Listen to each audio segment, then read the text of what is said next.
This conference will now be recorded.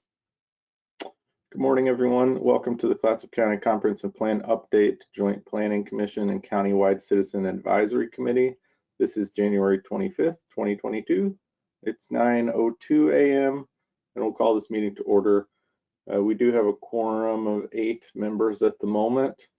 But let's go around and do a quick round of introductions. So I'm Andy Davis. I'm the chair of this joint committee.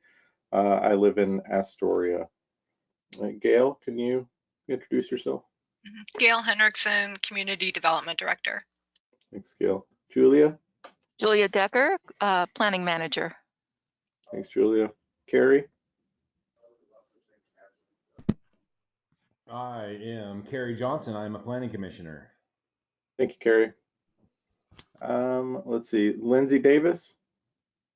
Good morning, Lindsay Davis, citizen and representative of the Hampton Big Creek Tree Farm out here in beautiful Napa, Oregon. Thank you, Lindsay. Jim Allegria?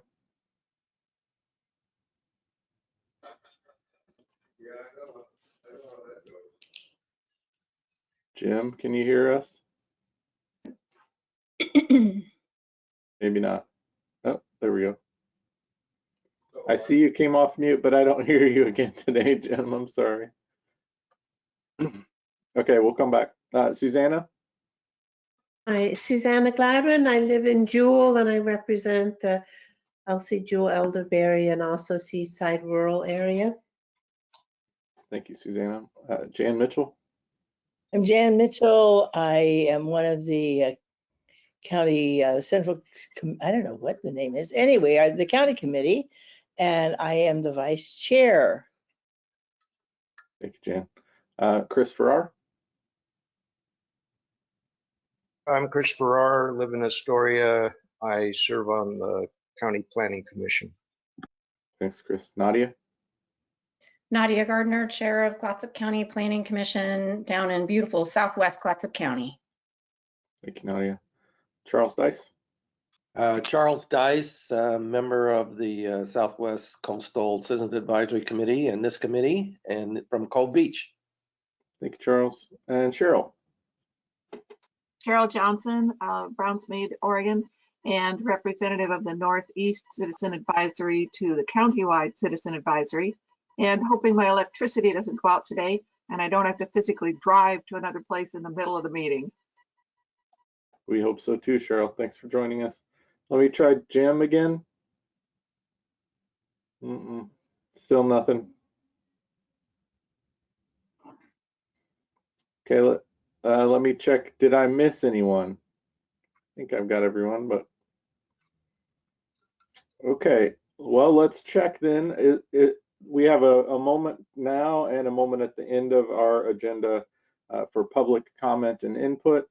We asked for members of the public who have comments on the business we're reviewing today or the business of this committee generally to hold comments to 3 minutes or less, but I'll check at this time. Is there any public comment or input?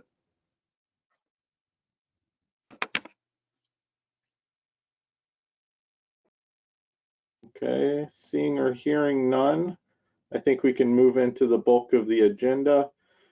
Gail, do you have anything to start us off with on goal 9?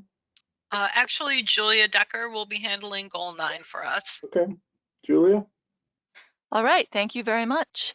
So goal 9 is the economic goal for the county, and it's a very large kind of wide-ranging thing, and the previous goal had a lot of research work done behind it, probably some very expensive consulting work, I might add, but it's also very, very dated that it's not as useful as it once was.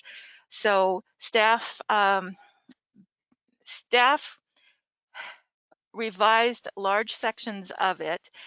We don't have a budget to go forward doing any kind of the research or consulting work, but there's so much information available now through the state and other entities that we put together something that probably covers quite a great deal of it. Tried to source it as well as possible. It has been to the Board of Commissioners. The board made some policy recommendations about things to include for policies and goals. I go over that with you I do want to take a moment, however, and say that a lot of the data is up through about 2019. And so, of course, in the midwinter of 2019, we had a pandemic, which changed an awful lot of things. And so there is some information in here that talks about the pandemic and its effects, which are ongoing, on the economy and on various sectors of the economy. But that, I think I kind of looked at that and said, this is a snapshot in time. I don't know, the board did not react in any way about taking that out, so I throw it out there to you. The numbers that you are seeing in here that have to do with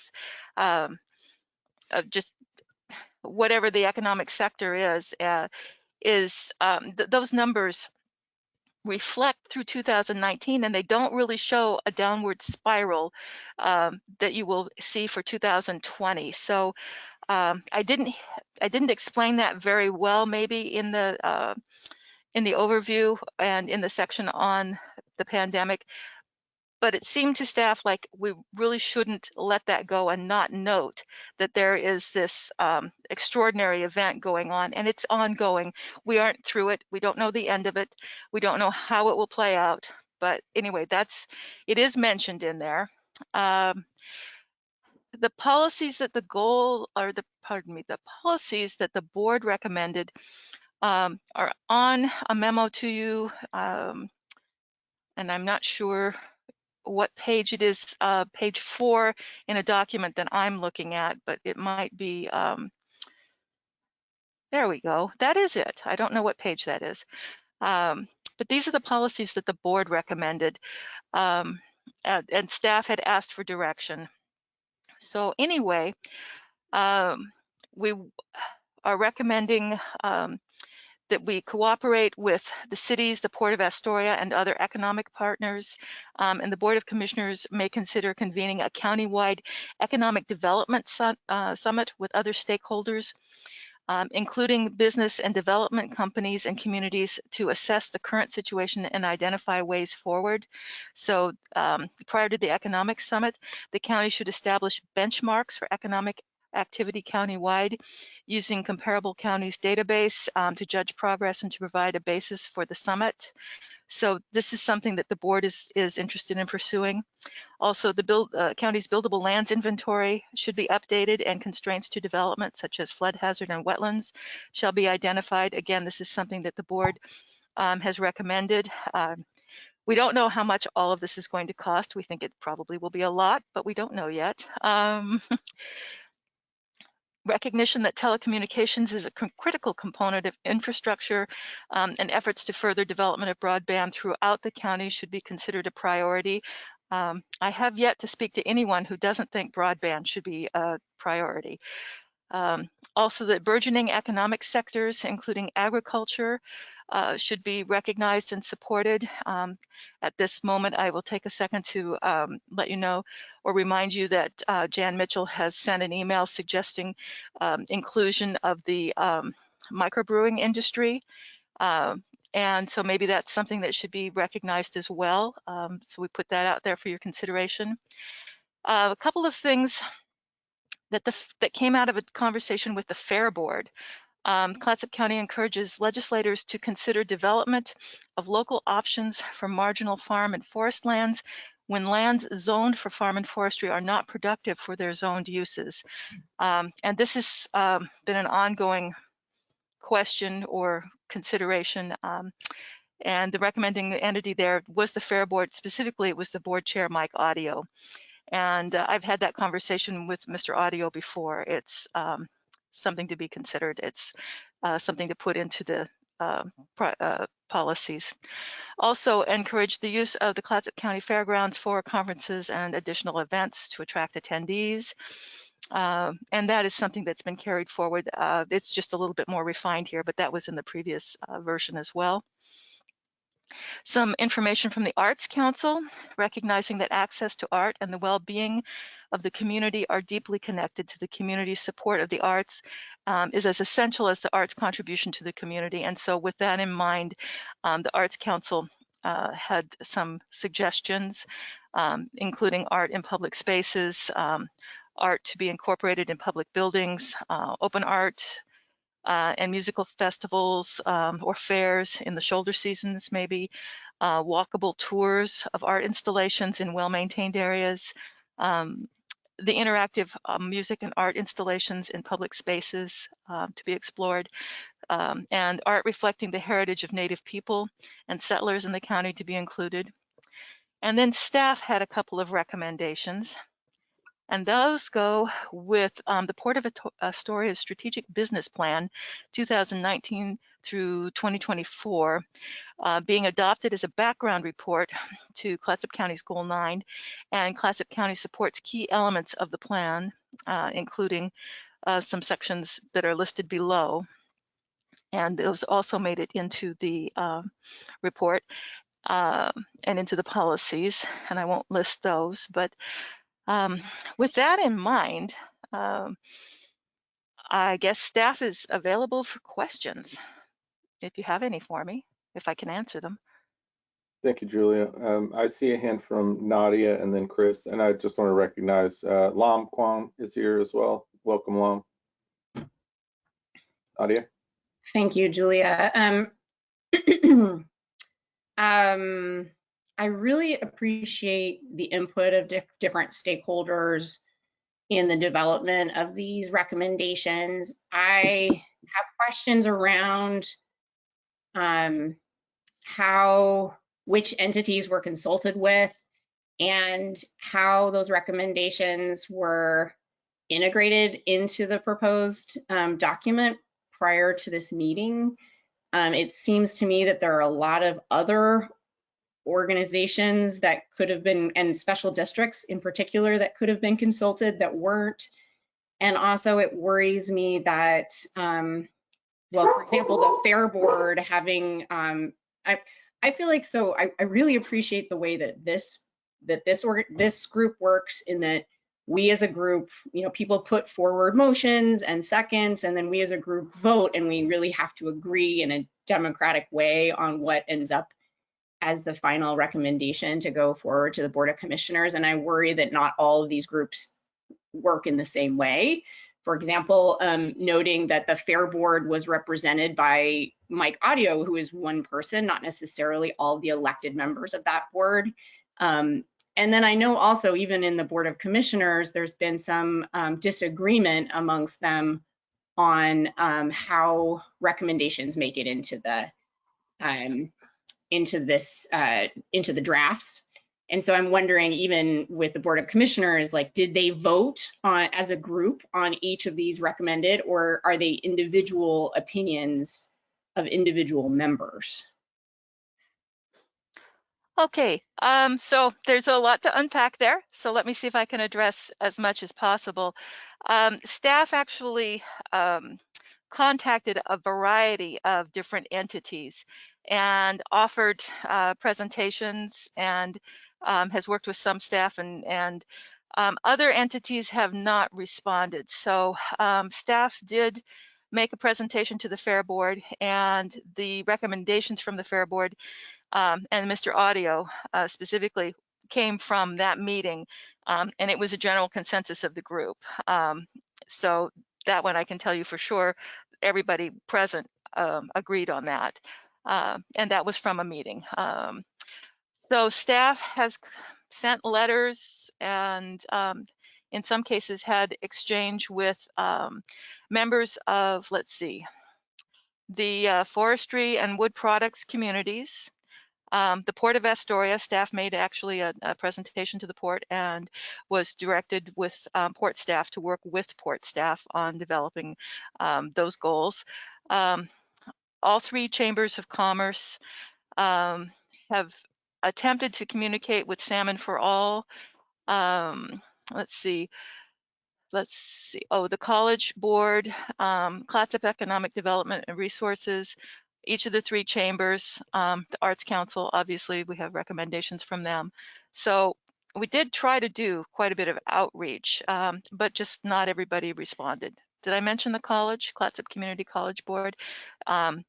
And I had sort of started having a conversation with their staff, and then it didn't actually go anywhere.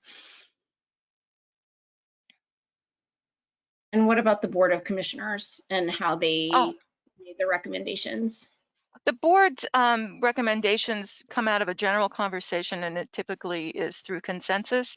I don't recall, this was in a work session, so they would not have taken action. It was in a work session, and it was by consensus. Thank you, Julia. So I think the next person I had was Chris.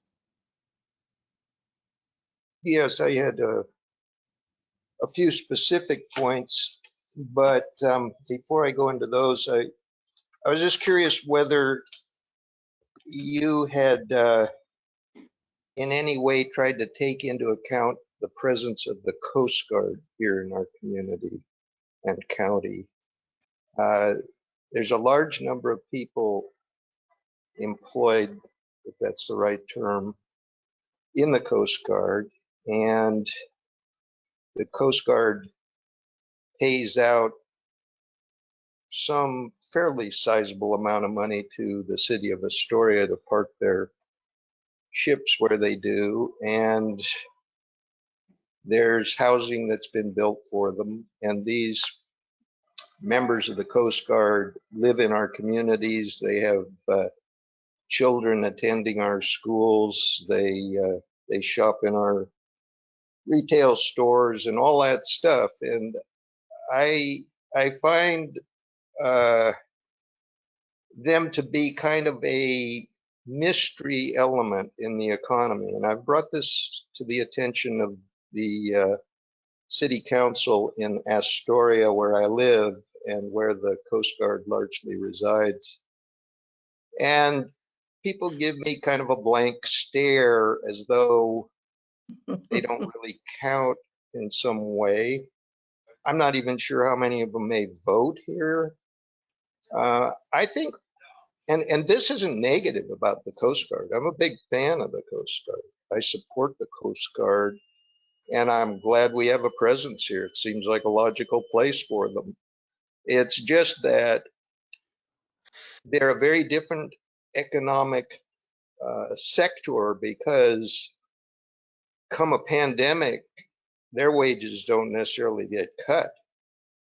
They don't necessarily move away.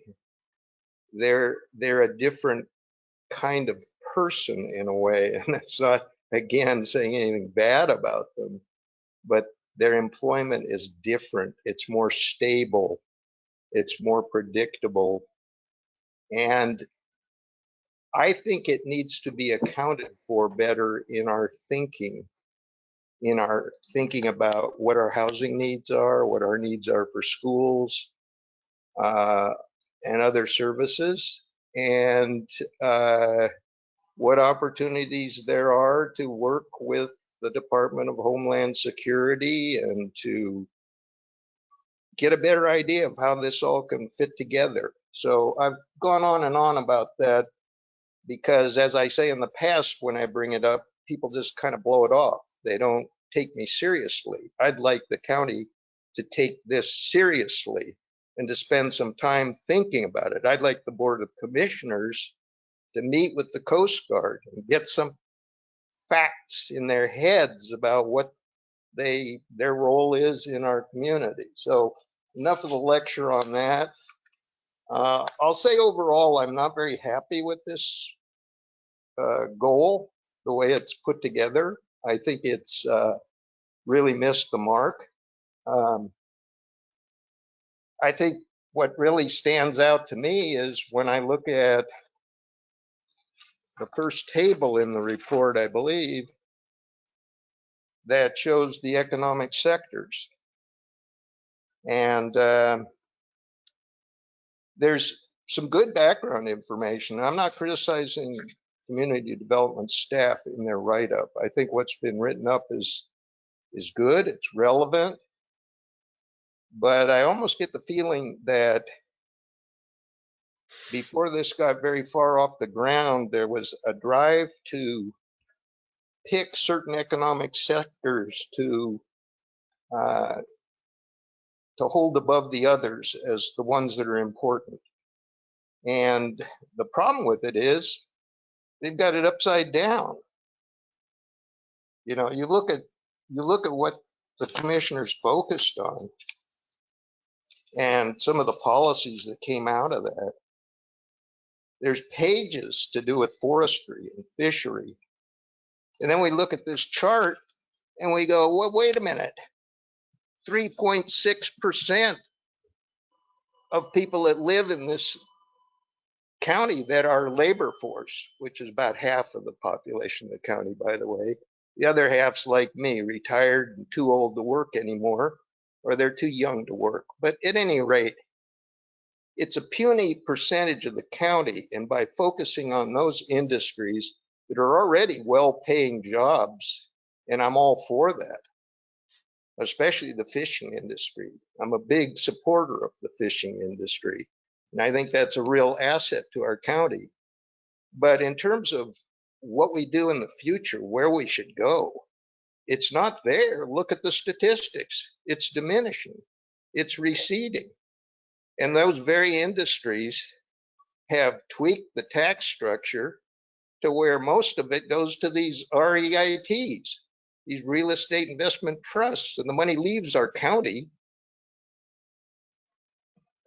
Where we should be focused on apparently is retail trade, educational services, healthcare, and social assistance, the arts, entertainment, accommodations. That's where we should be focused. And as Charles Dice, I haven't had a chance to go through all the comments that he wrote, but you know, the big problem here with those industries is they're low paying. The food services and the accommodations are low paying, not the healthcare. The healthcare is highly paid. I don't know what the college wage is up there for instructors and staff. It's probably pretty decent. But the point is, we need housing for these people that are employed in our county and are underpaid. And I pulled up some very interesting information, which I didn't have a chance to send it out, but I will send out a report. It was done by Massachusetts Institute of Technology. And it has a very nice economic analysis of where Clatsop County fits into Oregon and Oregon fits into the United States. And the trend line is very interesting because all three were close together back in the 1980s. And then sometime in the 1980s, Clatsop County's economic development really lagged. It lagged compared to the United States overall, and it lagged compared to the state of Oregon. And the state of Oregon, by the way, exceeded the United States the whole way. So we're not in a backward state like Mississippi or Louisiana or someplace like that. And yeah, I will say bad things about those states. They're poorly run and their economies suck. That's not true of Oregon. We're a good state. We've got a lot going here, and Clatsop County needs to join in instead of looking back to the 80s about what to do about economic development. I think this whole plan needs to be revised hugely. And I've talked long enough, and I'm just going to lose it here if I keep going. So I'll just stop there. Thank you, Chris. Can I open the floor for other comment? Nadia, I see your hand up again. I really appreciate Chris's comments on this topic. I will say that employment is only one measure of the importance of one industry as compared to another in our county. And, you know, I think we talk a lot about forestry. I know we have Lindsay Davis here from Hampton. And I do want to honor especially the cultural and historic significance of those industries, but also the fact that some parts of those industries contribute more economically than others. And so, for example, the companies that have mills in the county and on the North Coast more generally provide more economic value to our county than, as Chris noted, the real estate investment trusts, which really own the majority, I think, of the private timberlands in the area. But so I wouldn't say that they're not important, of course. And then and fisheries as well. You have not only the actual fishermen on the boats, but the processors. And so having, you know, that as both an employer and an economic driver is important. So, you know, not to detract, I think, from my opinion, of the importance of those from, you know, and as taxpayers too, I know the Wana Mill is one of the top property taxpayers in the county, is very important to our survival. But I do agree that that there's a lot of time and effort put towards those industries and very little time and effort put towards these other big drivers in our community. And I do want to push back a little bit too on tourism. Of course, I'm in Southwest, and you know, tourism is a huge part of especially our area in the county. And it is true, they underpay their retail workers overall and their hotel workers overall, but they are also economic drivers in that, you know, the owners, many of them do live here, and the managers, and they, you know, some of the bigger hotels have full benefits for those people.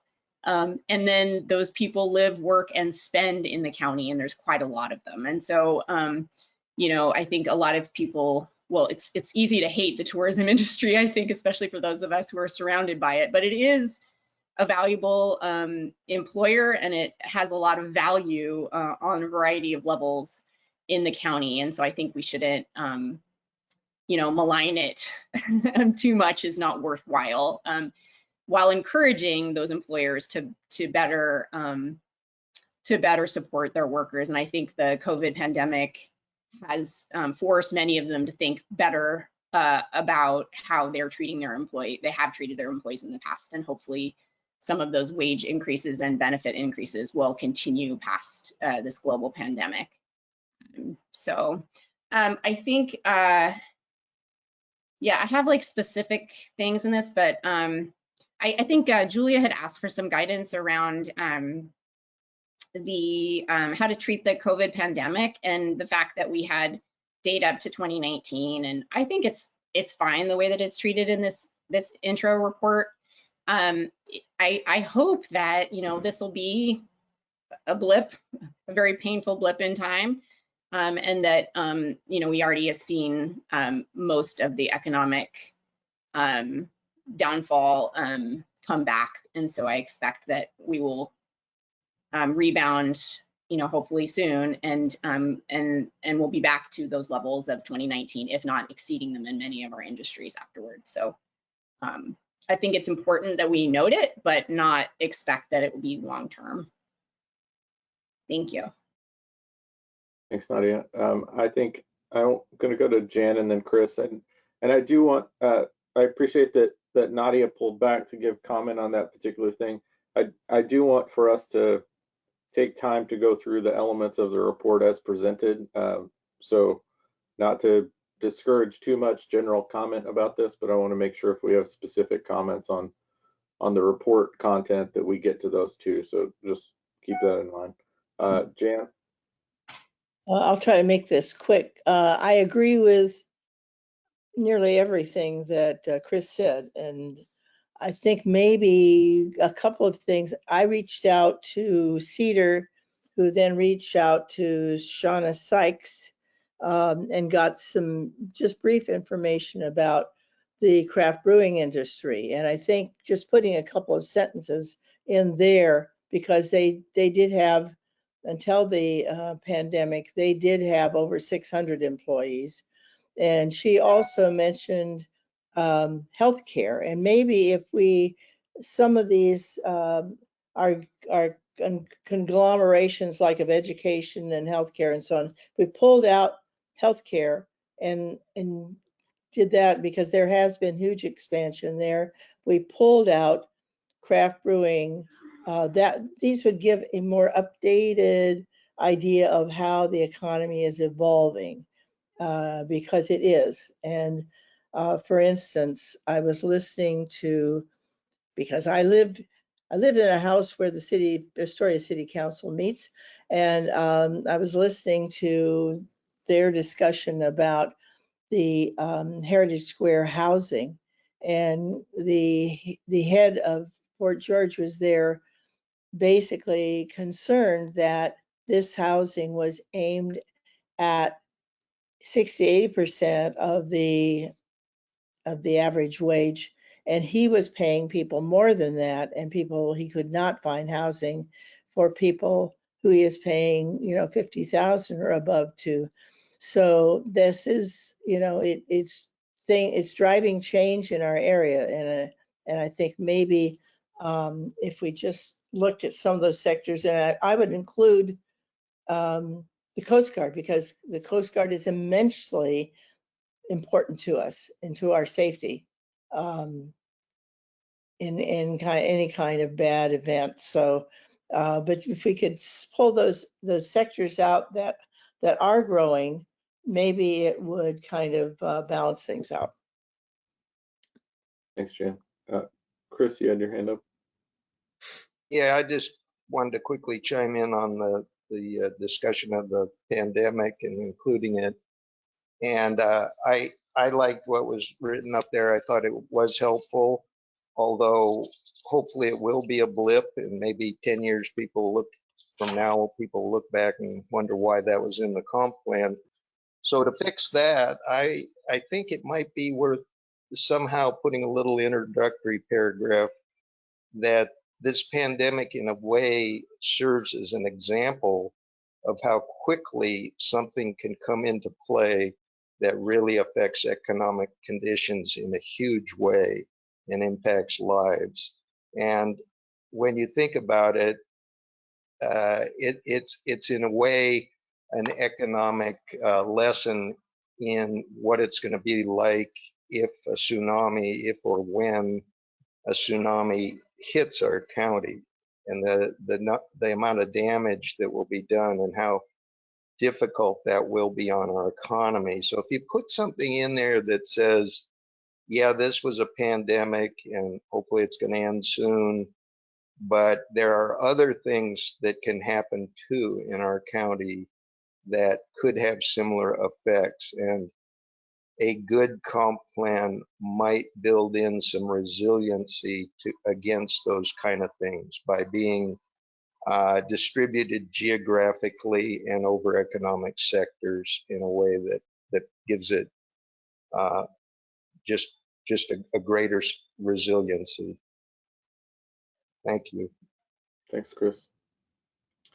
So Nadia, I see that you put a motion for Jan in the comments. I might ask, so our previous procedure has been, we've gone through sort of section by section, both the narrative and the policy sections. Maybe we can do that again today, starting with, thank you, Julia or Gail, whoever's at the helm here, with the overview, and then maybe Jan, wherever you feel like that would be appropriate to insert. We've already got it in chat, but we can bring it up then if that's all right with folks. Susanna, I saw your hand go up there for a second. I agree with Chris about the pandemic and resiliency. Without the stimulus checks, I think the county would have been really, really damaged, far worse than it was and still is being by the pandemic. The checks are no longer around. I don't know what's going to happen going forward.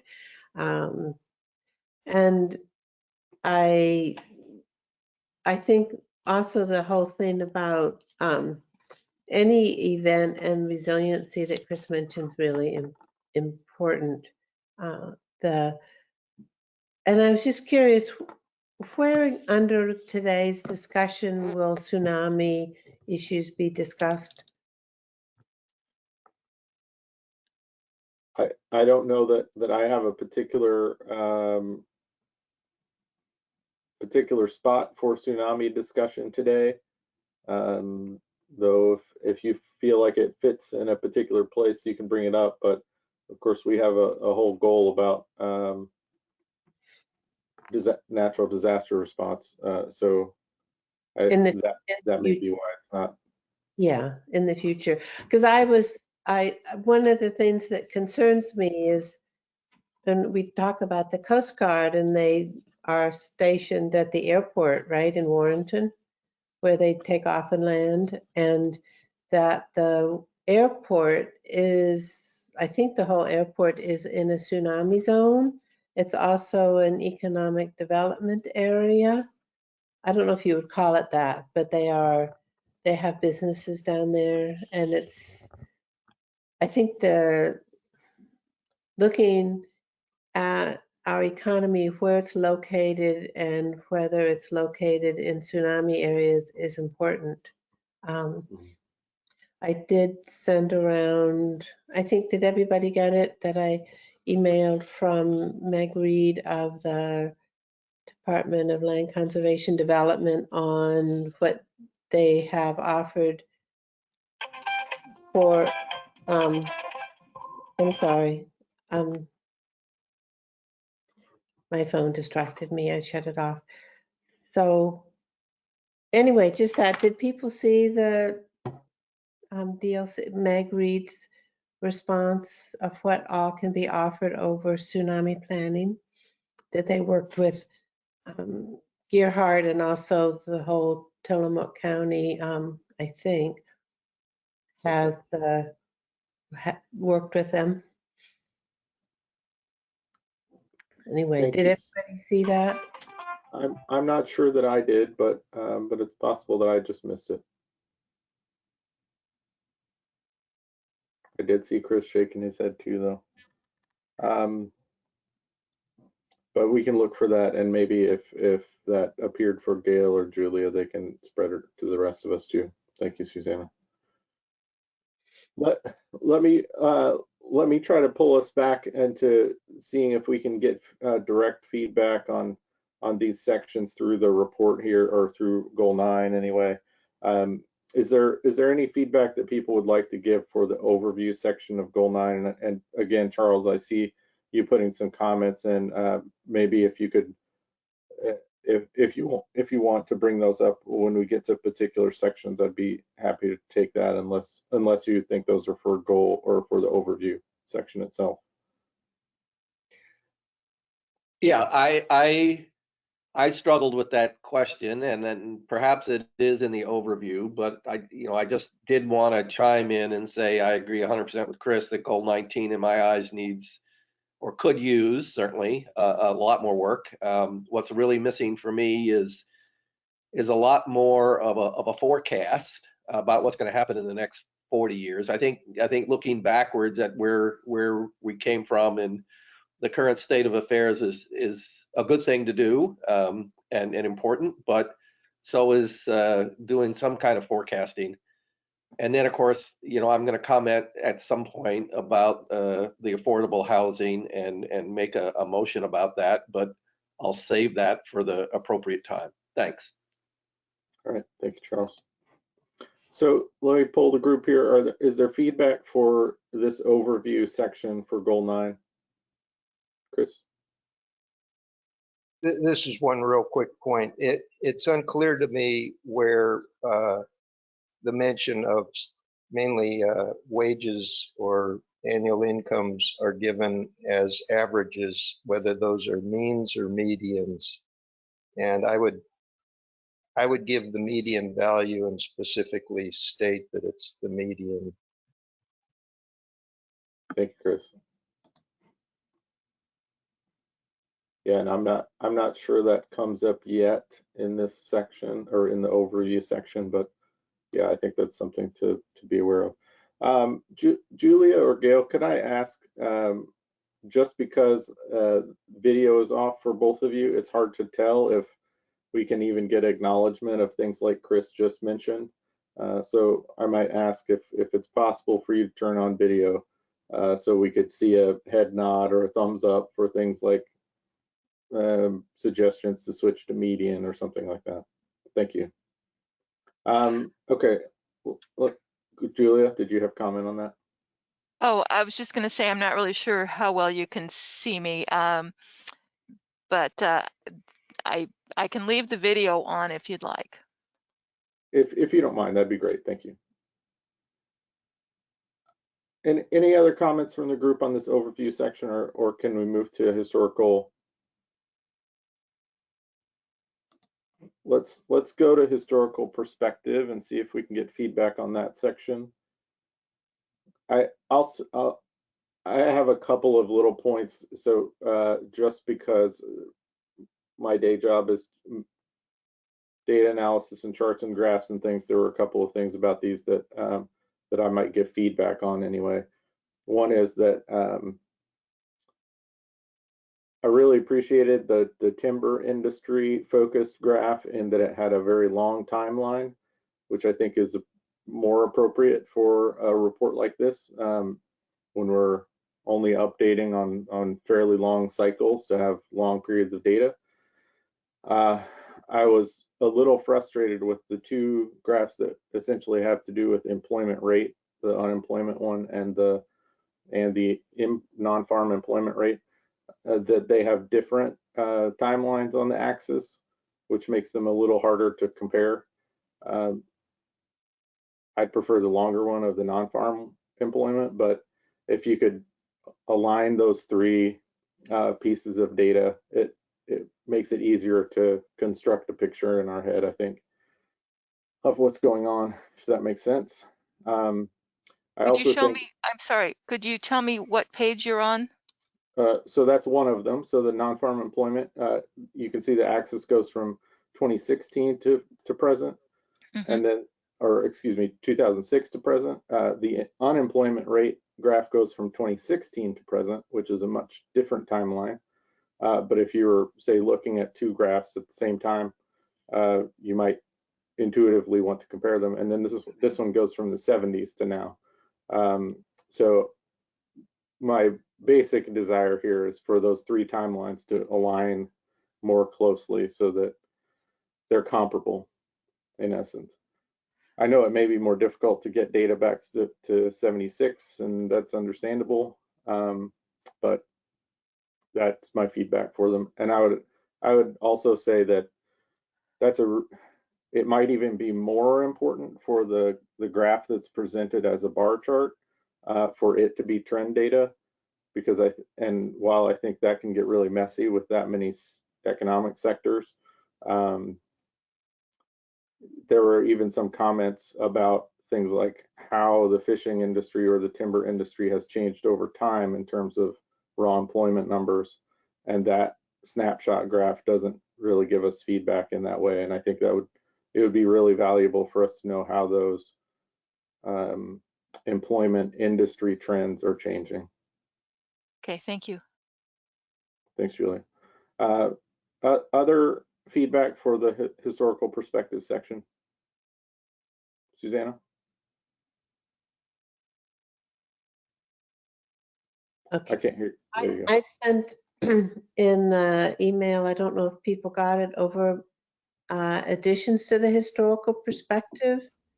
And another thing I think that's important to the county is the fact that I think it's now been about 22 years ago where the big timber farm, big people call them the Wall Street, that owners that Chris had referenced in having read as the tax instrument that has made them no longer pay money into the county coffers.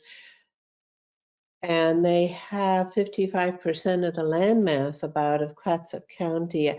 I think that's very significant for Clatsop County, that tax revenue disappeared about 22 years ago.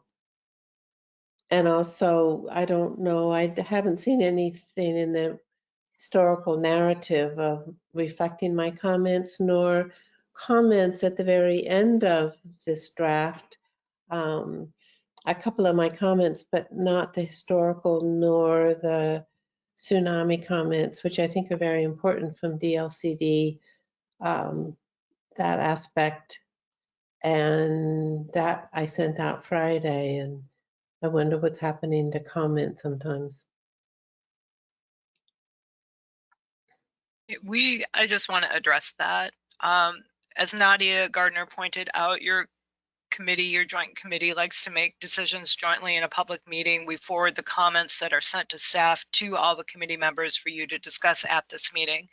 If we started there, I don't think staff could keep up with the flood of comments that we receive from the committee members to make all those changes, send out a revised draft every day. So if you would like us to proceed differently, then I need some guidance on how you would like us to handle comments that we receive. But the question is when I submit comments, are they not supposed to be emailed around? That's all that I'm asking. Yeah, so Susanna, I think I forward comments on a regular basis. I think I missed yours on Friday because I was in meetings all day, and so I apologize. I incorrectly, inadvertently, not on purpose, swear to God, did not forward yours on purpose, okay? I just sent them out right now, and I apologize. It was a mistake on my part, but I do try to forward everything that I get as soon as I get it. Sometimes it may go out a day late because I do have meetings and other work that I need to do. Yeah, I didn't mean to come. I think it's important, the comments that you said you just emailed. I think they're important resource for the county in dealing with the tsunami questions that we face. So thank you for sending them out. Thank you, Susanna. Thank you, Gail, for sending those around.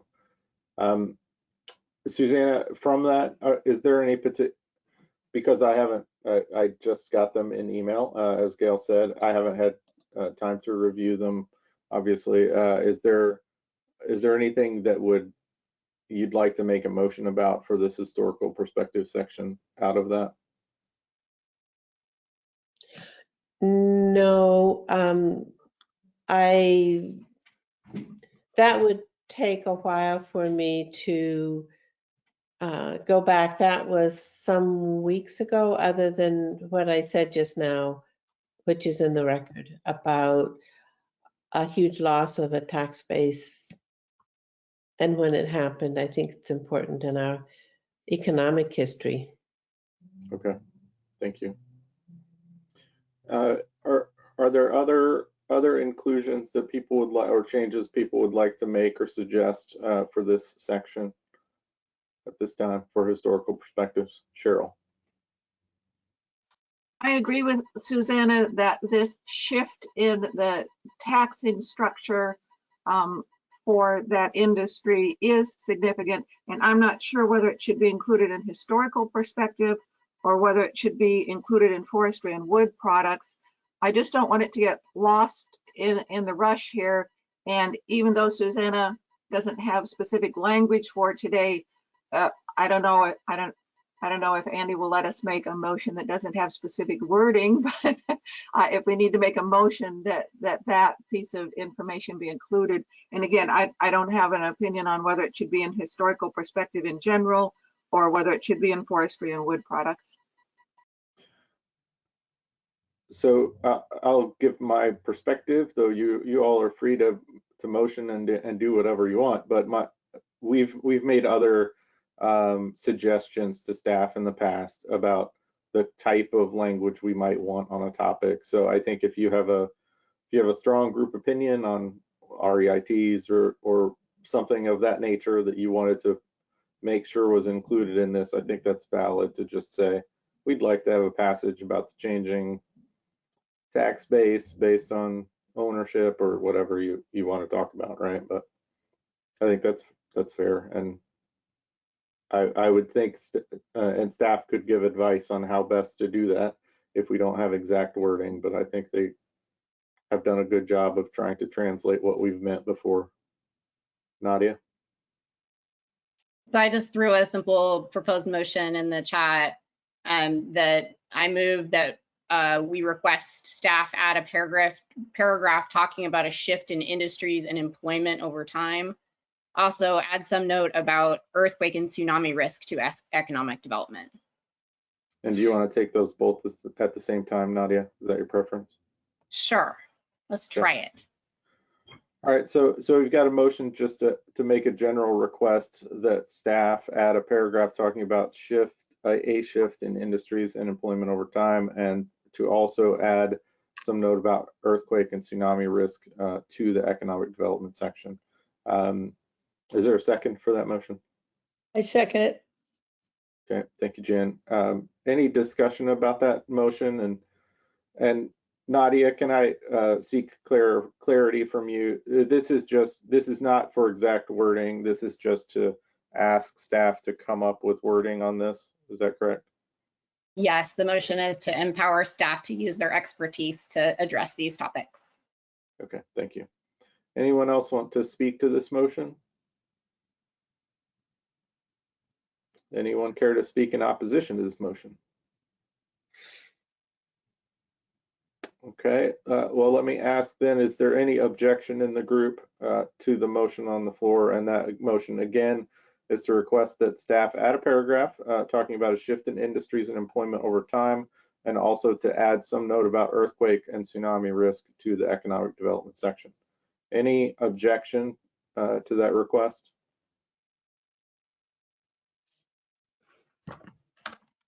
Okay, so hearing no objection, I believe that's approved by unanimous consent. Thank you, Nadia, for bringing that forward.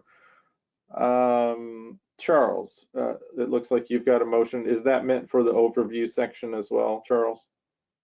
I'll leave that to staff, but I guess that would be the best place. And as it says, it's just simply a section or a paragraph that really speaks to the fact that a common impediment to future economic growth is affordable housing.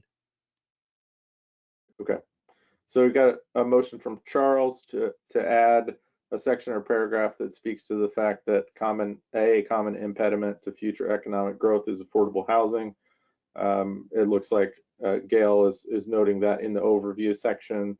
If you all think that that's appropriate, we can just leave it be, or if you prefer a different section, let us know. But is there a second for that motion? Nadia seconds. Okay, thank you, Nadia. So any discussion for the motion from Charles there? So Susanna and then Jim. I think the procedure is not quite right, but I think also another big impediment is affordable childcare. So if you think that that is something to include in this particular motion, then what would be appropriate is just making a motion to amend to include childcare, and then if there's a second and such for that, we can go ahead. Is that what you would like to do, Susanna? Yes, I move to include affordable childcare as another impediment. Okay. Can I suggest that we just make it affordable housing and childcare as the amendment? We don't need to wordsmith. Sorry, we're suggesting this to staff. So great. Is there a second for the motion to amend to include affordable childcare? Can I second on that? Okay. Yeah, it's a separate motion, so you're good, Nadia. So we've got a second by Nadia. So can we have brief discussion on this motion to amend? Again, this is a motion to amend just to include affordable childcare as an impediment in addition to affordable housing. Is there discussion on that notion?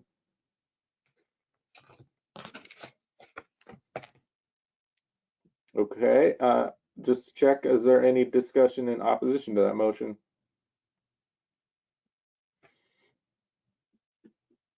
Well, let's go to a vote then. So we've got a motion to amend. This is to amend by adding affordable childcare as an impediment in addition to affordable housing. Is there anyone in opposition to that amendment? Any opposition to that amendment?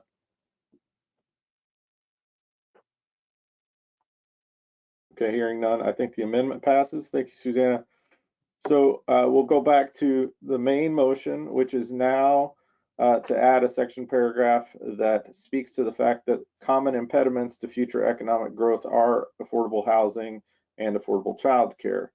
And again, this is just asking staff to put in appropriate language here based on their expertise. But is there any other discussion on this motion? Jim? Can you hear me? Yes, sir. Oh, great. I think either in this paragraph or the next paragraph, there should be some discussion on the amount of vacation homes and second homes in the county as compared to the number of housing units in the county. I think that's directly relevant to affordable housing. And I'll just like leave it at that, is that there should be some kind of discussion and make a tie. What I'm thinking about is making a tie between the amount of these second and vacation homes to the difficulty in getting affordable housing. So however the staff would like to write it, that's something that's been widely discussed in the county, and I really think that this is a long-term issue that should be included in the overview section. Thank you, Jim. Any other discussion on this motion? Jan? Yeah, I would support that. In our neighborhood, Randy and I live, 4 houses have sold in the last year. The last 6 months, 2 of them sold for over $500,000, and we are not the wealthy part of Astoria, assuredly. And I think there's a tie-in between people with lots of disposable income saying this is a nice place to live, and it is, and buying these houses are all selling within 2 or 3 days of being put on the market. And the fact that Fort George can't find housing for employees who have money to pay a monthly, to buy a house. And so we've, from both the people who serve us in the bakery and give us a massage or whatever else in the area, not being able to find an apartment to rent, and people who want to buy a house not being able to. It's points to a need for additional housing, and we have some real limitations on land resources. So I think there needs to be a paragraph that pulls all that together, because it's clearly obvious. Seaside City Council's dealing with it, Astoria City Council's dealing with it, Warrenton's dealing with it. So I think that's an issue that you can kind of pull together. Thanks, Jan. Any other comments on the motion on the floor? Okay, let me reread the motion and then we can take a vote.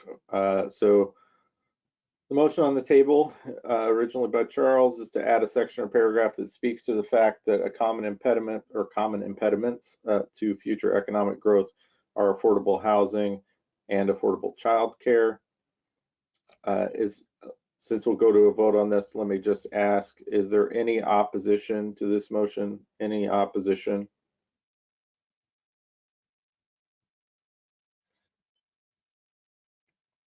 Okay, so not hearing any opposition, I think that motion passes by unanimous consent. Thanks for the discussion, folks.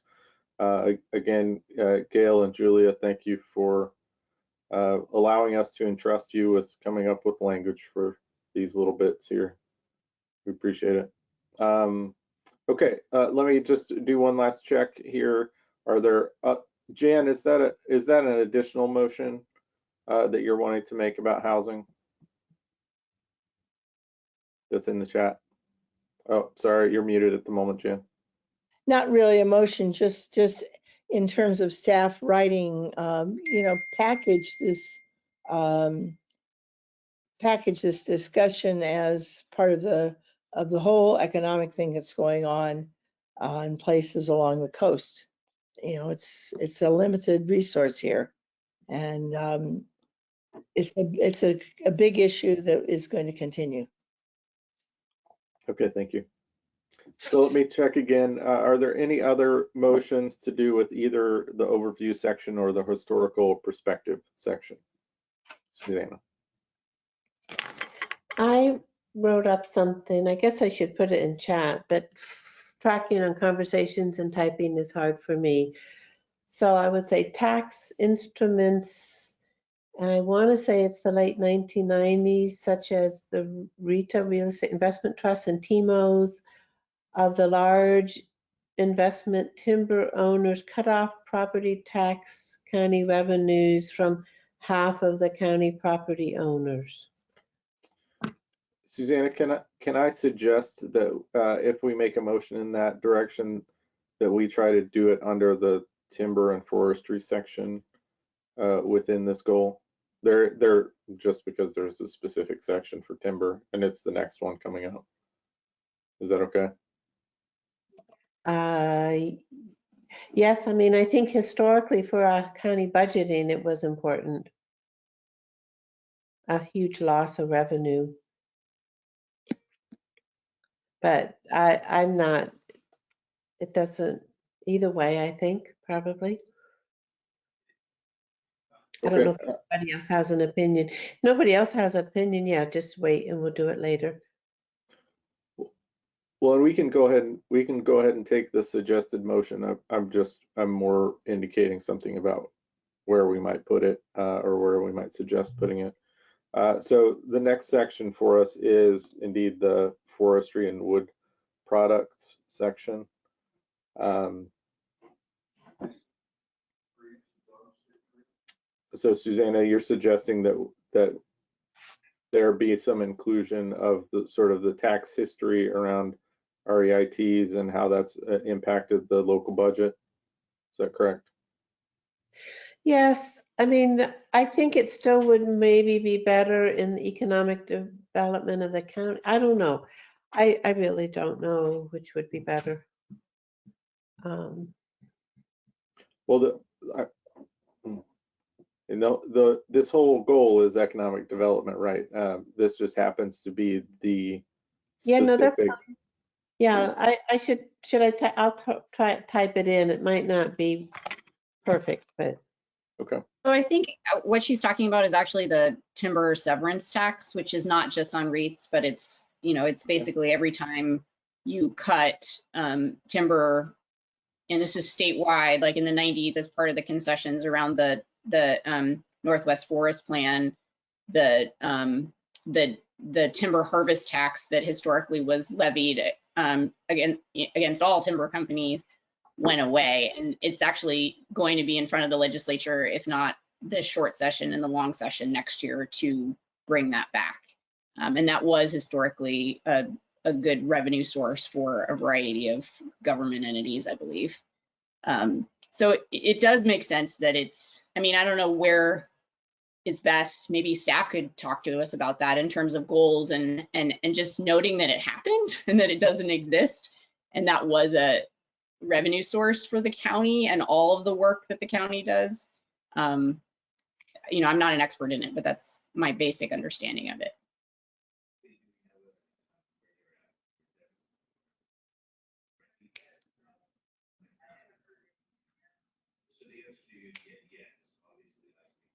So at this second, we're just waiting. Susanna said she would type some language into chat. Oh, I'm sorry.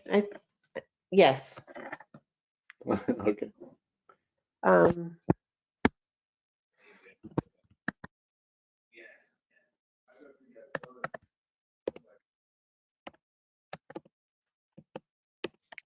I do think so. Susanna, this is not related to your thing, so you feel free to ignore me. Jim, I see that you also have a motion in chat about short-term rentals and housing supply, and I might gently encourage folks that we try to keep this section about economic development. I know that housing plays a role, but we do have a housing goal as well. I'm going to say the same thing when we get to a statement that we've got inserted about wetlands, that I'm not sure that it's a better fit here than in the wetland section. But I'll just make that statement here that we are asking to include some front piece material about housing. I think that's totally fine. It is certainly an element of this, but we do have a whole goal to go on that too. Chris, I saw your hand. Yeah, I have kind of a general question, I guess, to staff, or a suggestion. Along with that graph that I found so interesting, the first one, the bar graph, showing economic sectors employment in the county. I was wondering if there's a reasonably easy source of using those same categories of showing the total income generated by those different sectors within the county, like gross revenues or whatever, and then possibly if that could be also the taxes that go to the county from those things, so that you get to see the economics of these things a little more fully, which is, I think, what maybe should be in this comp plan on economic issues. There should be enough helpful general statements that let us know what the possibilities are for our county, and what currently the conditions are, and then is there ways we can move to get to a better place, or improve our resilience, those kind of things. But I think it does come down to people, and then the dollars and cents end of it. And I don't see the dollars and cents so much. I looked at some information this morning and was astounded to realize that our county does generate, I believe, somewhere around $1.8 billion in gross domestic product of Clatsop County alone. It's a big number. As staff, I'll respond very quickly. The bar chart that you're looking at is from the United States Census, from the county's community profile. It did not have a financial component or set of charts that go with it. Staff can request information from the Oregon Employment Department. Staff, Shauna Sykes and Eric Noter, may have some information. They have been very forthcoming with a tremendous amount of information that you have in this particular goal. I cribbed heavily from Eric and Shauna to produce this material. Certainly, if they need, or if you need something specific, I can certainly request it. I also would be willing to volunteer a little time on my own to dig some of this out if anybody else thinks it's worth including. Because I realize, the possibilities of a document like this are endless, and your time isn't. So I appreciate all the work the community development department has put into this. So I hope everybody realizes that. Yeah. Thanks, Chris. So Susanna, I see that you've got sort of suggested text or at least theme here. Is this just for clarity again? Is this a suggestion for staff to write up something as opposed to exact language? Yes, I would like all those basics to be in there. I'm not sure Rita's the abbreviation is correct. I don't know exactly the time when they were implemented. Okay. And yes, but I would like to have basically those points to be included. Okay, that's fair. Thank you. So we've got a motion from Susanna to add for staff to add some discussion regarding tax instruments such as REITs and TMOs used by large investment timber owners on about 50% of county lands in approximately the 90s to cut off significant tax revenues to Clatsop County. Is there a second for including that sentiment in the forestry and wood products section? I second. Okay, so we've got a motion and a second. I heard Charles, certainly. Is there a further discussion on this motion? Jim? Actually, I disagree with the limiting the discussion on just timber tax revenues.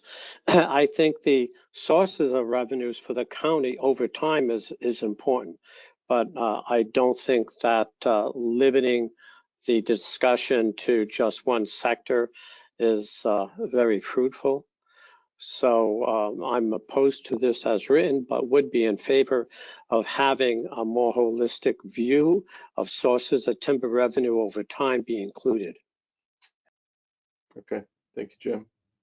Any other discussion on the motion?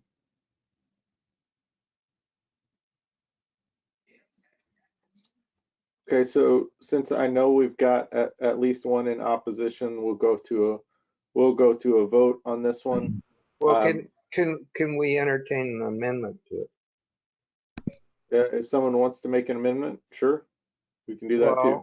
Well, I can see the point that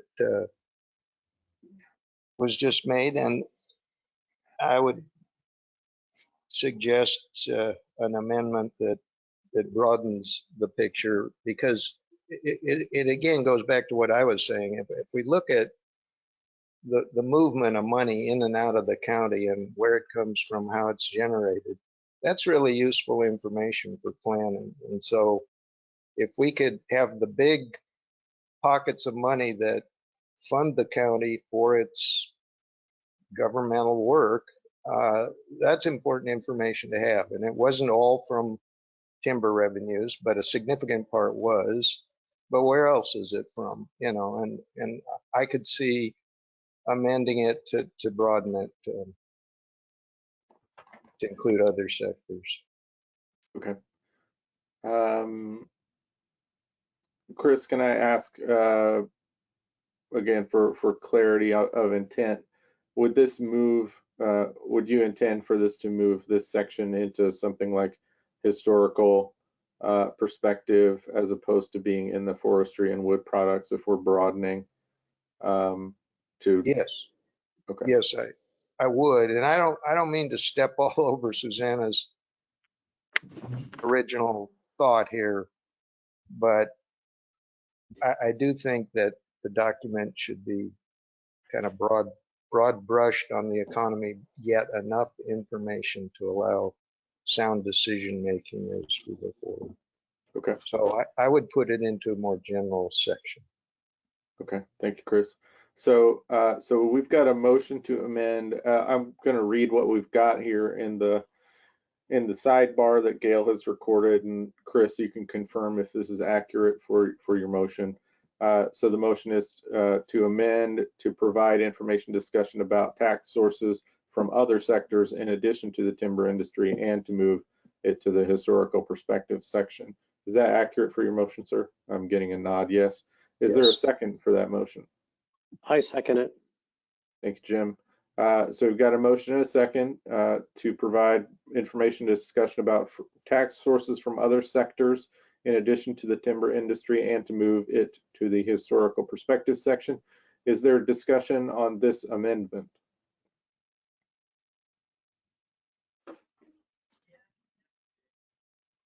Okay, I'm not seeing anybody jump into the mic for discussion. So let's go to a vote. Is there any opposition to this amendment? Any opposition to the amendment? I'm not really opposed to it. I just don't know what the actual language is going to be. So I guess I'd want to see that in the next draft, I suppose. So that's fair, Carrie. Carrie, would you be voting against it? Should I move us to a voice vote? I'll support it because it's going to pass anyways. Okay, thank you, sir. So I'll just ask again, is there any opposition to the amendment?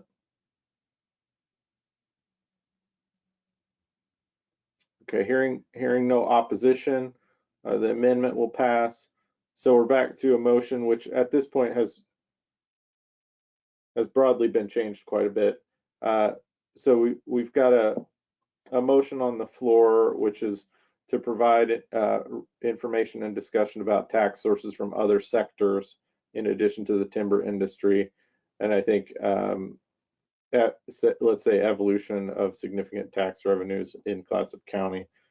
I think that's a fair reading of how those two things will mix. But is there any discussion on this broader motion now, which would be in the historical perspective section?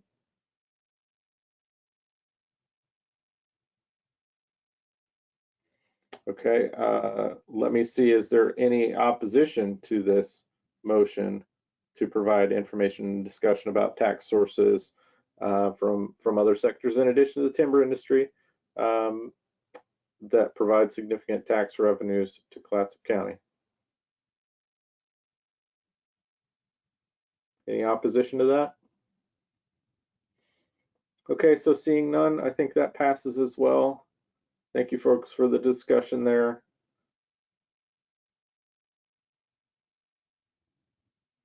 And I anticipate that will need feedback from departments outside of community development. So if there's any way we can help with that process too, let us know, staff. Jim, I see your hand up, and then Cheryl. Yeah, my suggestion is just that just follow the sources of revenue that comes into the county and follow that over time. And that is doable because you do have identified sources that comes in. And I'll just leave it like that because I know severance comes in. There are different federal money comes in, state comes in. It is, you know, if you can itemize it to make it a little more meaningful for planning purposes, if you break down state into different pots of money, that would be great. Over time, this probably will be an issue of definition of these pots changing. So I'd rely on the staff to make some judgment calls on how to handle that. Thanks, Jim. Cheryl, did I see your hand too? Two things. I withdraw my motion in the chat because we just passed a motion on that, number one. And number two, I would just politely remind us that we are 1 hour and 20 minutes into our workday, and we are still on the historical perspective of the first goal. Thanks, Cheryl. Let me ask, is there anything additional either for historical perspective or the forestry and wood products section here?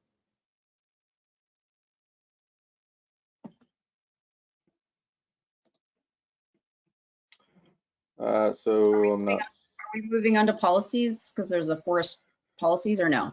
When I was saying forestry and wood products, I was meaning just the narrative front piece there. Though let's try, how about the marine resources narrative section? Anyone have additions or concerns there?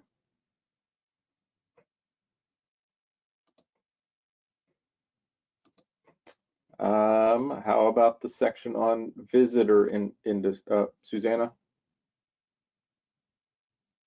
Oh, you're muted, Susanna. I haven't read this in the last couple of days, but there has been more stuff about ocean acidification from climate change really beginning to affect our coastal ecosystems. And it's probably going to be a really big deal as time goes on and we don't bring down carbon emissions worldwide. And I think it needs to be brought out more.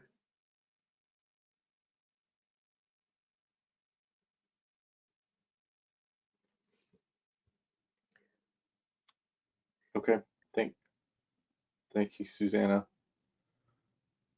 Any other comments for this marine resources section? I'm typing in a motion on that one. Okay. we will pause for a second then.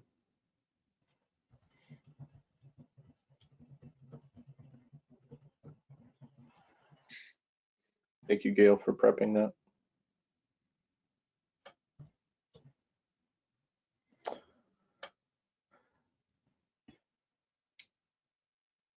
Nadia, and just I'm trying to ask clarification on all of these. Is this a precise wording, or is this a staff request, staff suggestion sort of motion?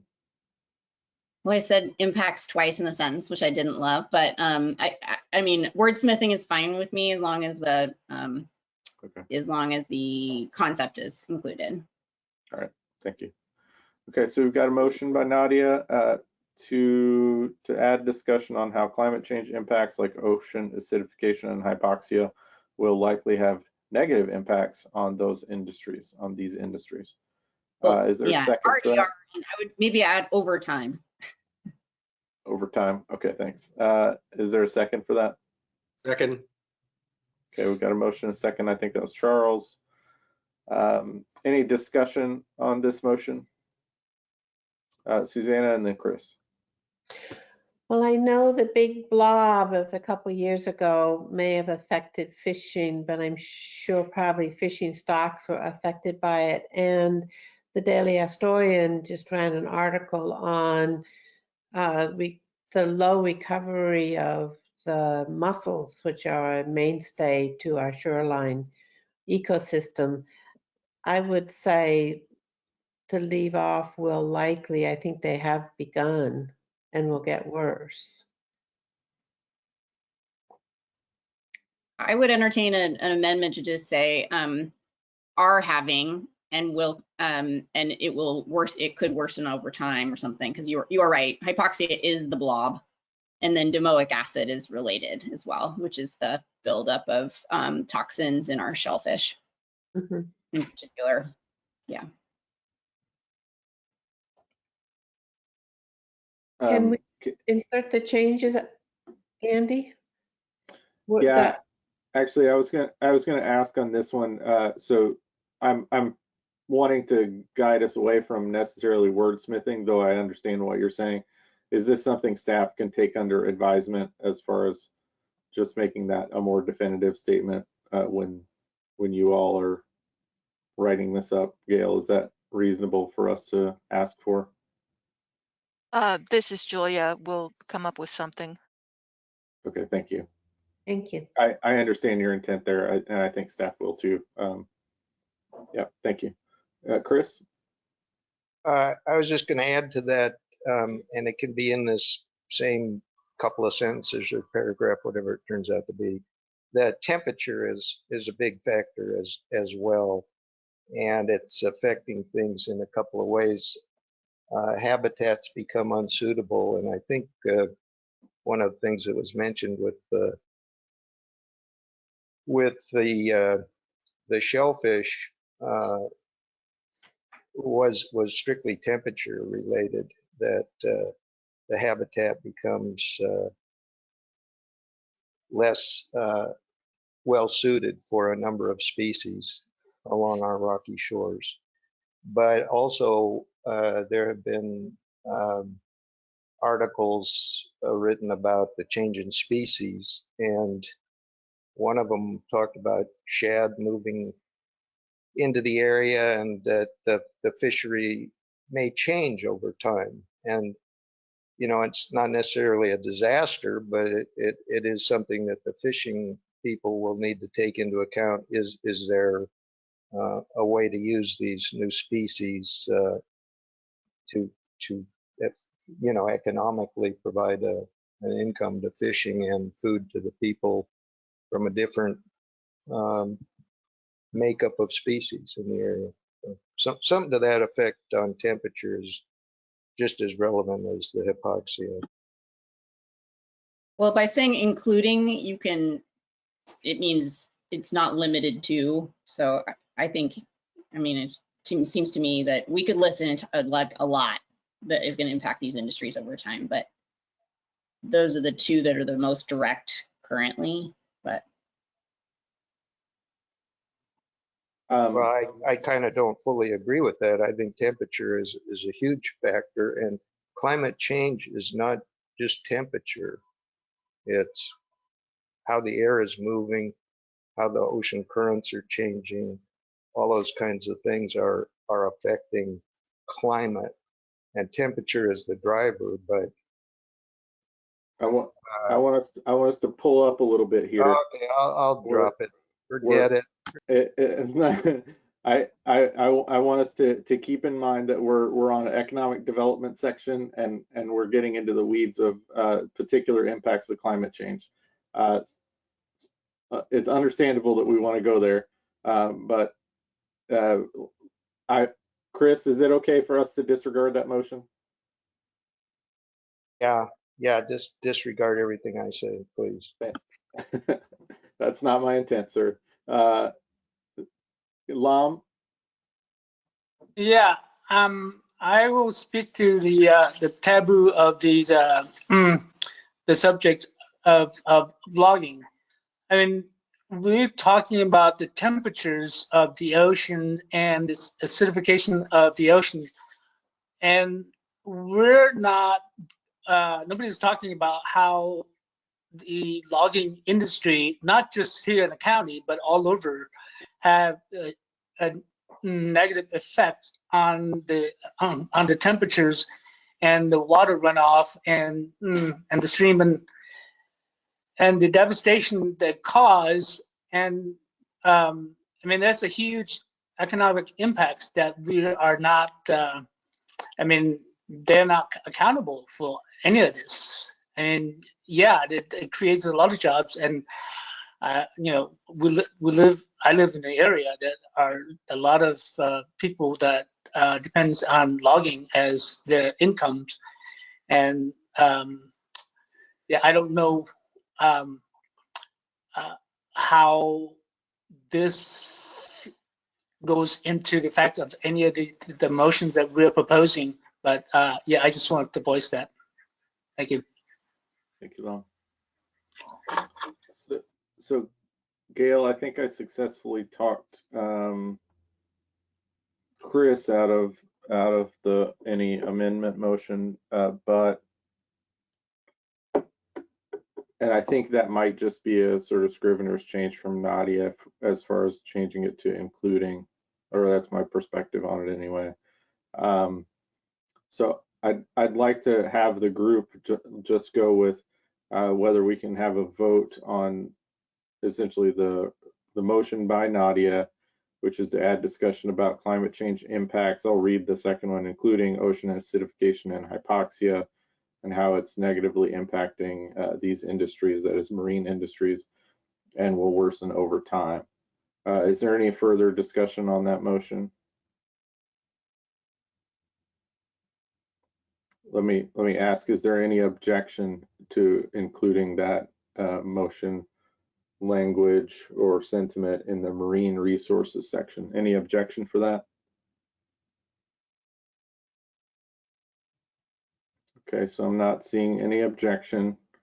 All right, so I'll treat that as approved. Thank you for the lively discussion there, folks. Any other items for the marine resources section? Let me ask about visitor industry. Visitor industry is a relatively short section here. Any additions, changes, suggestions? Chris? Staff may already have thought about this, but I believe recently, just a week or two ago, that Astoria Arts Council kind of changed its relationship with the county. It's no longer a county thing. It's now a foundation or something like that. And I don't know if its name changed a little bit. Can somebody from staff comment on that? I heard this in a commissioners meeting the other night. It's been changed, so it is no longer a county function as of like last week, and it is now its own nonprofit. Thank you, Julia. So the way the document here in front of us is worded, that's all still acceptable, or do you need to tweak it a little bit now with that?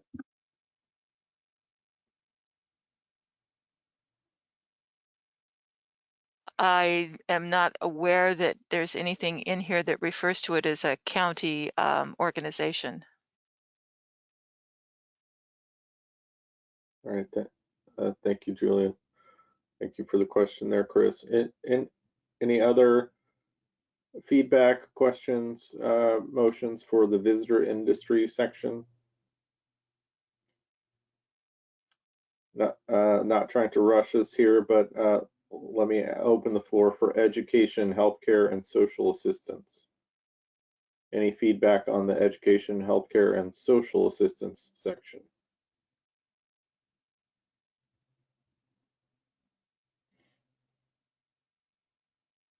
Susanna.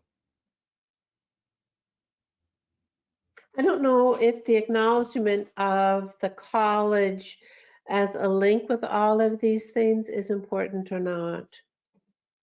You know, the college trains nurses. We have the Mertz campus, the Marine thing, the old house repair.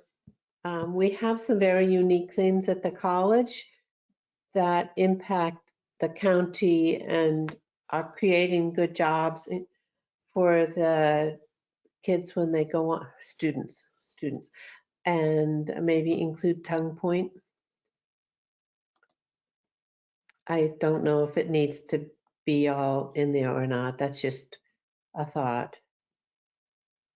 Julia? There is a section down a little bit further on page 10 that actually discusses Clatsop Community College. Okay. So if that's all covered, that's fine. Thank you, Julia. Thank you for pointing us to that. Certainly. Okay, let me ask other feedback for this education, healthcare, and social assistance section. Okay, let's try retail.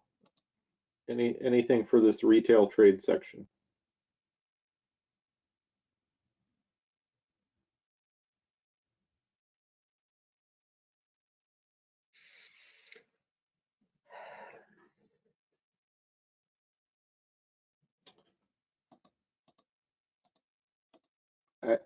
I'm curious. So there was a comment earlier, and Julia, maybe you could speak to this. A comment earlier about the question of average, specifying which average measure we're using. Do you happen to know in this section, are we using mean or median wage? Is that what's being reported here? I do not know which one they're using. It says an average. It doesn't tell me if it's median or mean. Okay. It might be useful if we can get clarity on those items. It can make a difference. So if we could, that would be great. Thank you. Any other feedback in this section, Susanna? I feel that this is very much pro big box store. I'm wondering about the leakage of the loss of retail business, small retail businesses around the area that had to close because of Walmart. We do have City Lumber, which has held up just fine. A local lumber yard that was not affected by Home Depot because of their policy. So I just think it's pro big box store, this wording and the whole leakage thing. I'd like to see an analysis of how they've affected things. But now we have Amazon, and I think that Amazon is so destructive on the retail level that small retailers are probably, I don't know how they're doing, really.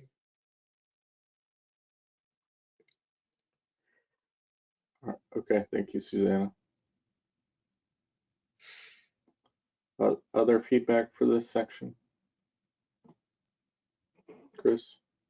Well, you know, it really does come to a question of how detailed should this section of the comp plan be? And, you know, I agree that this is treated rather lightly here, but I guess there are practical limitations. I'll just say that the one thing big box stores do have, and the leakage that's discussed here, how it was somewhat plugged, is at least a lot of the people working in those places are residents of our county, and then they re-spend their income within our county, although they probably spend on Amazon too and other things. But you know, it's a big circle, so I don't know how much of that needs to go into this particular document. It's real hard for me to say. I'd like it much more in depth, but I think that's impractical, and it's a good thing I'm not in charge. All right, thank you, Chris. Jan. I would just say, I think from my viewpoint, having done these kinds of plans, this is far too detailed, because we get so much detail that then becomes out of date in 3 years. We need to have broad strokes that give the staff something to go to the commission with when an individual project comes up that they can use. But it's clear that great change in our marketing in this society is beyond the ability of the county to have any effect on it all. So maybe some things we just need to let go of. Okay, thanks, Jan. Let me ask, is there any feedback for the attracting workers section?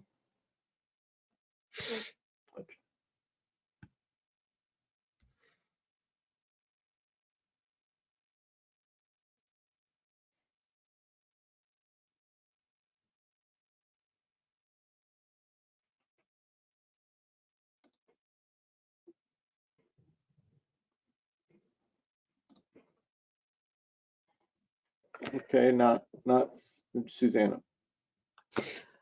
I think one policy thing that might affect the short-term rental market, I don't know if, does the county have policies about short-term rentals? Because a lot of places have policies that curtail overuse of short-term rentals that cut into workforce housing and just long-term rentals. Gail or Julia, is it possible for you to speak to existing county policy there?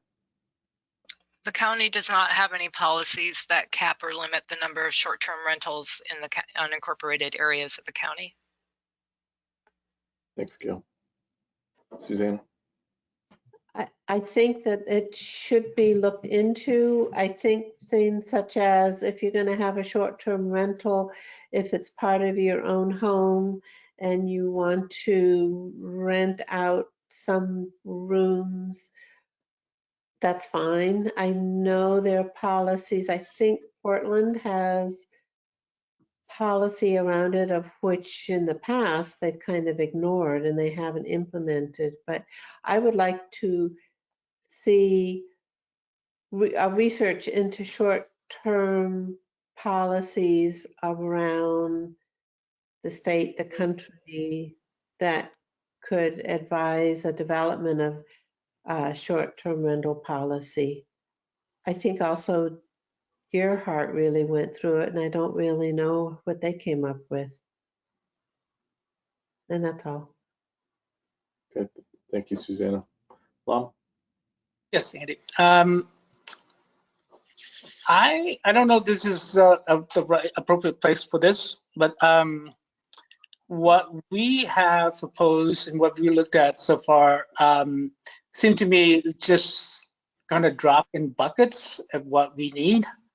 We're looking at the the ADU And I did a quick little research, and the ADU in Portland, the average price of building them are over $200,000.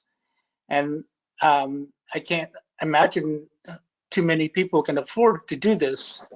So I've been thinking this for quite a long time of how this might come about. Is the idea come from the because the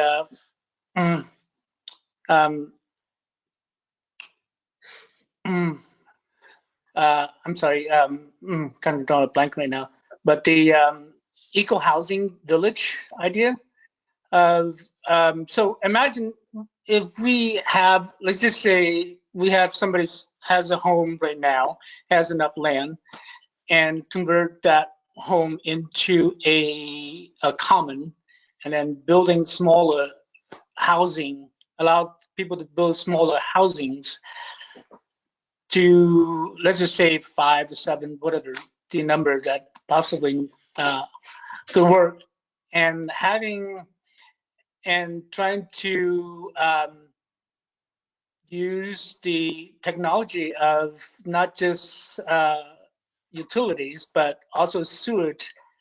There are people working on the ideas of smaller sewage proposals that can use waste, human waste, and composting, and using the methane gas as a resource. So, I mean, it's just kind of a general ideas that might, I mean, it might work, but it will take a lot of details to work out. I mean, but if we imagine that we can get it to work here, I think that's I think that's kind of a long-term idea that I want to see. So.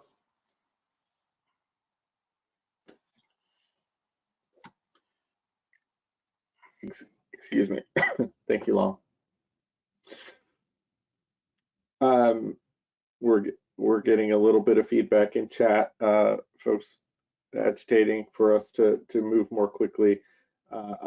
Julia, I'll say one note for the attracting workers section. I did appreciate that there was a nod to again a snapshot of housing costs for April of 2021. I do think that sort of information is much more valuable in context. And living here, my feeling is that represents an increase. But if we could get, data 10 years ago, 20 years ago, to also put in there, just to say, this represents what kind of change over time, I think it would make it more useful for people who are viewing this report.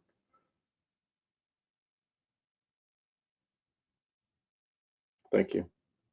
Let me ask the group, is there feedback? The next section is quite a bit longer, which is the current strategies and current partners section. I do want to remind folks that it is 10:45, and we haven't gotten to the policies section yet, but I do want to make sure that we get feedback if folks have it for these narrative sections as well. Is there feedback from the group on current strategies and current partners?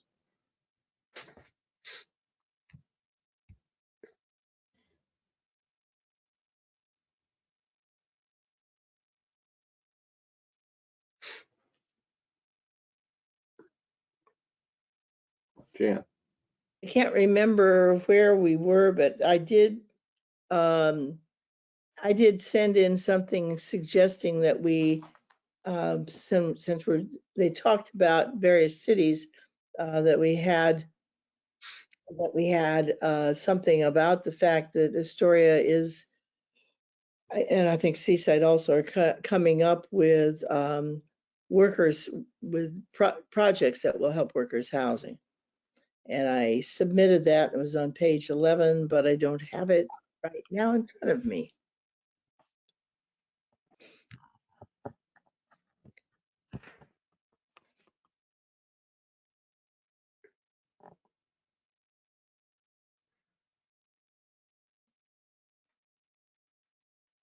Okay, so Gail has helpfully brought that email up on screen. It looks like, so Jan, you're wanting to add under the Astoria section this passage or something close to it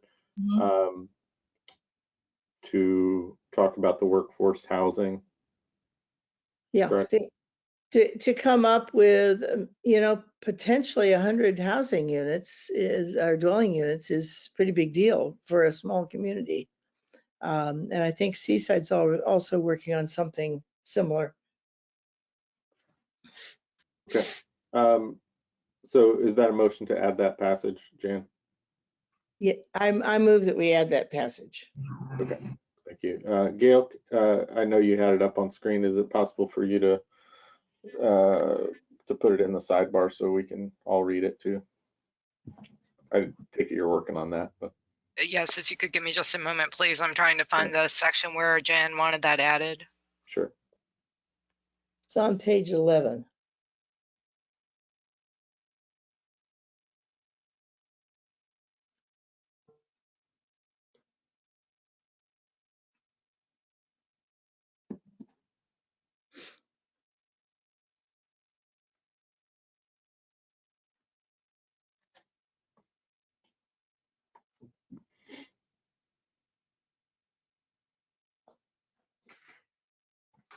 Thank you, Gail. So we've got a motion by Jan to add this section about workforce housing. I don't know if you all want me to read that section or not. It does appear on the screen as a whole now. And I'm hesitant to read it off unless someone requests it. We don't have anybody that's just on the phone as far as I can tell. Carrie, are you on video too? Can you read it just to make sure?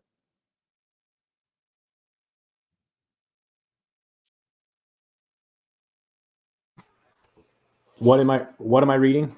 I just wanted to know if you were actually on video where you could read the screen, or if I should read off this motion from Jan.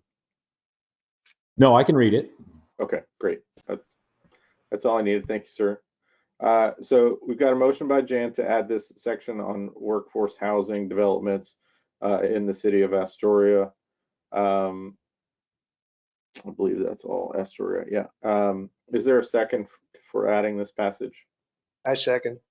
Okay, so we've got a motion and a second to add this passage about particular developments in the city of Astoria around workforce housing. Is there any discussion on this addition? Susanna? I think a date should be put on it so that in hindsight, we know when those housing things were created. Okay, I think that seems valid enough. Is that possible for either Jan or staff to supply a date for these developments? I can get it to, I mean, the Merwin's already happened, and the city's going to have another hearing on it February the 7th, so I can get that data to the staff. Okay, thank you, Jan. I don't know that we need a motion on that. That's just an addition for the future. Any other discussion on this passage? Yeah, I don't, this is Carrie here. I don't really have a major issue with it, but I don't know that we should be putting things into our plan that haven't happened yet. I mean, there's proposals to the city, but some of it hasn't even happened. So I don't know why it's necessary, in my opinion. Lots of that. All right, thank you, sir. Other discussion on this?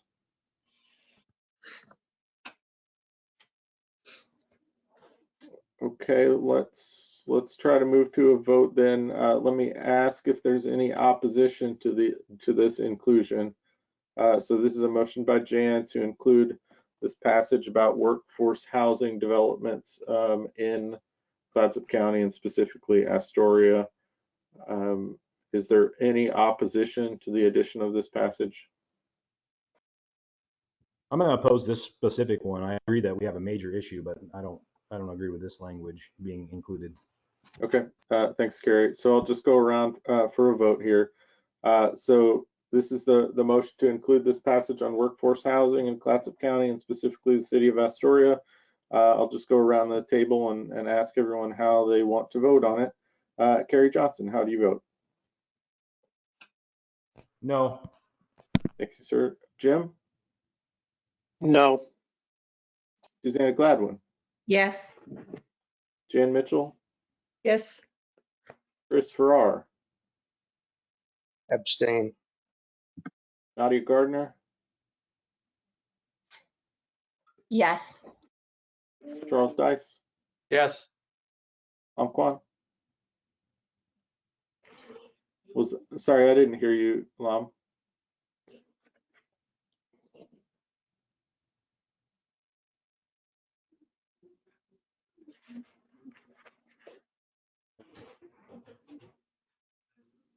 I could tell you're working on it.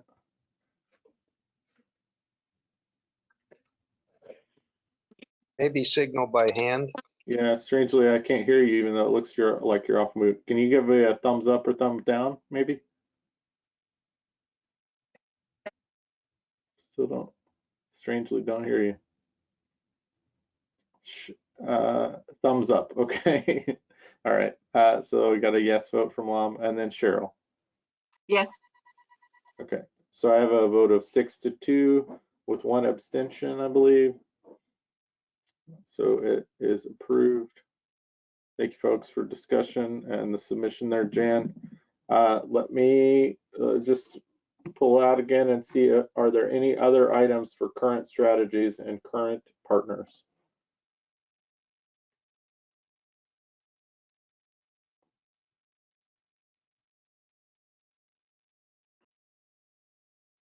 Okay, well, let's try and go into policies then. So policy section starts on page 13. We have a goal and then general policies. Any feedback for either that general goal or general policies there? Yes. Okay, Charles and then Jim. So I would like to make a motion, and this was already sent out, so I didn't put it in chat.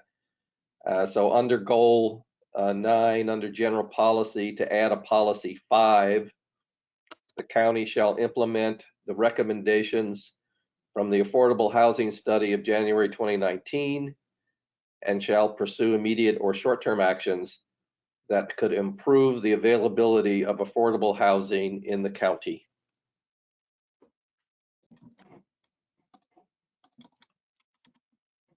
Oh. Sorry, Nadia, Carrie. second.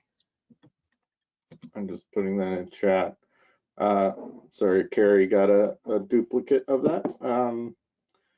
Okay, Charles, I have a motion from you and a second from Nadia.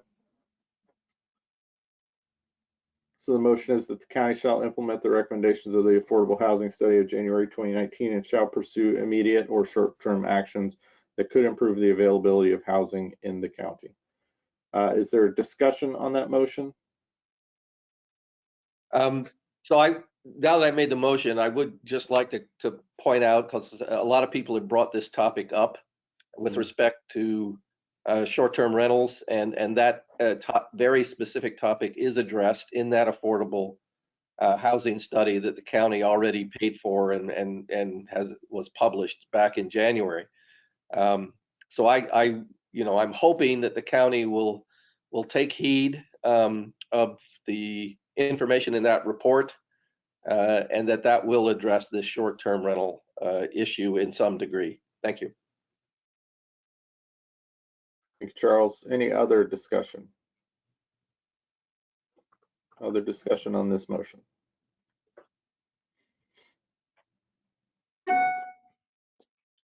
I have a question about, the should or shall issue. Is this where we should have a shall in there?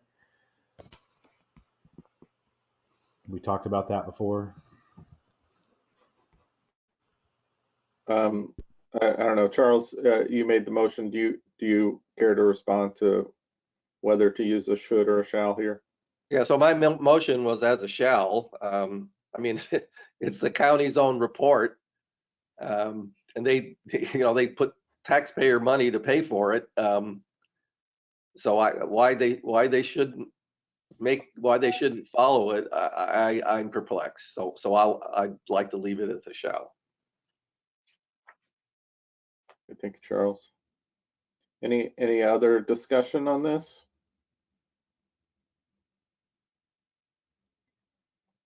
Okay, well, let me, Jim.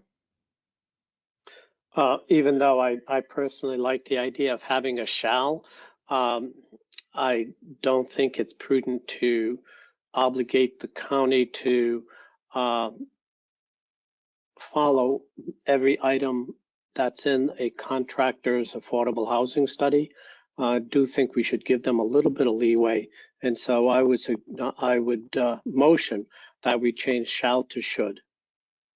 So, Jim, just to clarify the motion, I note that there are two shalls in the original motion. Do you intend to change one, both? Actually, both. Okay, thank you.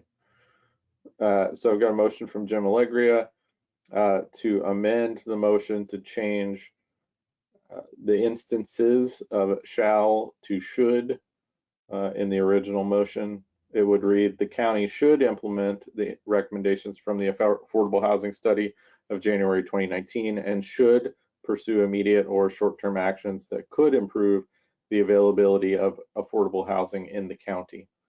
Is there a discussion on that amendment? Oh, thank you, Chris. Thank you, Chris. So Chris seconded. Is there discussion on that amendment?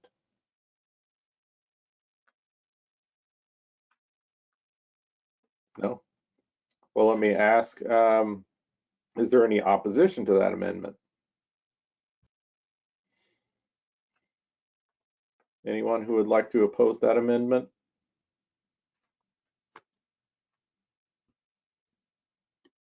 Okay, I'm not hearing any opposition there. So I think the amendment passes. So we will change the shalls to shoulds in the original motion. And we're back to that main motion now, which reads, the county should implement the recommendations from the affordable housing study of January 2019 and should pursue immediate or short-term actions that could improve the availability of affordable housing in the county. Any other discussion or amendments for that main motion? Hey, sorry to interrupt this. I should have said it earlier, but I think the name of that report is actually wrong. I think it's the Housing Strategies Report from January 2019. Isn't that right, staff? That's correct. Charles, would you accept that as a Scrivener's change? Absolutely. Housing Strategies Report? Yes, absolutely. Thank you. Thank you, Gail, for making that change. Any other discussion on this? And thanks, Nadia, for bringing that up to make sure we're accurate there. Okay, let's try for a vote. I'm not seeing more people jumping for discussion here. Let's try for a vote here. Is there any opposition to the motion to include a policy 5? The county should implement the recommendations from the Housing Strategies Report of January 2019 and should pursue immediate or short-term actions that could improve the availability of affordable housing in the county. Is there any opposition to that motion?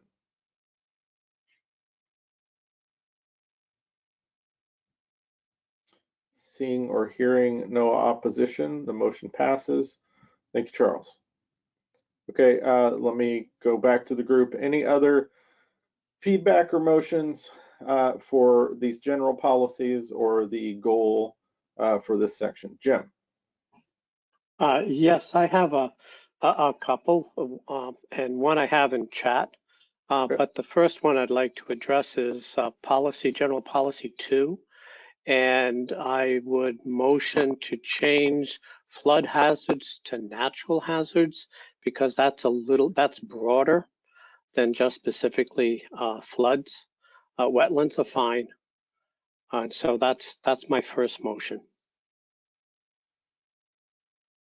Okay, so you're just wanting to change flood to natural, correct? Correct. Okay. So we got a motion and a second by Chris for policy 2 to change flood to natural. because this is a single word change, I'm just going to see, is there any opposition to that change, changing the word flood? Go ahead, Andy, I should state that this is actually a significant change because natural does include so much more than just floods. Okay. So I should inform the group of that.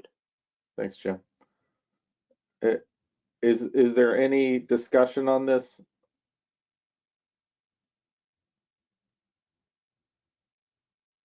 Well, let me ask, is there any opposition to this?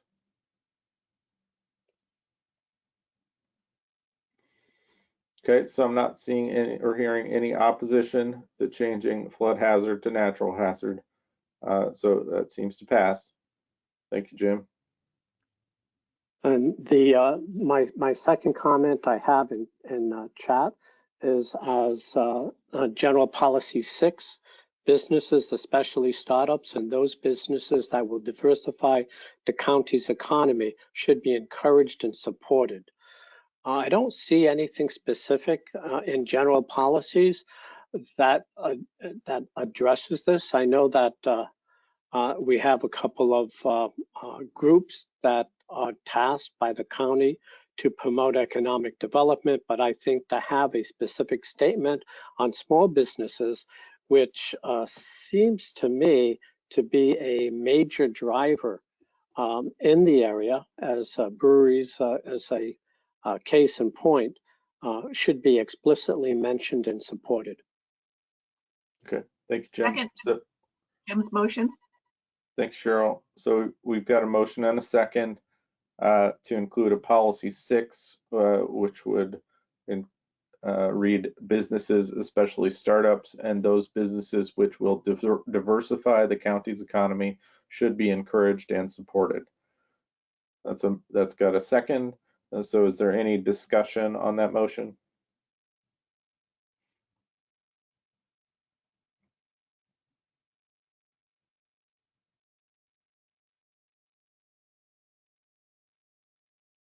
So I'm not hearing any discussion here.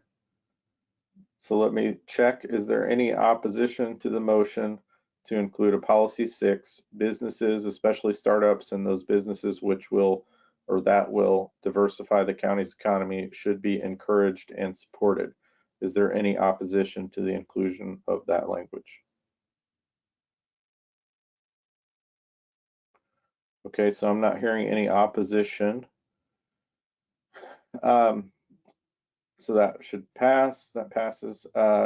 Jim, could I ask and maybe ask the group as a whole, is there any issue with changing that to policy 5, just so that we've got 2 things that are sort of about economic sectors and businesses that are now split by this housing one? Any issue if we move that to 5 instead of 6? You can renumber it as appropriate. It doesn't make any difference to me. Okay. Any issues from the group on maybe that ordering change? Okay, great. Thank you too. Any other discussion or motions from the group on this group of policies?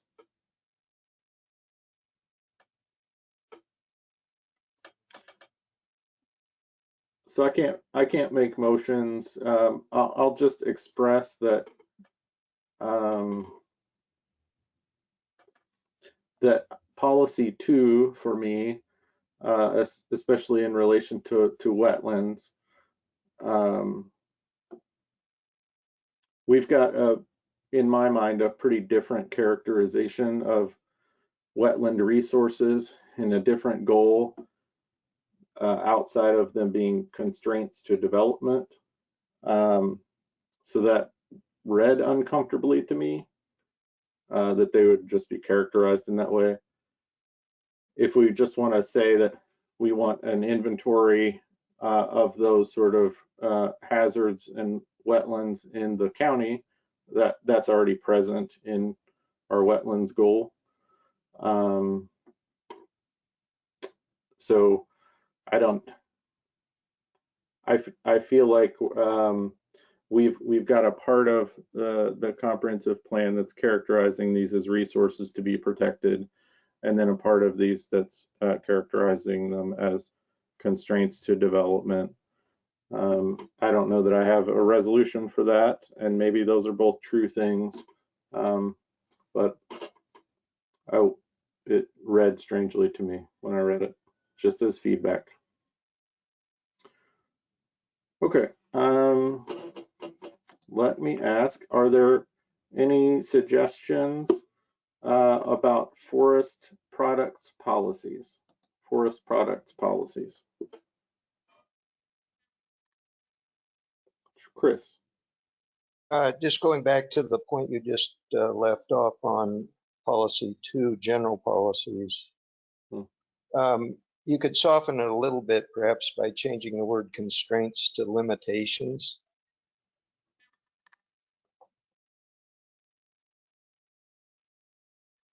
You know, because there are factors involved, or, you know, you can mellow that word out. I took the same attitude when I read it as you had, but it's not worth belaboring.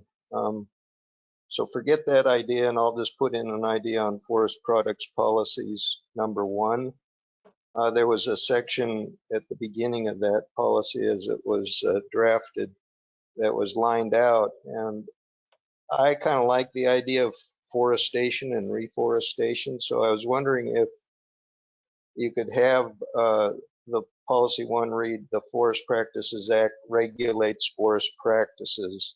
Then you could have a second sentence there just adding that forestation and reforestation is encouraged on land currently not managed for timber production.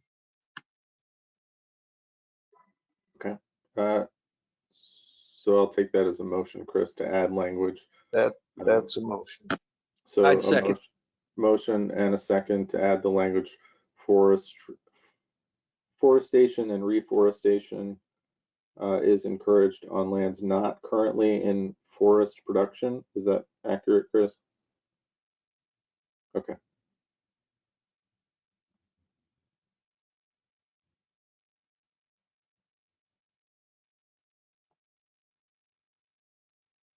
Okay, thank you, Gail, for recording that too. So I'll open for discussion. I see hands from Jim and Susanna. Jim?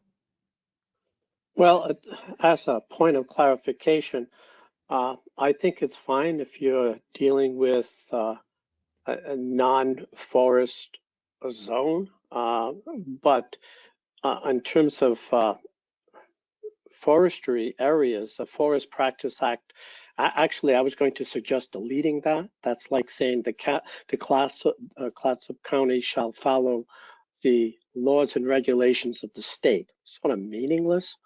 But I do like Chris's concept in terms of forestation and reforestation, or afforestation and reforestation is encouraged on lands not currently classified as zone forests or agroforests.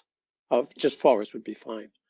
You know, I'm not sure what Chris means by that, but I think it's great if you're dealing with non-forest zone areas, but including it in forest zones, that's not quite meaningful to me. Well, if I may just, I may be incorrect on this, but I own some property that's zoned AF, but I'm not harvesting timber, and I don't really intend to do it personally. But it would be nice if the county encouraged me to plant some of the areas that are grown up with blackberries, to hack that out and plant some trees there that are consistent with the general forest lands around here. So I'm thinking of some properties like that that are kind of marginally forest, but they aren't currently managed in that way. But I could be off base here. I don't know. No, Chris, I fully support what you just said, but maybe I was just daydreaming. Were you thinking of replacing Forest Practice Act and regulates forest practices? How does that relate to? You're not talking about commercial for industrial forest zones, is that correct? Yeah, I get your point on that, and I agree with you that we don't need language in the comp plan that says we're going to follow the rules, because we're supposed to follow the rules anyway, so we don't really need to write it up.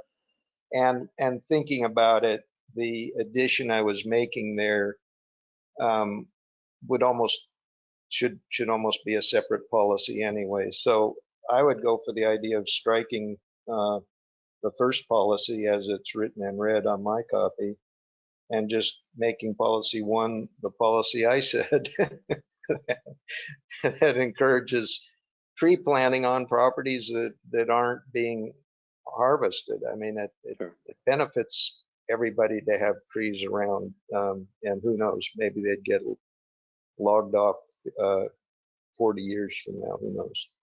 Yeah, I think that's a great idea, except I would just change forestation to afforestation, because that's the correct term to use if land is not currently supporting forest and you want to plant trees to create a forest.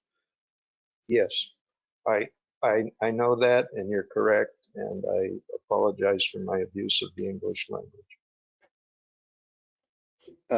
So just for a Scrivener's change of afforestation there, that's fine. Thank you, Jim. Jim, should I take that as a motion to amend and strike this Forest Practices Act regulates forestry practices section? And you're muted at the moment, Jim. Yes, I motion that we strike the current policy 1 and insert the motion by Chris Farrar with that Scrivener change. Okay, so we've got a motion. Is there a second for that motion to strike the Forest Practices Act regulates forestry practices section here? Second. Okay, so we've got a motion and a second. So the effect of this amended motion here would be to delete the existing policy 1 under forest products policies, so that it would only read afforestation and reforestation is encouraged for lands currently in forest production, and we would be striking the Forest Practices Act regulates forestry practices section. Is there a discussion on that striking? Susanna. You're muted, Susanna. I had a discussion, I think Chris and Ashley Latorre from ODF on private lands about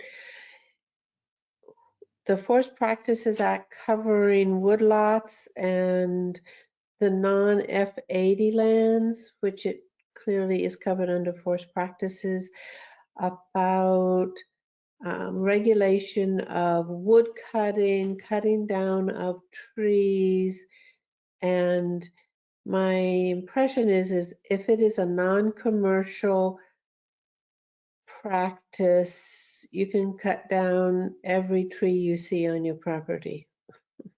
But I think to say that for non-commercial forest practices on non-F80 land would perhaps be more specific. I don't know how important this is to everybody or not.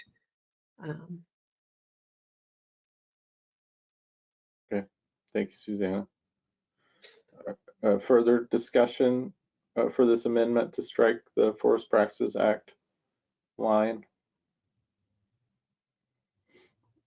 Okay, let me ask is there any opposition to the removal of the passage, the Forest Practices Act regulates forestry practices? Any opposition to that?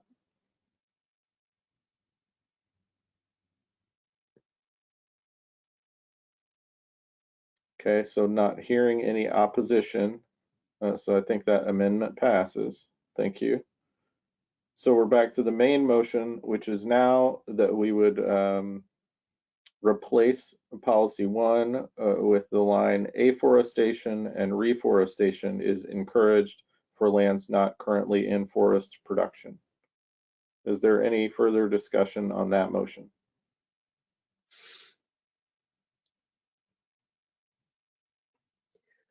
Oh,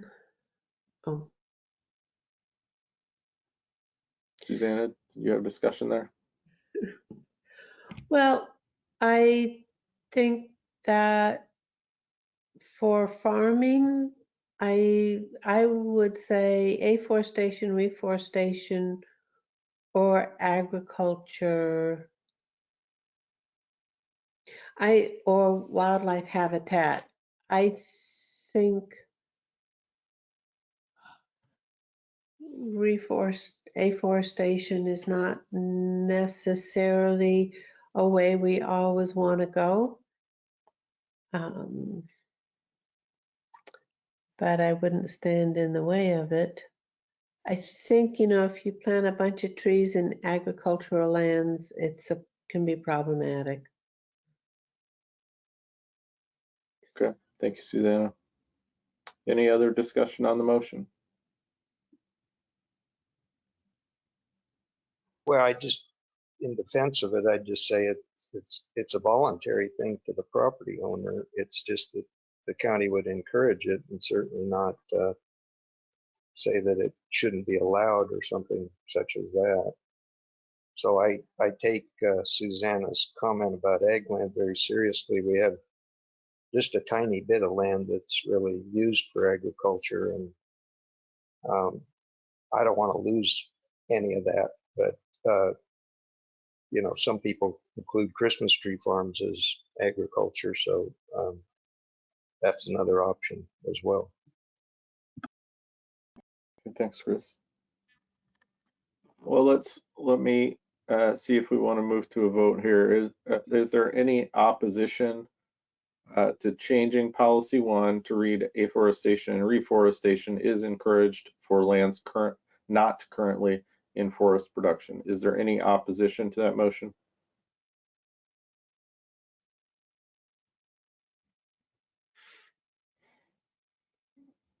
Okay, I'm hearing no opposition, so I think that motion passes. Thanks all for the discussion there. Are there other items that we should consider under the forest products policies section?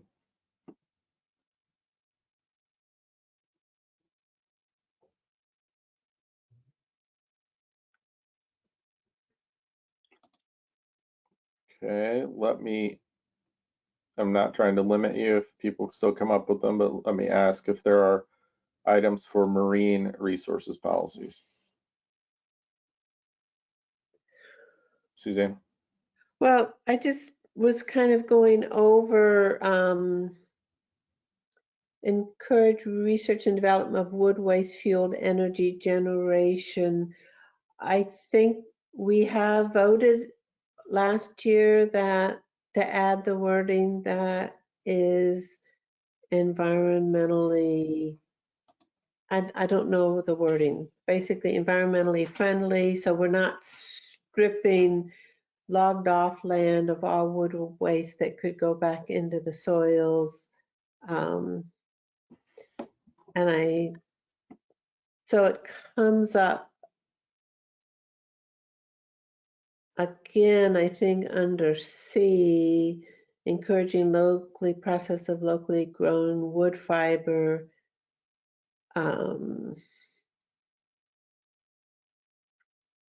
If we're going to look at climate change, I think that wording can be problematic. And this, to just seek clarity here, we're looking at under item policy 3, section C. That's the language you're pointing to. Is that accurate? 3C. B and C, B1 and C. Okay. Actually, Okay. both. Susanna, is it sufficient in this instance? I think you're totally right that we had a discussion and specified some language in the end around wood waste usage. Is it okay to just ask staff to make sure there's no conflict between what we decided in that past discussion and here? Does that make sense to you, to ask them to just reconcile the two?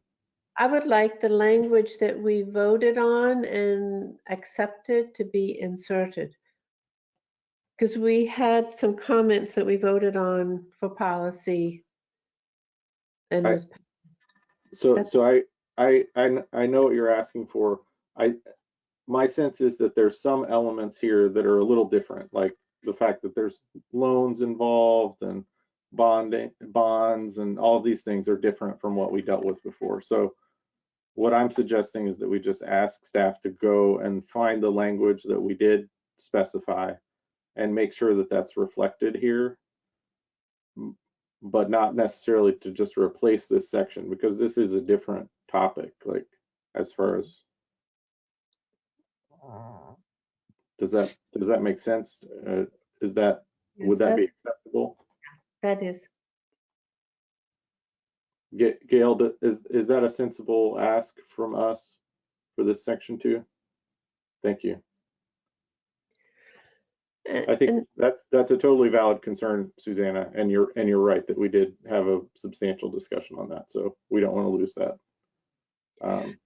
And I also want to say on D that marginal farm and forest lands are usually just waterlogged lands. You know, a lot of trees don't like to grow when land is too wet or they're landslide areas. A lot of the marginal land is not suitable for development, and I find that a little problematic. I was trying to think about, I mean, if you had a big hunk of a rock in the middle of an Ag 80 or EFU 80, then yes, that land should be developable, I guess.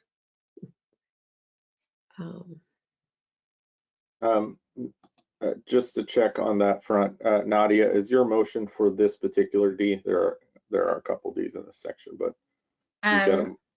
Page 15, the last D. Yeah, okay, 3D. Yeah, okay. I think there already is an exceptions process for all different kinds of properties. We have exceptions all over the county. Turns out the Planning Commission was just looking at them for ADUs. So we already have a lot of exceptions, and then there's a process too. So if there's specific individual marginal lands, we can go through that process already. And this one is talking about like a statewide land use change, which can be very problematic when you're given this kind of broad brush quote unquote solution. Okay. So I'll take that motion for, this is a motion to delete policy 3, subpolicy D. Is there a second for that motion? Second. Thank you, Susanna. Any discussion on that, on deleting policy D here? Sorry about my phone going off here, folks. Any discussion on that?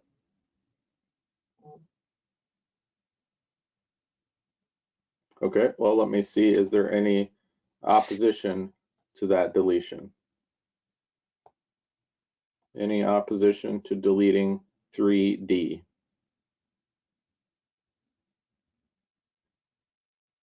Okay, not hearing or seeing any. I think that passes. Thank you for the suggestion, Nadia. So I'll take it back to the floor. Are there any other feedback or policies for either marine or forest products? Jim?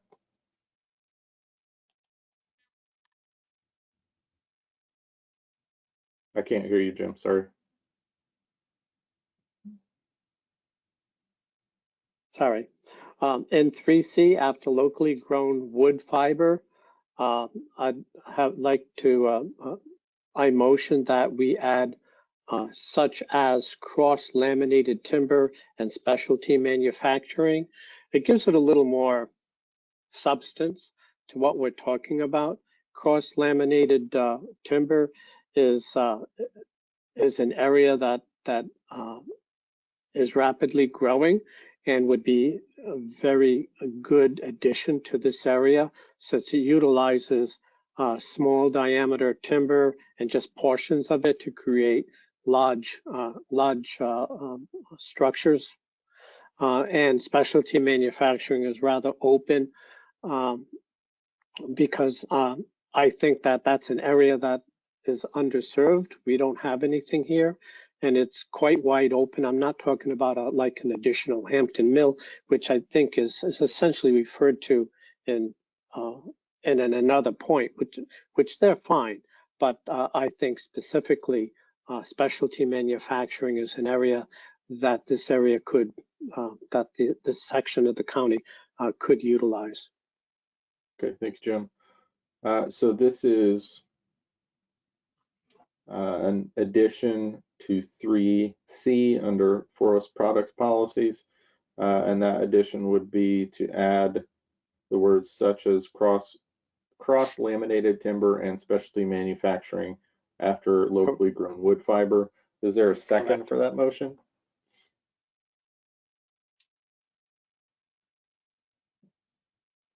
Second. Okay, thank you, Cheryl. So we've got a motion and a second to add that language to 3C. Is there any discussion on that?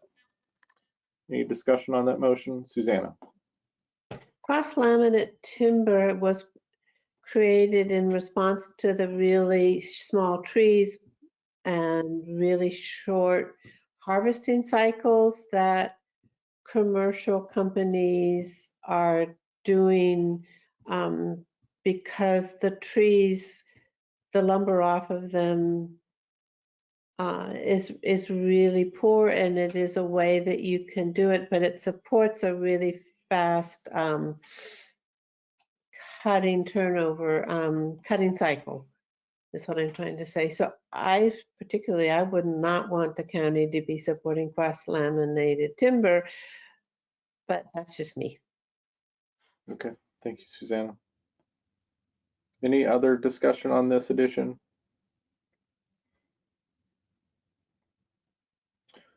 Well, so I'm not seeing more discussion, but I sense that we may have at least one vote in opposition, so we'll go around and vote on this. So this is a vote on the discussion to add the language in 3C after, let me just read the sentence anyway. So it would be considering all measures to encourage expanded local processing of locally grown wood fiber, such as cross-laminated timber and specialty manufacturing to minimize current dollar leakages, including low interest loans, grants, small business assistance programs, and maximum use of the Community Reinvestment Act. And that's adding that group of words such as cross-laminated timber and specialty manufacturing to that passage. I'll go around and ask for a vote on this addition. Carrie Johnson, how do you vote on the motion? Aye. Okay, Jim Allegria, how do you vote? Yes. Susanna, how do you vote? No. Jan Mitchell, how do you vote? I didn't hear you, Jan, sorry. Yes. Okay. Chris Farrar, how do you vote? Aye. Nadia Gardner, how do you vote? Aye. Charles Dice, how do you vote? Yes. Anquan, how do you vote? No. Cheryl Johnson, how do you vote? Yes. Okay, my count was 7-2, so the motion passes. Thank you for the short discussion there, folks. It looks like I've got a motion coming up in chat from Cheryl.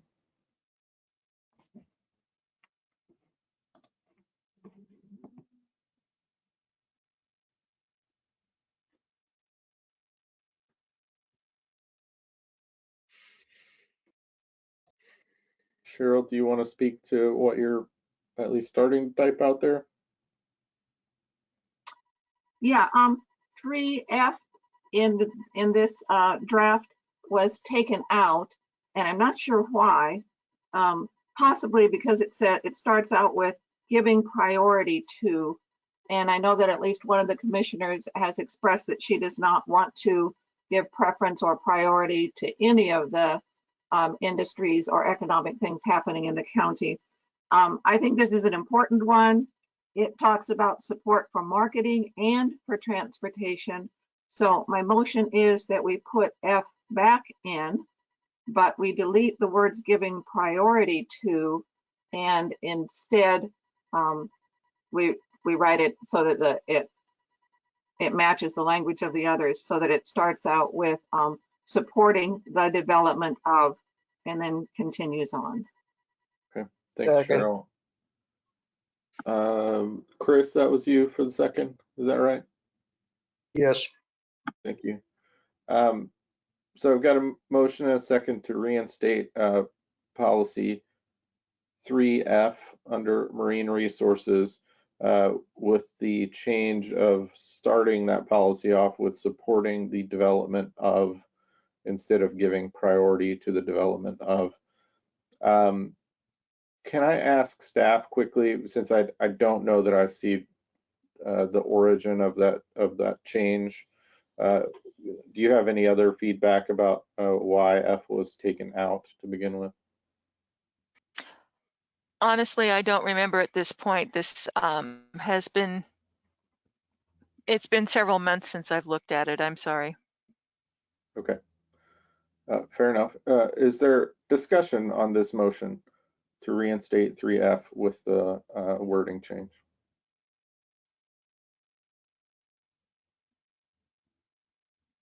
Okay, well, if there's no discussion, perhaps that means there's no opposition.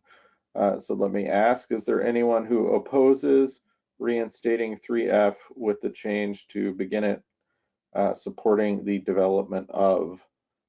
Any opposition to that motion?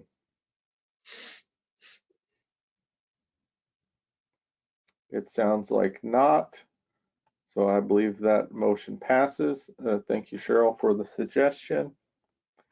Any other items for marine resources?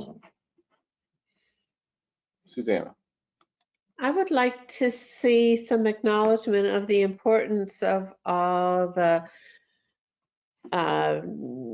watersheds that are the breeding grounds for salmonoids and other important economic species. Do you have language to suggest there, Susanna, or are you hoping to ask staff to write something? What's your proposal? Ask staff to. My brain isn't working well enough. Okay. Go ahead. Well, we will be looking a lot more about riparian zones, which this is also a lot about. This section is more about the economic development, right? I mean, the economies of the fishing, so a little different. I don't know. Does anybody else have anything to say on that? If not, we need to move on. I think you bring up an important point, but you know, in a very general way, your idea is somewhat covered in policy 3B, as in bodega, encouraging resource agencies to continue developing information on sustained yield of fisheries. That's kind of a very general statement, and I'd like that to go on to say actually do something with that information, but it gets at your point about the importance of the freshwater watersheds providing habitat for the fish that ultimately are caught in the estuary and the ocean. But I don't know. Does that help? We're both kind of vague. I mean, it's not succinct, either of us. Not vague, but not succinct. Sustained yield of fisheries and the importance of spawning habitats. This policy is very focused on coastal and ocean issues, but I am so sorry. I didn't sleep well last night. I just said it. I think you're making an important point, and I forgot what you just said about adding on to that item B about, you know, trying to improve the watersheds for that part of the life cycle of the anadromous fish and so on. I think that letter B could be just beefed up a little bit and made a little more purposeful, rather than just have information where we actually want to do something to make the habitat better, and therefore the fishery ultimately will improve. So maybe somebody can word that nicely. Nadja?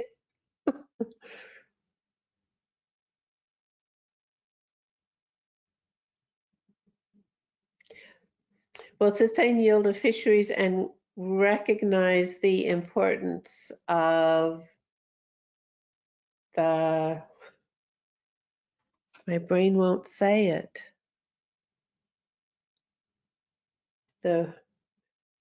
You could say breeding grounds. There's another word for it.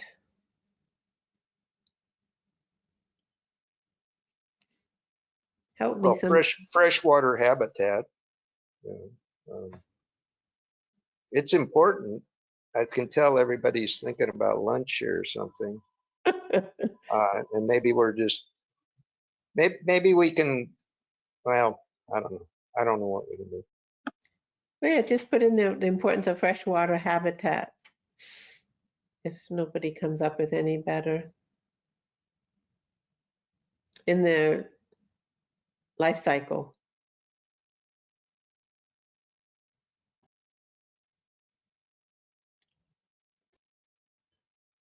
All right, so we've got a motion to add to 3B, is that correct? The language at the end of the passage to include and recognize the importance of freshwater habitat. Did you say for their life cycle? No, that's awkward. We can leave that. And recognize the importance of freshwater habitat at the end of policy 3B. Is there a second for that? Second. Second. Okay, so Charles, I heard first. So we've got a second from Charles. Is there any opposition to the addition of that language? Well, any discussion on it? Sorry. Any opposition to the addition of that language?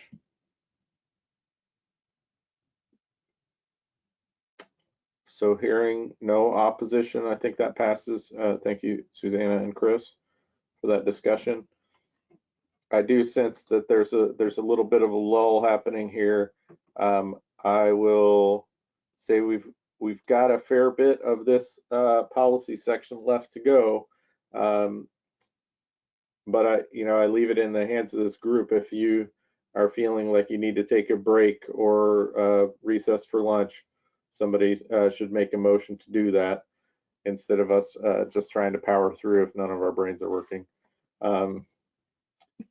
But let me go back to the group. Are there any other items for marine policies? Any other items to consider here? I was just thinking about a motion, just thinking about the climate change discussion we had earlier, and making a motion to add, I don't know what letter it is, but add under 3, support ocean science. I was just gonna, especially around ocean acidification and hypoxia, to, I don't know. My brain is not working, obviously, but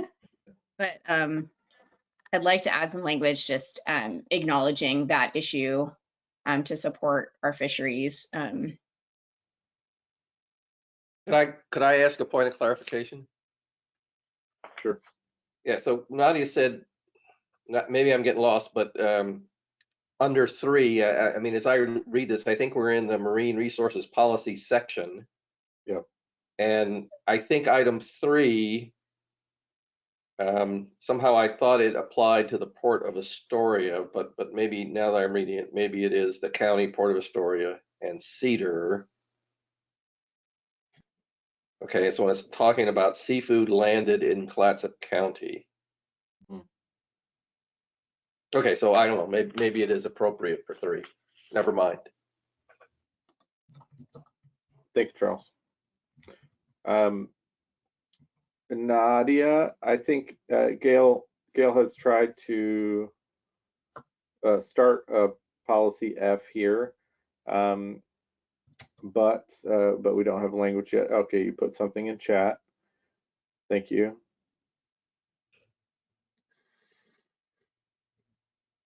So that's at least the start of a motion here.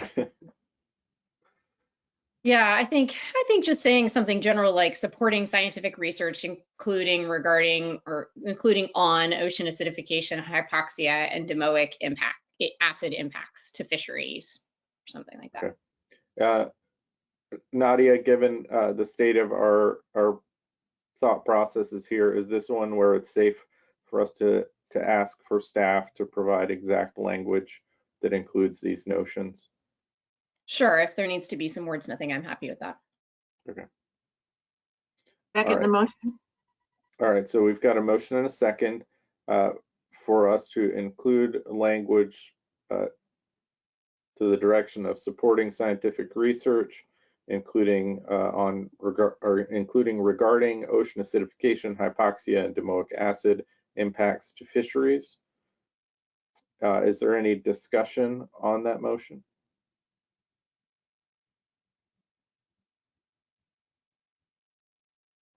Okay, I'm not seeing people's hands going up or anything. Let me ask if there's any opposition to the addition of 3. I think this is actually, since we've reinstated F, this may be a G, but regardless, is there any opposition to the inclusion of this motion to add supporting scientific research, including regarding ocean acidification, hypoxia, domoic acid impacts to fisheries? Any opposition to that? Chris? I'm sorry, it's not opposition. It was just in the way these policies are laid out, it kind of leads you away from what the original point of the policy was. And so I was just going to say that maybe this new policy that Chairman Gardner is proposing would fit better as an add-on to policy 1 under marine resource policies, which is more oriented toward the environmental condition of the marine resource. I don't know if anybody agrees with shifting it up to there as a better fit.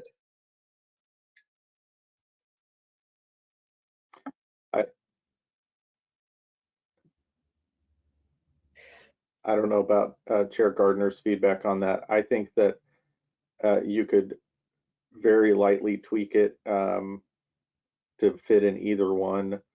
If staff is revising language, any language around this being guided toward wanting to make sure these fishery habitats keep producing at a high level, would make me want to keep it in 3. But yeah, I think I'd like it to be separate from the Columbia River Estuary, which is its own. I mean, of course, it's connected, but is its own deal, especially around the planning. And so, I would do a separate one or under this one, and I personally think it's fine just under 3. okay, thank you, Nadia. Susanna? Well, just where we were at, I agree with Nigel, but I'd like to put it under 1 and create a 3 for it. We were just there.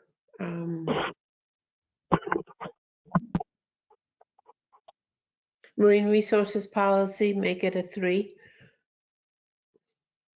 So there is an existing 3. It's not visible on the page now. Just for clarification, are you suggesting that this should just be a standalone policy, Susanna? Yes. Okay.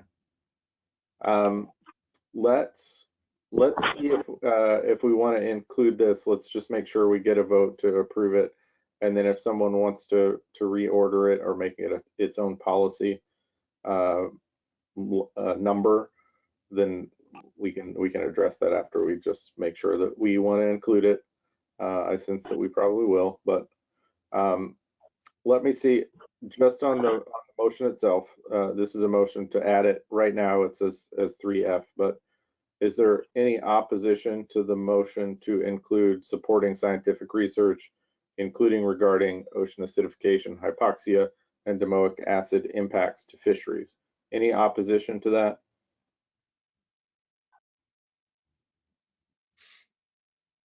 Okay, so I'm not hearing any opposition, so I think that passes.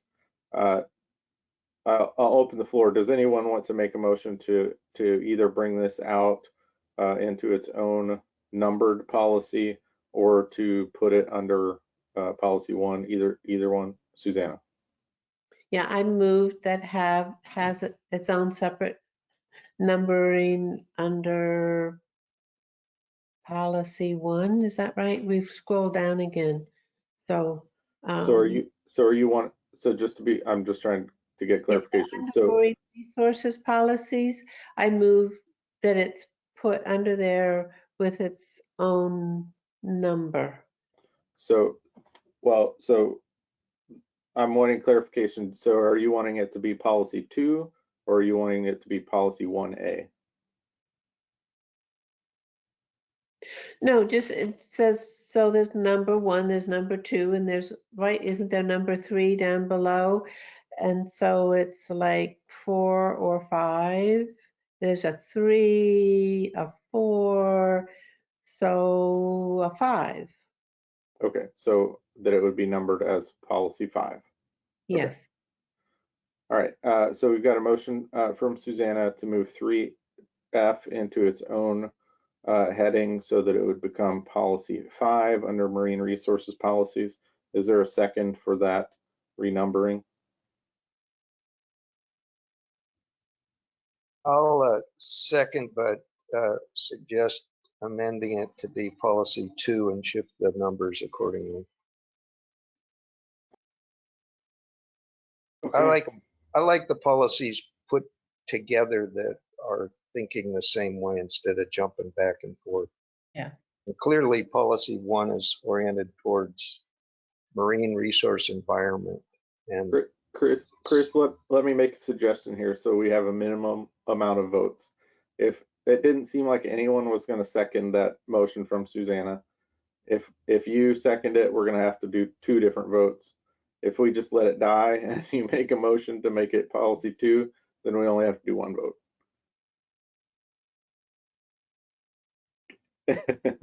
Can I convince you to hold off on the second there? Maybe. My silence is my answer. Okay, all right. Susanna, I hope this makes sense the way I'm trying to handle this, but Yes. let me just check one more time as far as making sure this passes through. Is there any second for this motion to make it a policy 5? Okay, not hearing one. Let me go back to the floor. Chris, do you have a motion?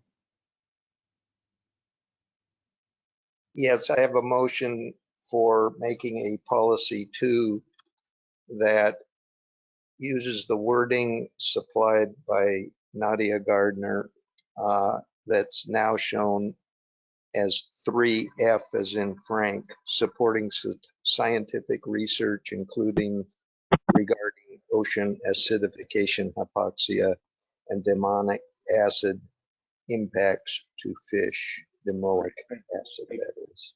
Thank you, Chris. So I'm gonna take that as a motion to renumber policy 3F as policy 2. Charles, I heard a second from you, I think. Is that correct? Okay. Yes. Is any discussion on that motion? Let me ask if there's any opposition. Is there any opposition to renaming 3F to policy 2? I would, of course, sequentially renumber a couple of other policies, but any opposition to that? Just the language, though, will be aligned, I assume, by staff to be the same. So Clatsop County will support rather than supporting. This is Julia. Staff can go ahead and remove the gerund supporting, replace it with the standard verb support, or the Clatsop County shall support. Great, thank you. Thank you, Julia. Okay, let me just check one more time. Any opposition to renumbering 3F as 2?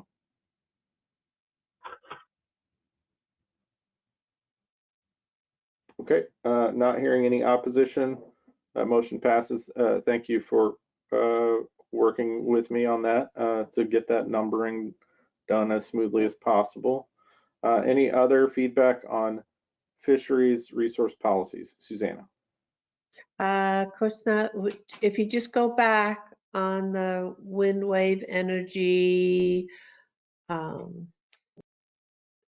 would like to add and consult with OSU's pack wave group, because, well, the comments on that are that they were at the table with fishermen and they worked out where everybody was happy with a project, and they early on reached out to the fishermen so that it would not harm ocean fisheries. And of course, maritime commerce, I think, would be high on the list of checkoffs on any project. But I would add not just consulting the territorial sea plan, but also consulting OSU in their pathway project, because they are right now the most knowledgeable. So that's, you're indicating that in what's on the screen as policy 4, yes, that you would be adding and pardon me, Oregon State. So inserting the county shall, I don't know about rely, would consult with the Oregon Territorial Sea Plan as well as OSU Pack Wave project.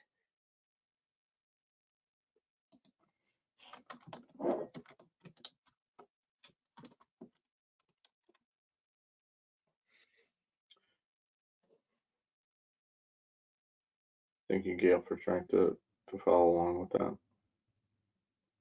Second the motion.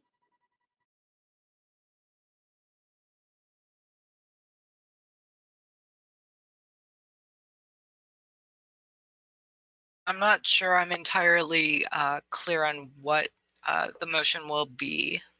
Sure, that's fair, Gail. Susanna, can you restate, since I think we were sort of finding the spot here to record this, can you restate what you want that language to read? It's a little bit of words. Let's see, the county shall rely, no, the county shall consult with the Oregon Territorial Sea Plan and with OSU Pack Wave project. Okay. The Oregon OSU, yeah. I think that reads okay. Okay. And you know, of course, it's kind of mandated that the county would work with the territorial sea plan. I think it's kind of mandated, isn't it? Probably. I don't I mean, know an answer to that. Yes, it is. Yes. Okay. Thank you, Gail. Yeah. Okay, so we've got a motion on the floor to replace the existing language that the county shall rely on the consultation process described in the Oregon Territorial Sea Plan with the language, the county shall consult the Oregon Territorial Sea Plan. Is it with or was it and? I don't remember. And the Oregon or State University Packwave project.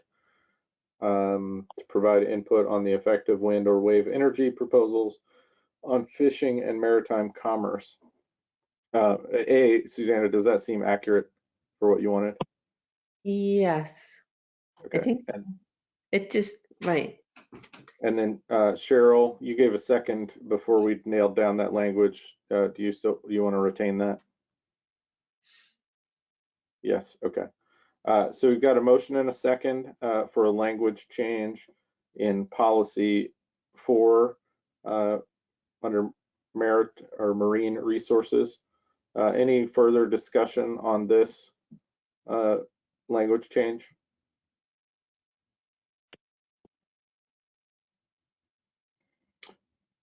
So I'm not hearing or seeing any discussion on this inclusion of the OSU Packwave project. Any opposition to this change? Any opposition to change the change to include the OSU Packwave project in policy 4? Not seeing or hearing any opposition, so I believe that's approved. Thank you, Susanna. Thanks, Gail, for working with us on that one. Any other issues for marine resources, or are you folks ready to move to travel industry policies? Susanna. We need a break, I think.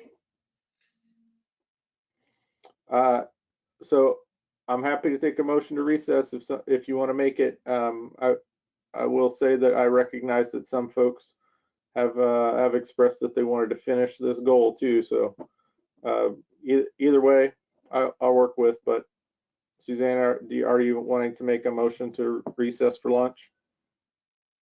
Or 5 minutes, either way. Jim wants the break for lunch. Okay, so Jim, I'll take that since you put it in the form of a motion in the chat. I'm reading that as a motion to recess for 30 minutes so that we can take lunch. Is that an accurate motion for you, Jim? Correct.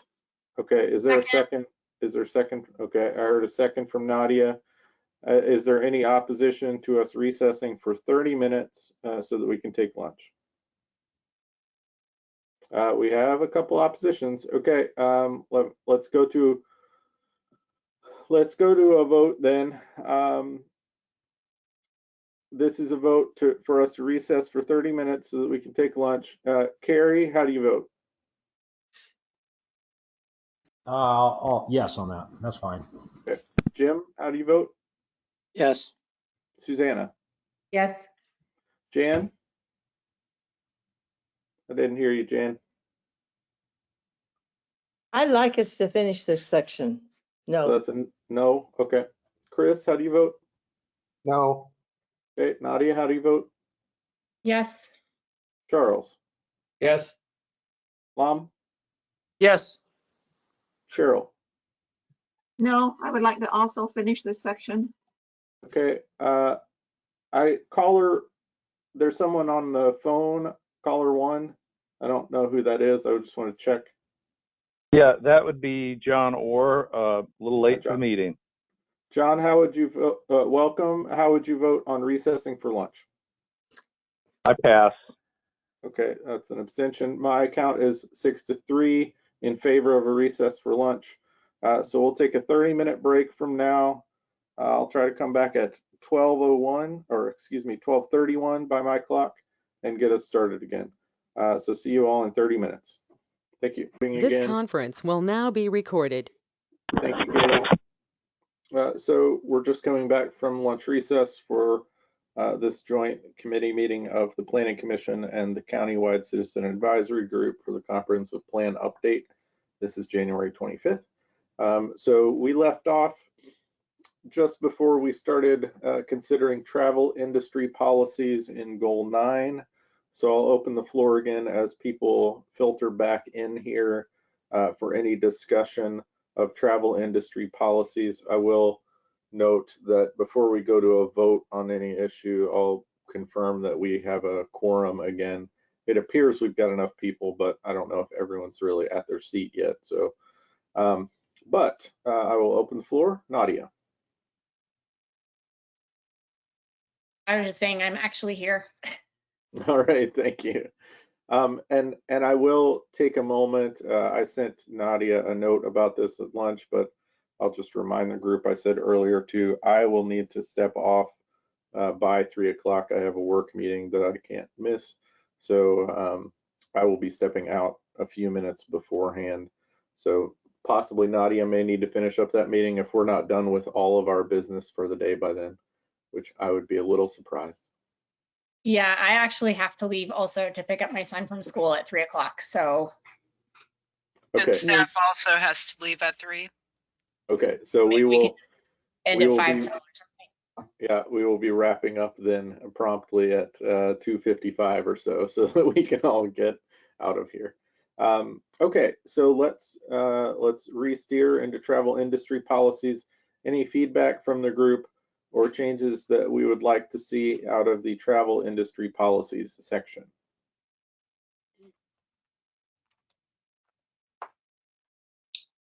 Lom? Yeah, I guess I have a quick little concern. I looked at the policy and I didn't see anything about roads and traffic. And it was really concerning to me that coming back on Sunday, we had a really beautiful weekend. I was coming back from Portland, and around 5 o'clock or so, and the traffic was tremendous from the moment from Banks all the way out to the other coast. It was just back-to-back traffic all the way. So that was one really concern that I don't know if this being addressed at all, and I don't know how we could. But anyway, that's one of my big concerns. Okay, thank you, Lom. Can I ask, is there any reflection from staff on whether or not traffic was and transportation infrastructure was left out of this section by intention? I mean, I know that it's in other sections, other goals, but. Well, there is actually, this is Julia, sorry, there is actually a whole goal regarding transportation and transportation infrastructure in goal 12. Okay, and so that was the intention, was just to limit it to goal 12 and just, and well, it would that's be handled there. Traditionally, yes, that's what's happened. So this was more based on the economic development component of the travel industry rather than what would probably devolve into concerns about the travel industry and its impacts on the transportation infrastructure, unless you want to consider something that would support transportation infrastructure to support the travel industry. I don't know really what you want to do, but there is a whole goal just on transportation. Thank you, Julia, for addressing that. Charles, I saw your hand up, and then Nadia. Yeah, so I again, and I don't know whether we can just defer everything to the transportation section. Maybe we can. But this goal is talking about economic development in Clatsop County. There are clearly some limiters to economic growth in the county. I think we already pointed out a really big one, which was affordable housing for workers. And I kind of look at this transportation thing as another limiter to economic growth in the county. You know, I'm sure there are companies that may be looking at coming to Clatsop County, but you know, when they look at what happens to our roads in the summer, and they look at what happens to our 2 access roads from Portland in the winter, maybe they decide to go elsewhere. So in terms of economic growth, I think it's a factor. Okay. Thank you, Charles. Nadia.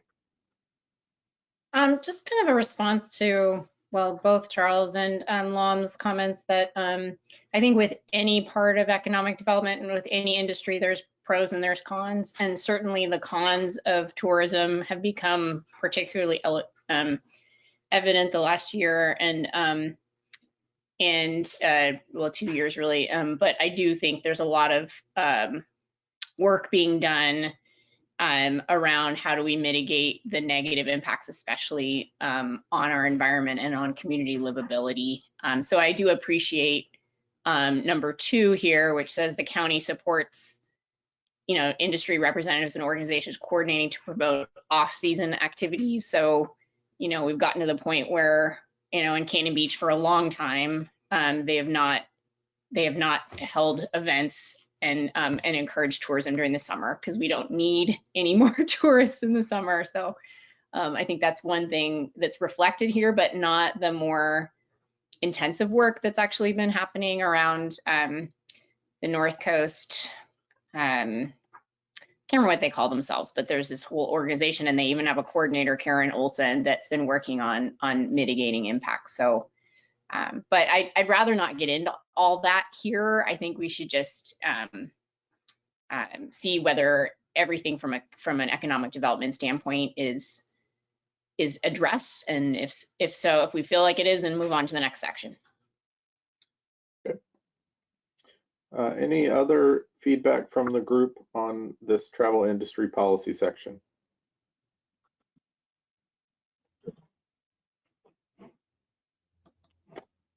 Okay, let me ask, anything about the human resources policies or policy, I guess?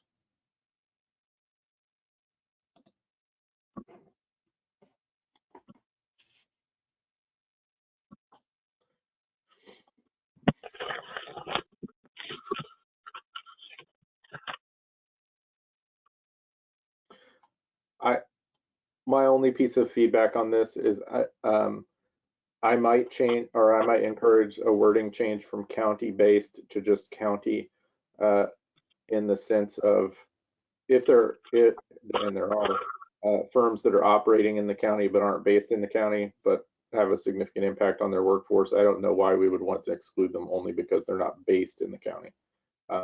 So I don't know, that's a wording suggestion, but again, I'm not going to make a motion around it. I just give you that as feedback. Cheryl? I just wanted to make a comment. Number 4 refers to the Port of Astoria's strategic business plan for 2019 to 2004. I was very glad to see that got included in there. Sometimes in the past, I think the port has been overlooked as a partner, as an economic partner.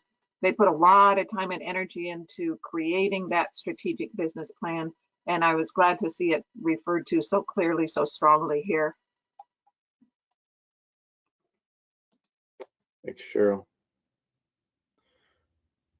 Again, this is just formatting feedback, but I'd just like consistency between bullets or sub bullets as either letters or bullets. I don't really care either way, but this particular section is using bullets. So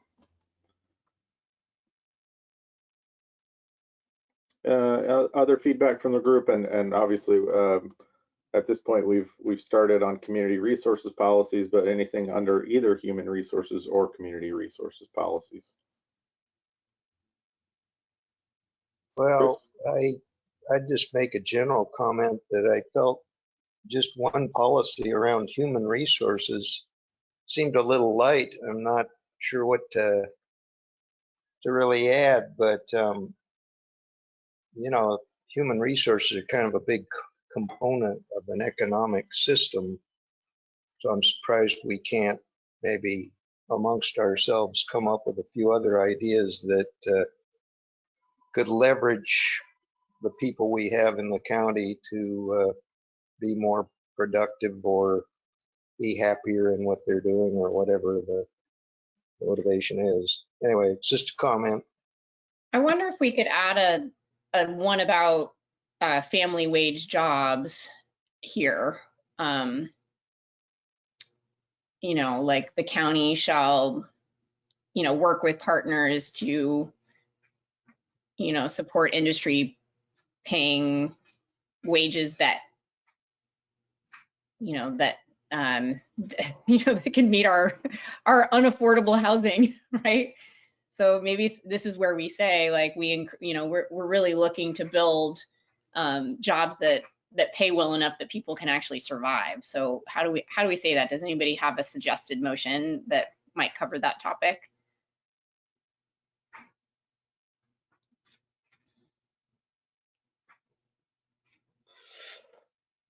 Well, my interpretation of family wage jobs would include that, because a family wage job will vary across the country depending upon the local circumstances. So maybe that would be sufficient.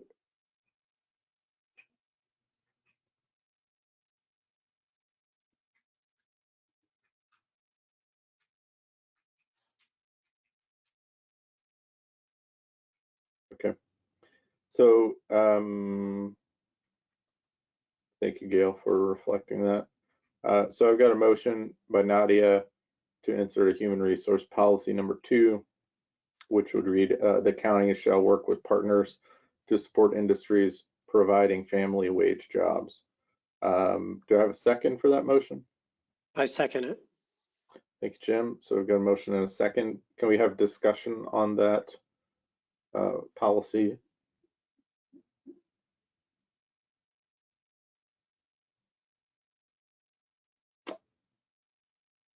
Just noting that Susanna, alternative language would be living wage jobs, not to discriminate against people who don't have families, but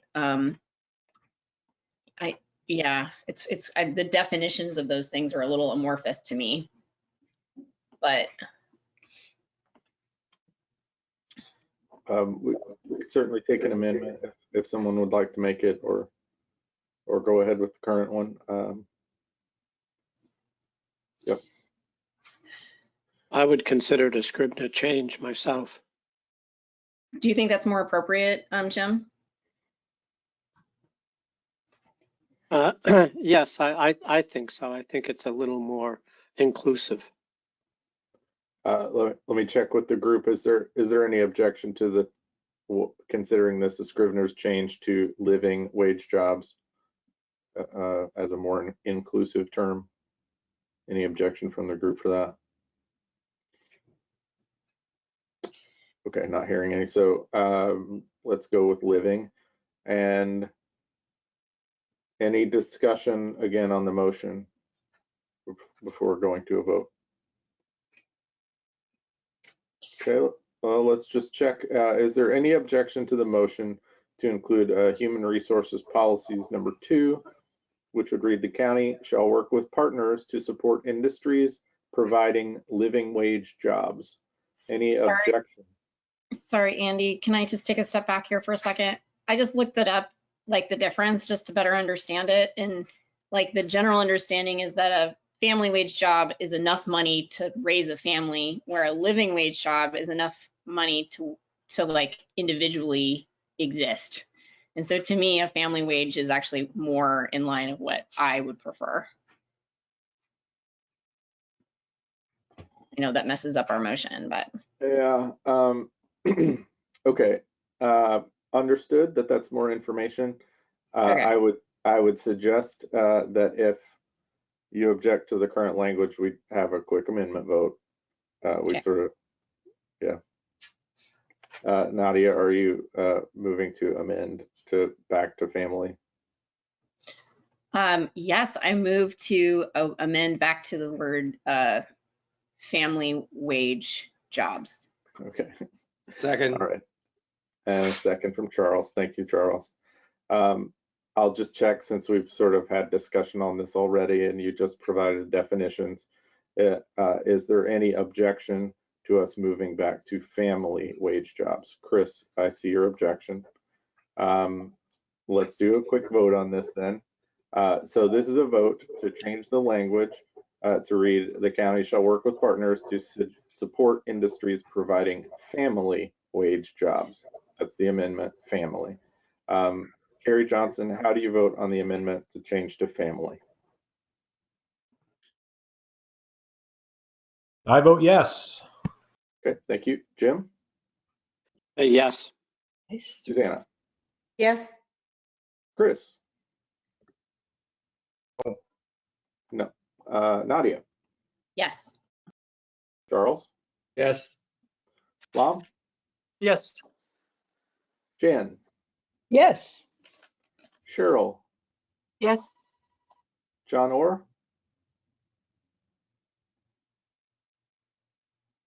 I don't hear you. There you go. Yes. Yes. Okay. I've got a vote of 9-1. So that amendment passes. So we'll go back to the main motion. That motion now reads as it did before. The county shall work with partners to support industries providing family wage jobs. Is there any further discussion on that motion before we go to a vote? Jim? My only thought is that industry is a specific type of businesses, and I'm just trying to confirm with the group, does the term business be more inclusive than industry, or are they mutually exclusive? I think we want to be broad here to include both retail as well as industrial family wage jobs. And I'm not too sure how best to put that. Jim, are you suggesting an amendment to replace industry with businesses? At the moment, I'm not too sure which way to go, but the concept that I'd like to see is to include all, well, businesses. I think that's more general, but I'm not positive. Okay. Does the staff have any input onto that?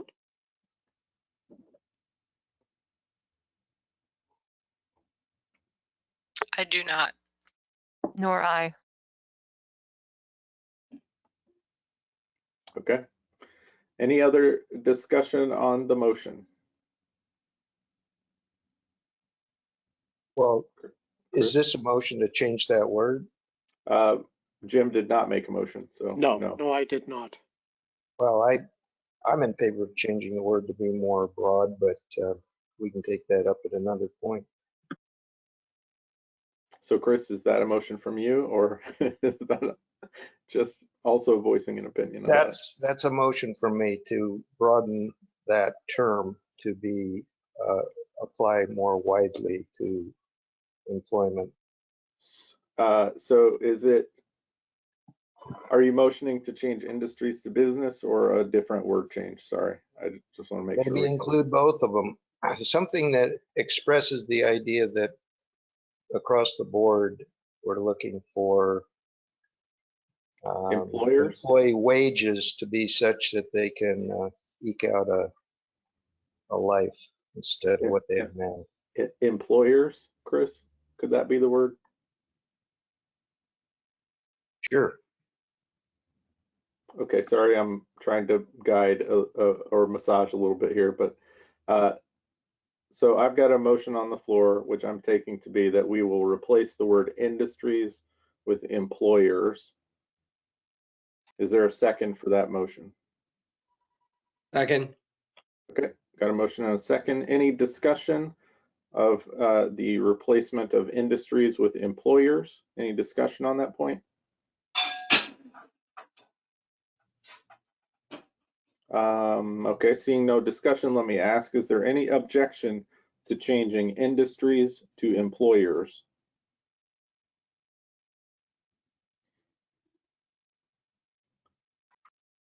Okay, I don't see or hear any objection here. So I think that motion passes. Thank you for bringing that up, Jim and Chris. Now we're back to the main motion again. Any further discussion on this main motion, which now reads, the county shall work with partners to support employers providing family wage jobs. Any other discussion on that motion?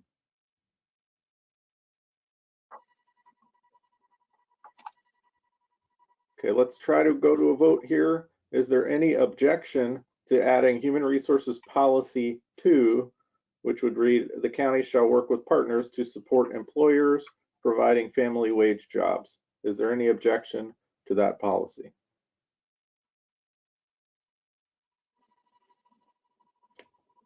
So I see no hands or hear no objections, so I believe that is approved by unanimous consent. Thank you all.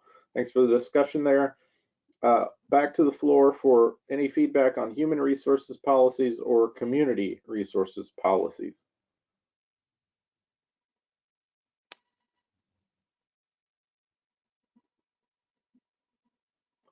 Give just a second here, people to think about that. Chris, I see a hand. I have kind of a question on policy number 1 of community resource policies, and it has to do with the second sentence there that says the county and other local jurisdictions should continue to support economic planning. I'm not just, it's a question of, can we dictate to other local jurisdictions what they should do?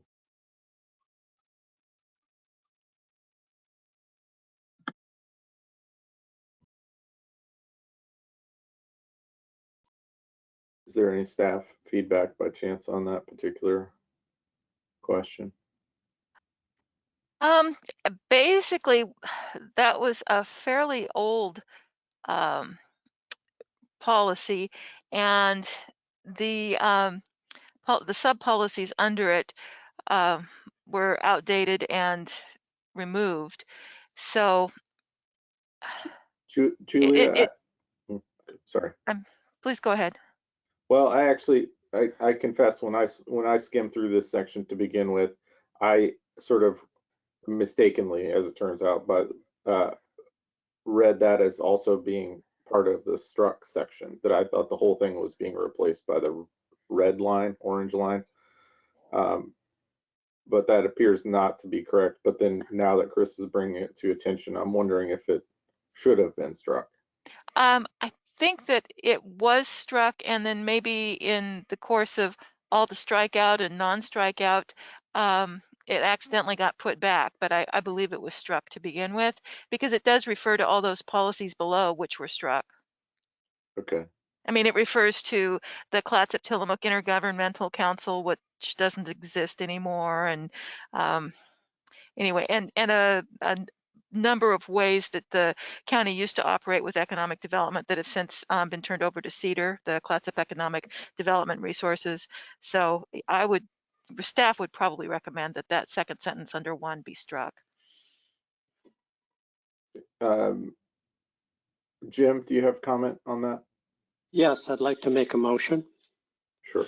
I'd like to make a motion that number 1 be reconstructed to read, Clatsop County should continue to delegate economic development processes to CEDAR and Columbia Pacific Economic Development District, COPAC, period, and then exclude the last sentence. Okay. Thanks, Jim. So I've got a motion to replace some of the wording in policy, community resources policy 1, to replace the word currently with should continue to, and then to delete the existing second sentence. Is there a second for that motion? I second. Okay, so I've got a motion and a second to replace currently with should continue to, and to strike the second sentence under policy 1. Is there a discussion on that motion?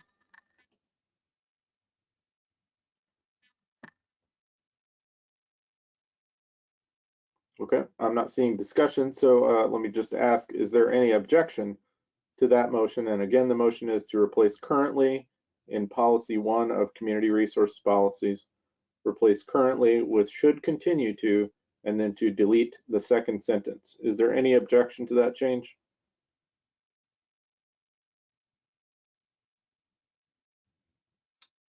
Seeing no objection to that change, I think that is approved. Thank you, Jim, for that suggestion to clean up that that section. Thanks, Julia, for the clarification there too. Okay, any other feedback on community resources policies?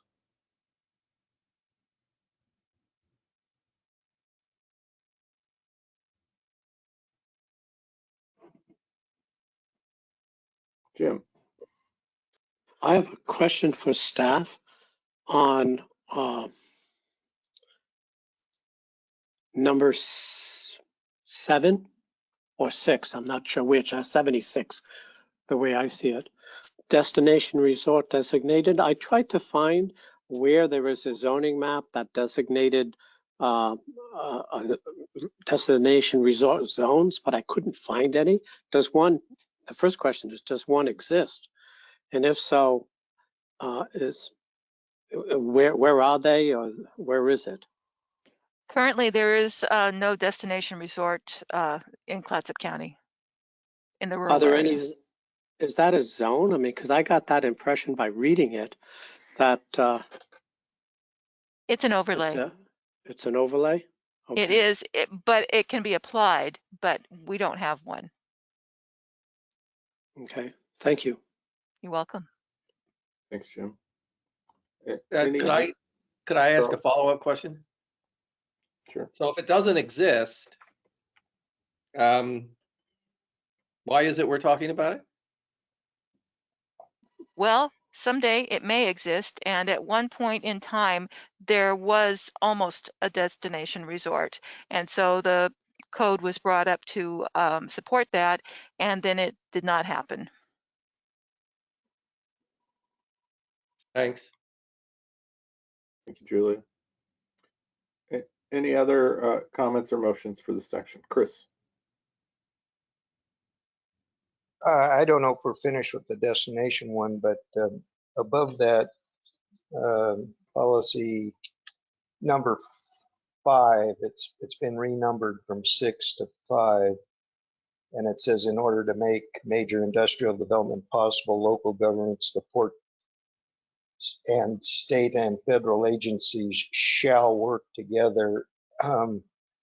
Again, my question goes to the county can't really dictate to the federal government, the state, or the port, or city governments. So can we just tweak the wording there to make it like the county will encourage working together amongst these agencies? Just for I don't know. I'm just picky, I guess. I might suggest that just gets deleted, because really that one was just about the railroad line. And I mean, of course, if there was major industrial development, these different groups would work together on it. But that one was created specifically about that Highway 30 line that no longer is functioning. Is that a motion, Nadia? To delete. Okay, I move to delete what is currently number 5. All right, thanks. Second. So I've got a motion and a second to delete policy 5 as numbered. That policy reads, in order to make major industrial development possible, local governments, the port, and state and federal agencies shall work together. Is there any feedback on deleting that section?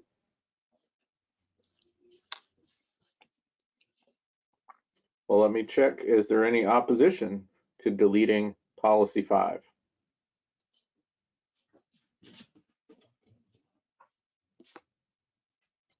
So I'm not hearing any opposition, so I believe that passes. Thank you, Chris and Nadia, for bringing that one up for your consideration group. Any other feedback or motions for this community resources section?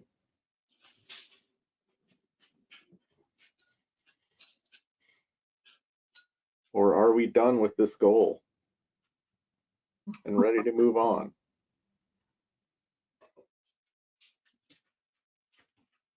I'm going once, twice. All right, I think we can move on to our next goal. That is goal 11.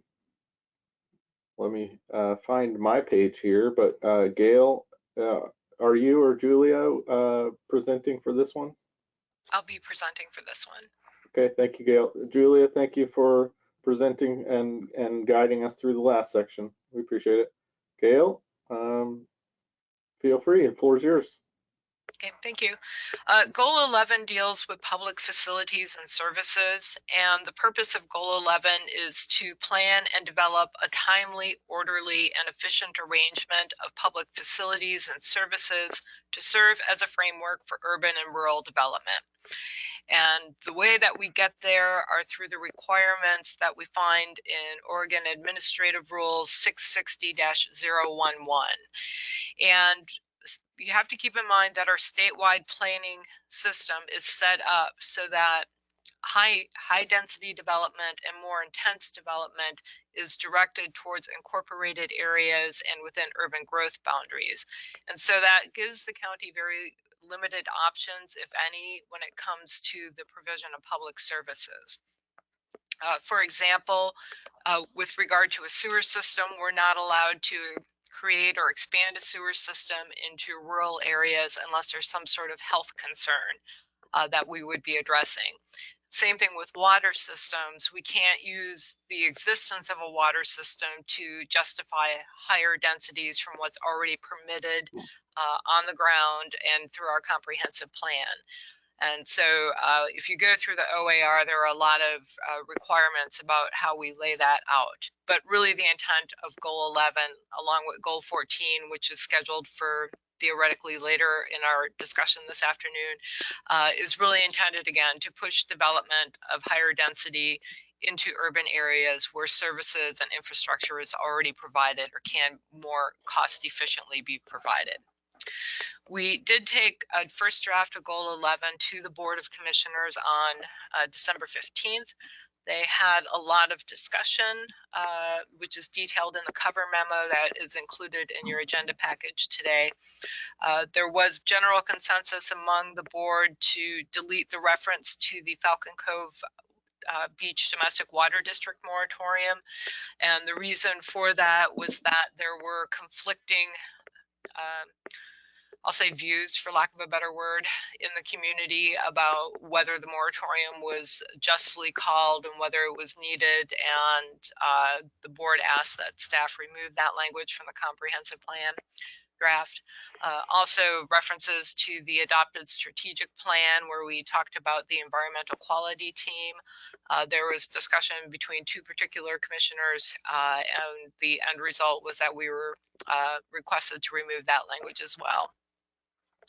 So I'm not going to go through each of the discussion items that are included from the board in your cover memo, but I am happy to answer any questions that you may have about those in particular, or to answer questions that you may have about Goal 11. Thank you.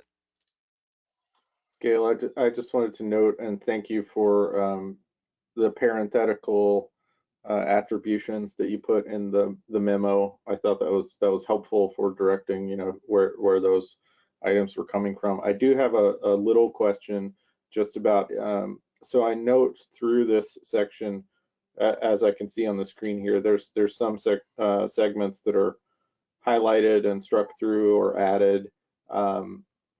There are some coloration differences as we go through. Is there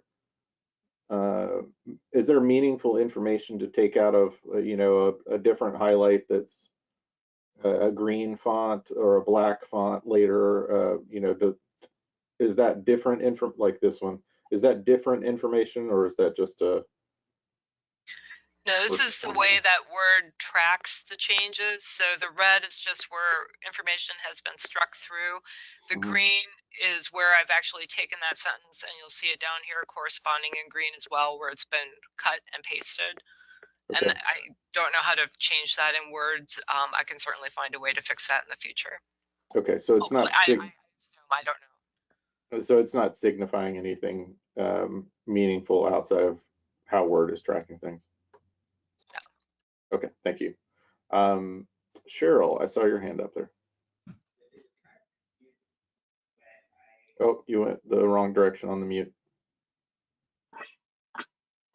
Okay, thank you. I did note that there was a lot of discussion around the Environmental Quality Action Team. And Gail, I'm not aware of who they are, or that there was a plan approved in 21, 22. Can you just clarify who they are, who they were, and what they produced?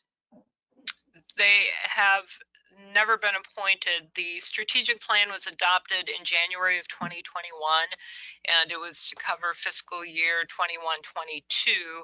One of the items in that plan, which covered 5 focus areas, one of which was environmental quality, there was a recommendation in fiscal year 21-22 to create an environmental action team that would have basically pulled and reviewed all the known study and research that have been done on water quality and quantity, especially in relationship to the Clatsop Plains.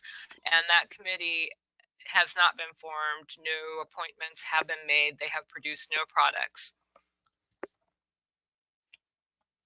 Thank you, Gail.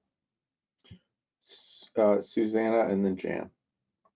Is it possible that it will still be activated, appointed? That will be at the discretion of the board. Jan? This is a question without a connection to any place in the document, but as I've said before, I came from an area where the use of septic tanks was limited to 1 for every 2 acres. Therefore, this whole area was platted into acre lots. Then that was because of the danger of nitrates, and I don't know if that's, that was long ago, and I don't know if the efficiency of septic systems has changed or thinking has changed, but that was because of danger to pregnant women and babies. And I'm just wondering, I don't see any mention of that in discussion of septic systems in Clatsop Plains, and I know the water table is obviously much higher there than it was where it came from. So to me, it might be a concern, but I don't see it mentioned.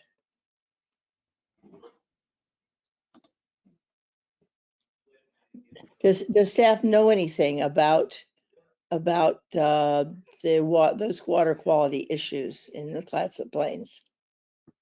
Staff does not know of any analysis that has been done. It does not mean that it has not been done, but at least I personally am not aware of any study regarding nitrates and its effect on women or pregnant women and children. And we did not research that as part of statewide planning goal 11. Okay, it's, if you just go on the internet, you find it. So that's why I wondered.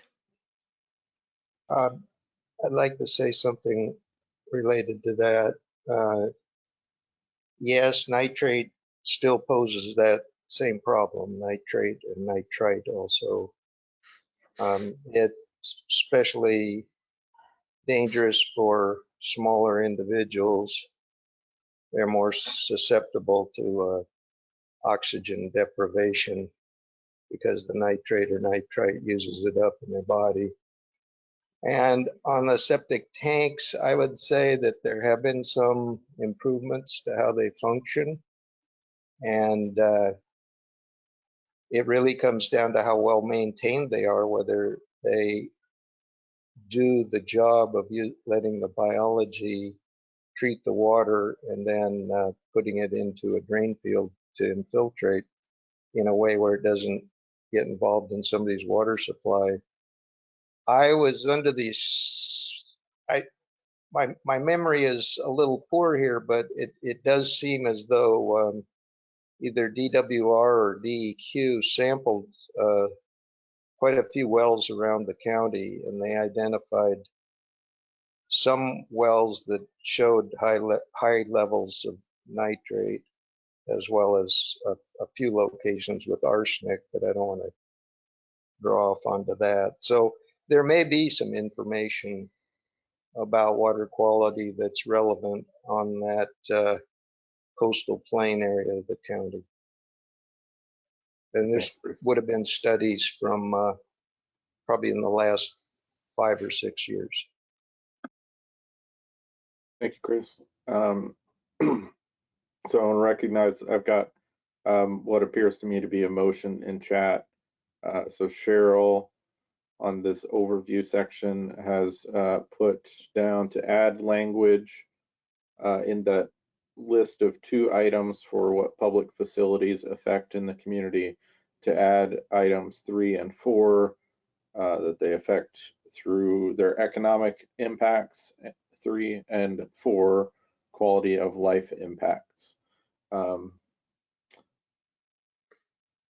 Thank you, Gail, for recording that. Is there a second for a motion to add that language? Nadia seconds. Okay. Cheryl, since you didn't present this outside of chat, do you want to start discussion on this item?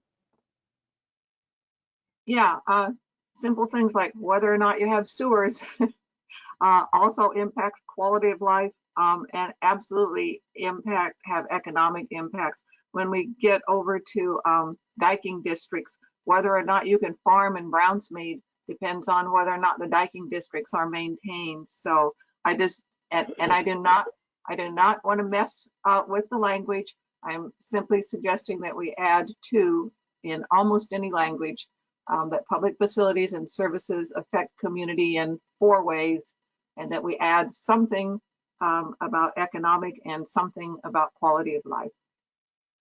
Second. So we've got a motion and a second. Thank you, Cheryl, for starting discussion there. Any further discussion on adding these 2 items for economic impacts and quality of life impacts? Any further discussion on that?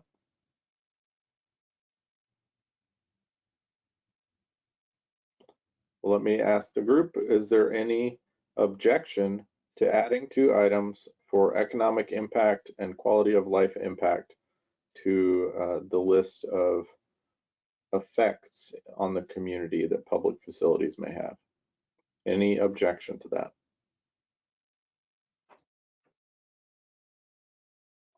I'm not hearing anything or seeing any hands, so I think that is accepted by the group.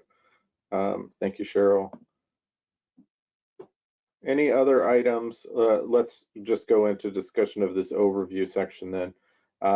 Any items for this overview section for our consideration? Susanna.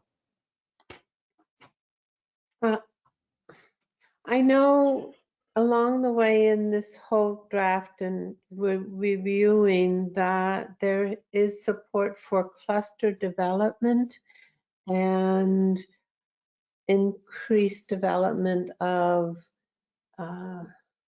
developable land inventory.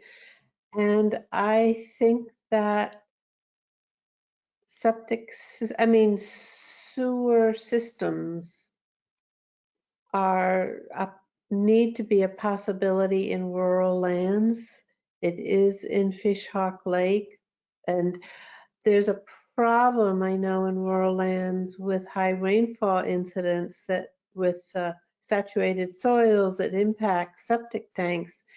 And I think a sewer system might be designed to mitigate that. And it might be important in our future. So I wouldn't want to rule out septic systems in rural areas, and that to use other planning means to not have the urbanization of rural lands, which I think this policy is all about. Get in the way of creating a sewer system if it's environmentally better than septic systems.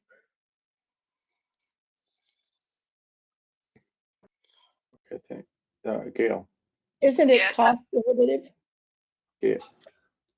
Let me recognize Gail first and then Jan. Yeah, Gail. so during my introduction, I guess I probably wasn't as clear as I should have been, but the only way in which a local government can expand or create a sewer system in rural areas is if there is a public health issue that needs to be addressed.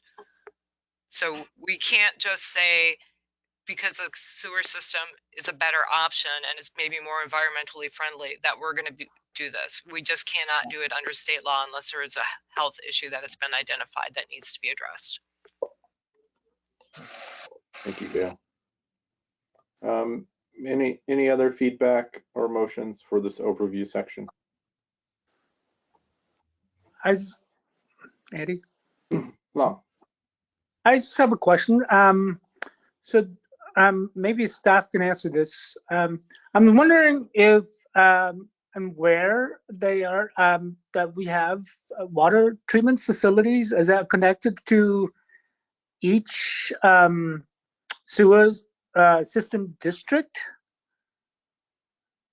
I guess that's my question there. No, so the presence of water does not necessarily mean the presence of sewer. So pull this up, and you can pull this information up on web maps as well on our county's website. Hold on.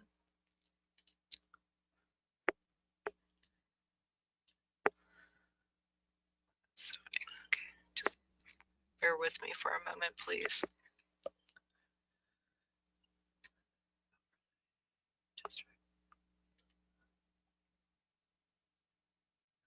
Okay, so these are the water districts in the county.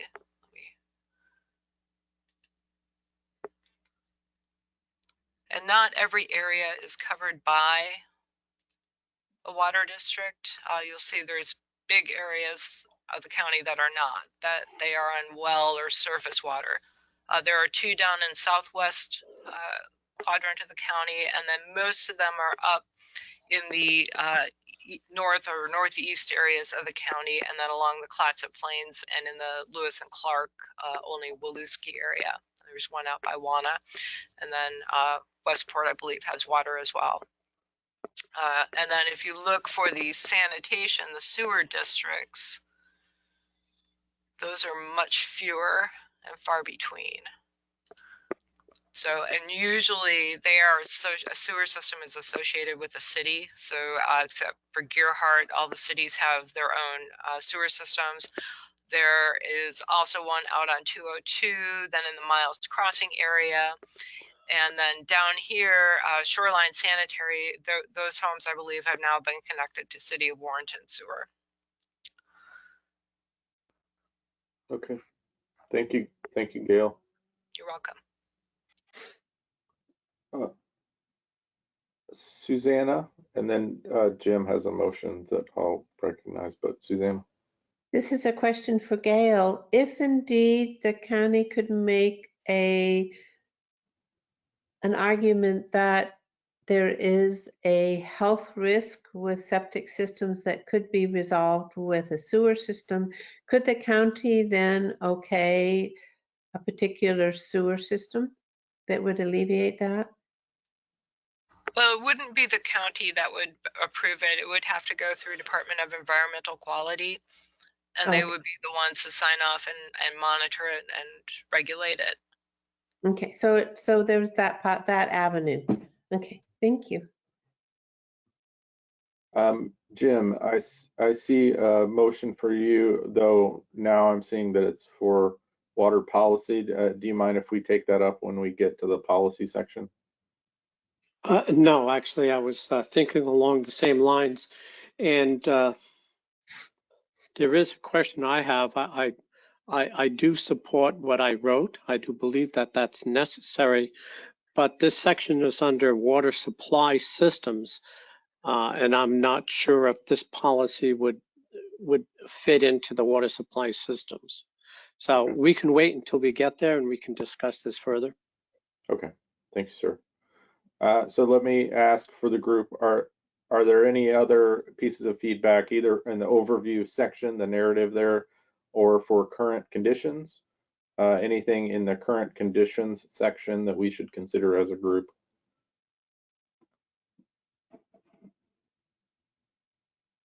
Charles. So is water supply considered part of current conditions or the next section we're going to go to? I think water supply, I would interpret it as part of current conditions, yeah. Okay, so I do have a comment on water supply. So there's a section there that's has been struck out pertaining to Fountain Cove Beach Water District. And it's unfortunately, I didn't see this memo that the memo that Gail mentioned that was dated January the 18th until like this weekend. So I wasn't aware of this discussion at the December 15th Board of Commissioners meeting. But I feel obligated to point out that the comment made by Commissioner Thompson regarding the Fountain Cove Beach Water District is both false and misleading. So it's certainly a matter of fact and public record that the Fountain Cove Beach Water District implemented a moratorium back in December of 2018. And by the way, I'm speaking to this mostly at this point with my hat on as the manager and board member of the water district. And that moratorium was not entered. I don't know if any of you have ever been through creating a moratorium, but it's not an easy process. It took us about 6 months, and it involved some very detailed work and paperwork with a number of state agencies, including the Department of Water Resources, the Oregon Health Authority, Oregon Association of Water Utilities, the Special District Association of Oregon, and others. So the fact that we established a moratorium, the fact that we established a moratorium is a fact. The fact that it was based on accurate and correct data is a fact. All of that information and all of that data is a matter of public record. We had public hearings and all of the other things that you have to do to get a moratorium. And at the end of the day, the moratorium was approved by DLCD, which again is a requirement in state law. So were there people that were unhappy about that? Yes, there certainly were property owners who got caught, as you could imagine, when somebody imposes a moratorium on adding new connections. There were some property owners who got caught by that and who had their financial plans kind of put on hold or disrupted, and they got pretty angry about that and sent in various and sundry letters. But they were just letters from or reports from angry people, and there was certainly nothing in any of that was material or credible. So the fact of the moratorium is the fact of the moratorium, and the district is going to take up this issue and the comments by Commissioner Thompson with a letter to the appropriate authorities. So that's kind of separate. We put this, we in this case meaning the Southwest Coastal Citizens Advisory Council, we put this in our community plan as an example for two very specific reasons that I think are very applicable to everybody, to all of the other regions in the county, and should be something that the board, that this committee thinks about, both the planning committee and the countywide CAC. And it's really the 2 points were that it's a kind of a real world example of something we've talked about a lot in the various goals, and that is this phrase, carrying capacity of the land.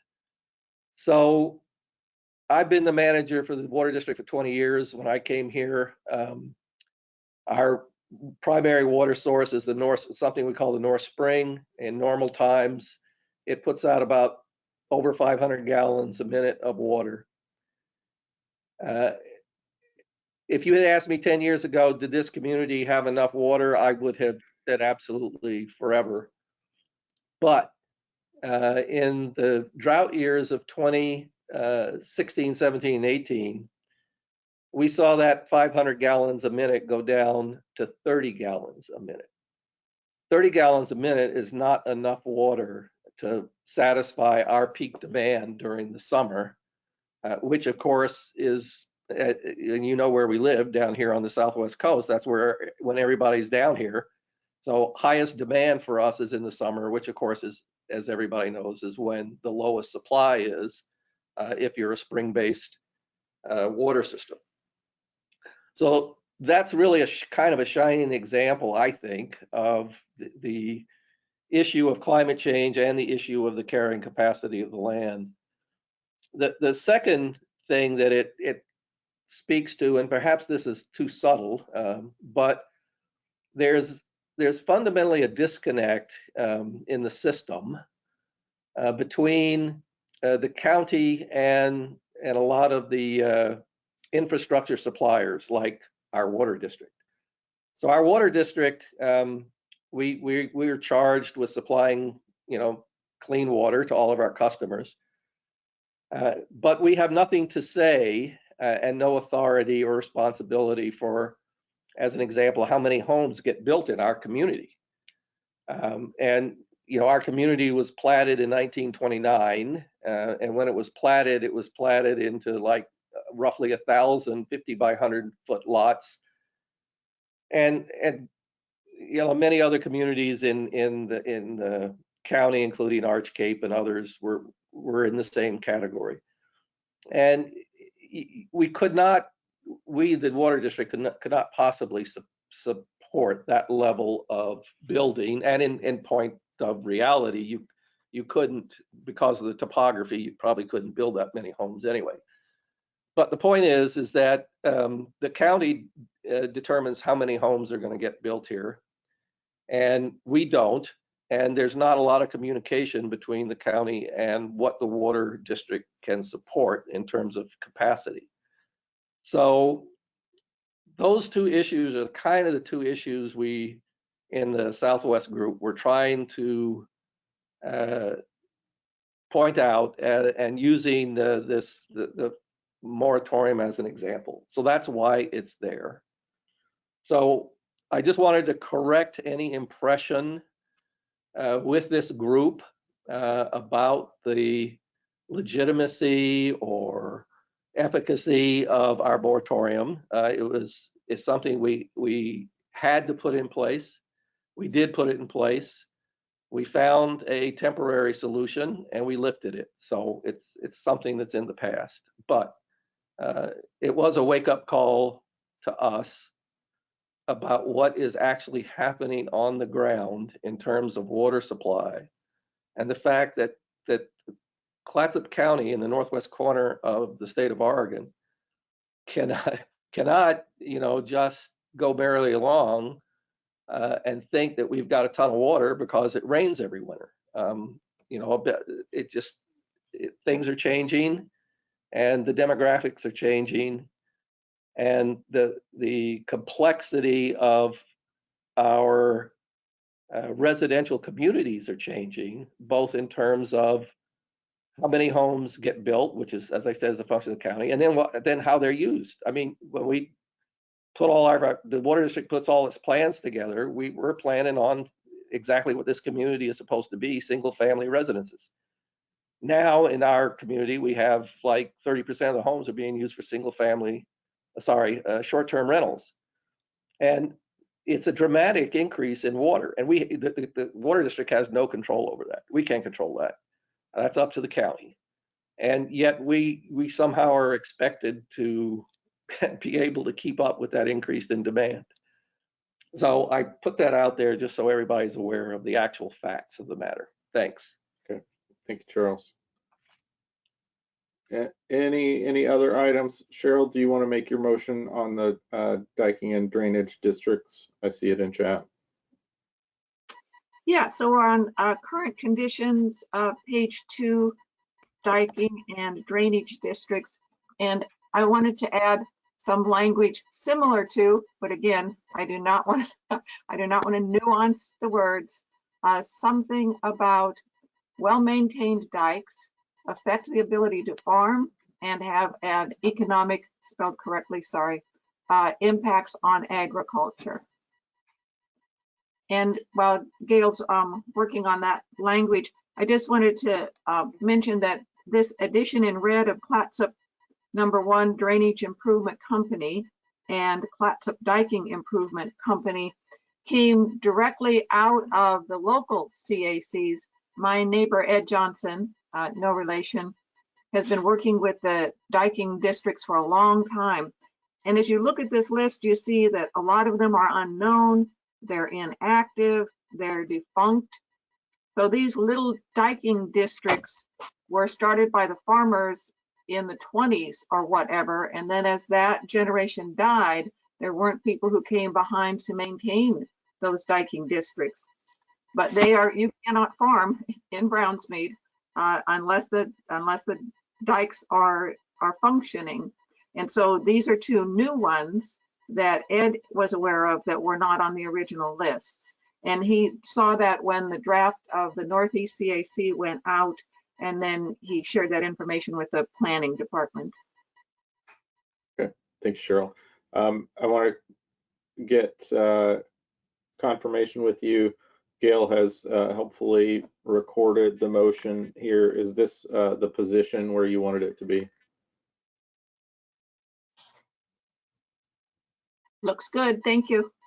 Okay, so we've got a motion by Cheryl to add a sentiment, well-maintained dikes affect the ability to farm and have economic impacts on agriculture to this section about the diking districts. Is there a second for that addition?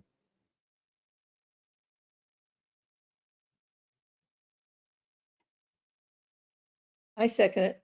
Okay, thank you. Is there any discussion on the addition of this language?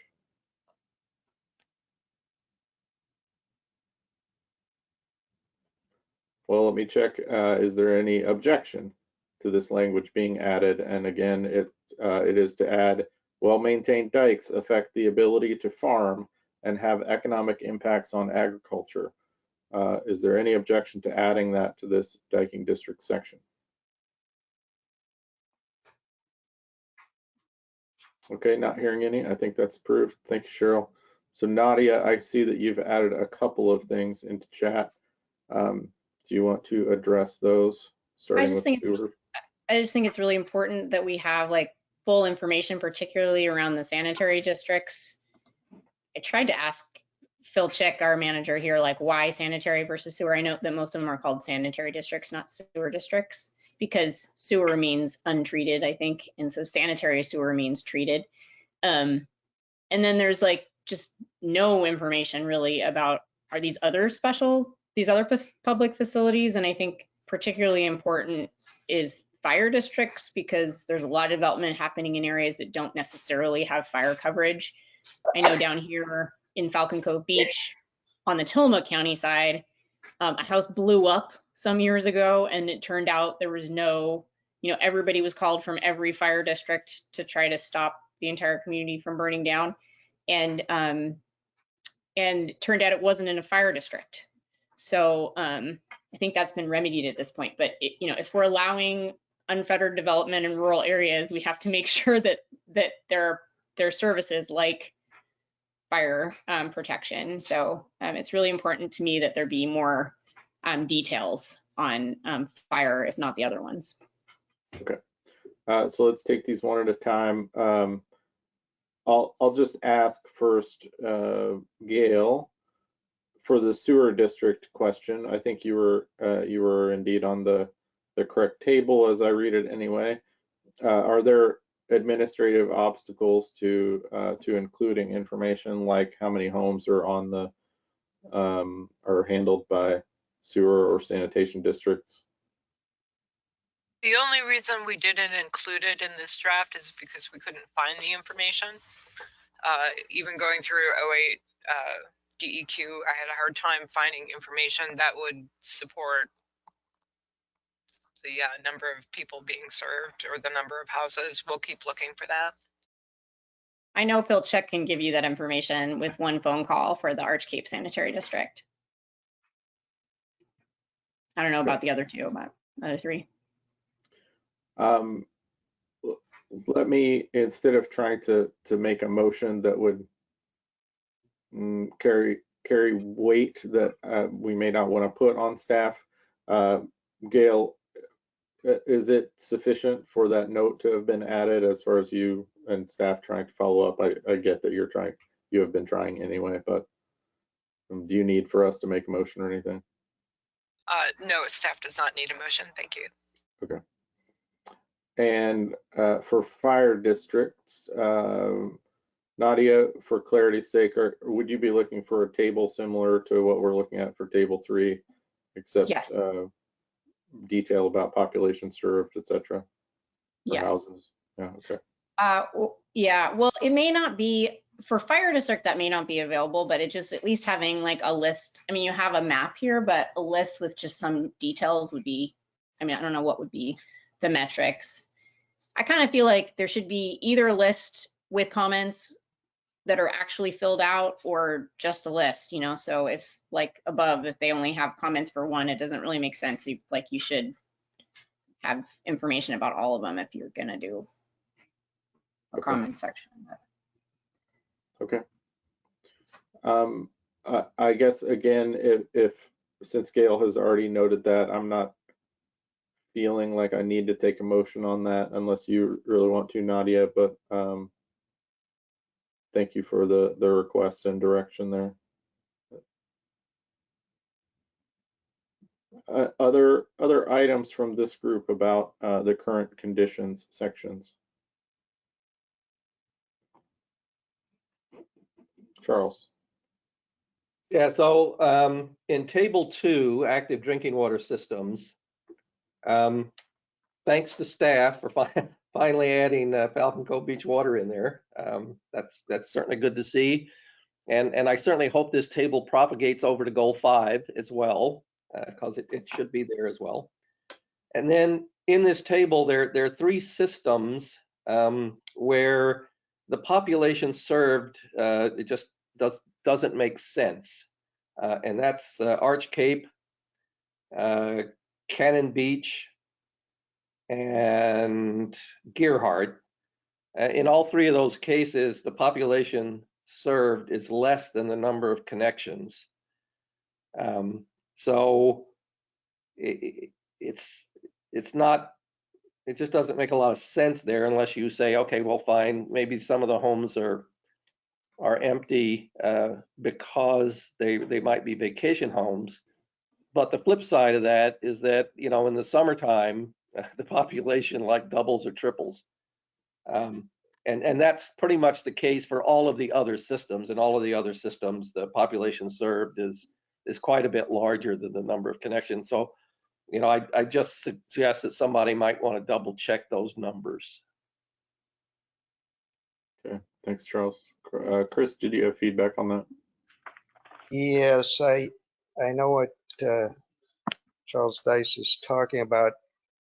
Maybe you could just change that population served to full-time residents served. I don't know if that gets at it, but obviously during tourist season, many of these water systems experience a condition where they're serving many more people than the local population.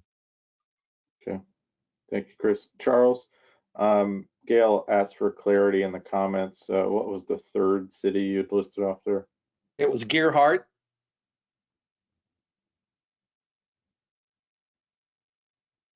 Gearhart shows that the population served is more than the number of connections. Not on the page. I mean, the page I'm looking at, it says Gearhart is connections is 1,400. Oh yeah, and 1,465. All right. So, but Yeah, I guess it depends on how you're going to measure this and whether or not these communities are including their transient populations.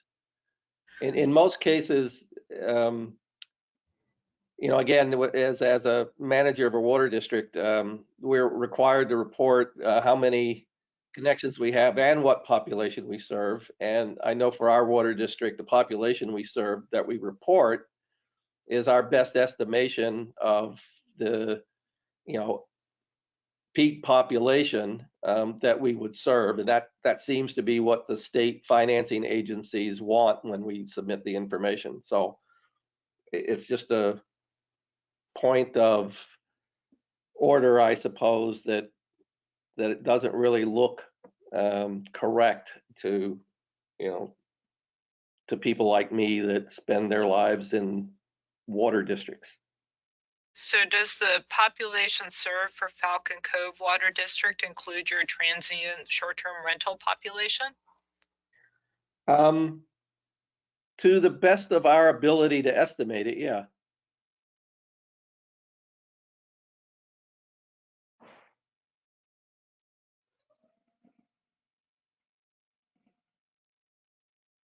Okay. Any other comments or motions around the current conditions section? Let's try, let's see if anything about the appropriate levels of public facilities section. That's starting on page 175 of the packet, 10 as the internal listing in the goal.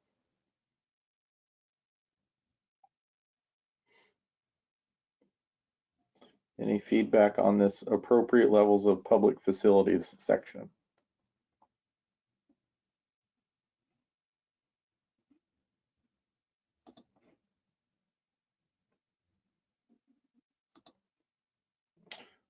Okay, let's see if we can move on to policies then. Thank you, Gail, for moving us ahead there. So the first section for public facilities goals, any comments on those two goals for this section?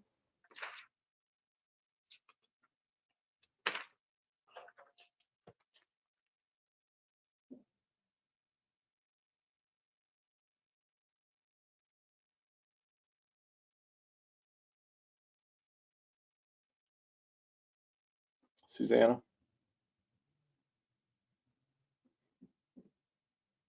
Sorry, I was moved.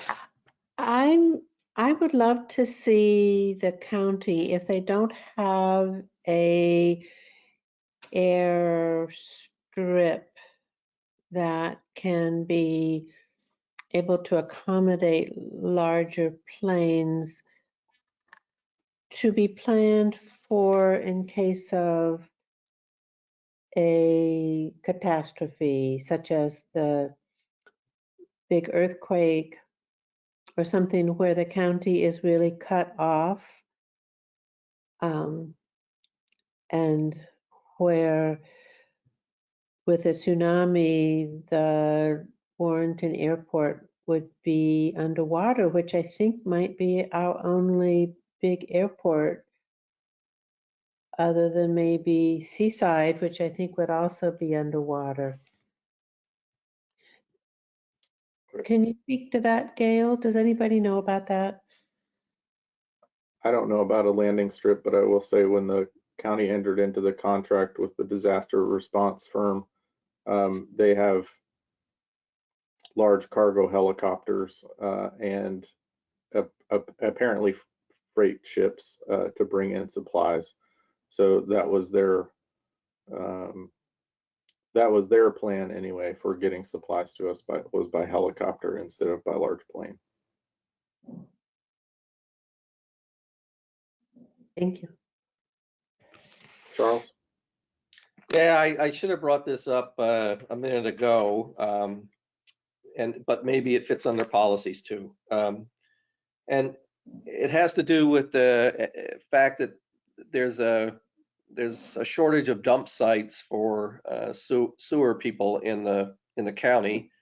this may have gotten addressed somewhere else that I'm not aware of, but right now the only two places that I'm aware of where septic can be dumped is Port of Tillamook, and I think it's up in Rainier. I could be wrong about that, but somewhere up in Rainier or near Rainier.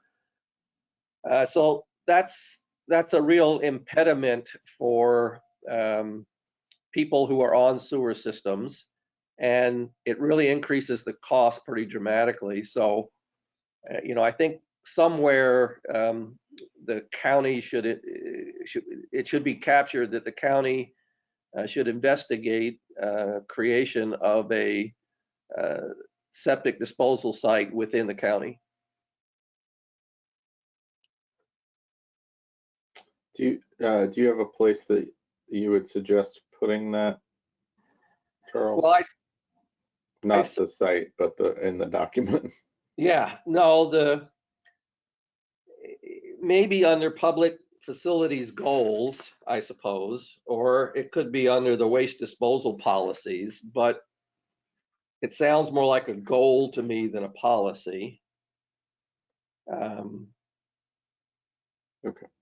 So it could be either under, I suppose public facilities goals would be, would be where personally, if I had to pick, that's where I'd pick it, because I think it is a public facility issue. I mean, it would be presumably a central site in the county for waste disposal, human waste disposal. Okay. Gail, it looks like you're looking at the waste disposal section. Is that a item? Are you looking for a particular thing, or do you have feedback on this idea from Charles? I would suggest here, I know we've addressed it in goal 6, but it doesn't really matter what heading you put it under. It's a policy that the county will have to work with, whether you call it the blue-green policy or the green-blue policy. Doesn't matter. Well, I'm happy to put it under waste disposal policies then. Charles, can you suggest motion language here for us to? I will work on that, and for when we get to that part.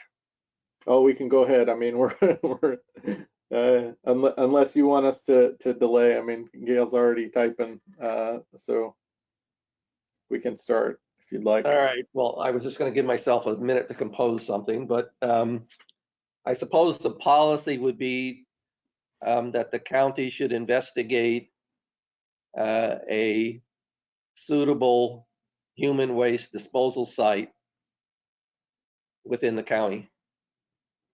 Okay. Thank you, Charles. Thank you, Gail, for recording that. Is there a second for the motion for a policy E under waste disposal that the county should investigate a suitable human waste disposal site within the county? Second. All right, I got Susanna first. Any discussion on this proposed policy E? Susanna. I think it's really important, is all. All right, thank you. Any other discussion on this policy? Not seeing more hands, so I'll just restate and then we can go to a vote. So this is a motion to insert policy E under waste disposal policies. It would read, the county should investigate a suitable human waste disposal site within the county. Is there any objection to that motion to add policy E? Any objection? Hearing none, I believe that passes by unanimous consent. Thank you for the suggestion, Charles. Okay, let's try to shape back to goals to make sure that we don't miss anything in that section. Any other suggestions or feedback for the public facilities goals?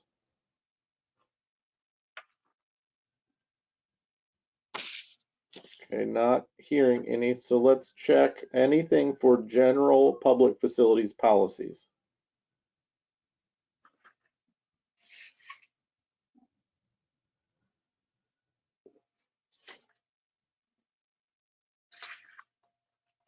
general public facility policies. Jim. Oh, I can't hear you, Jim.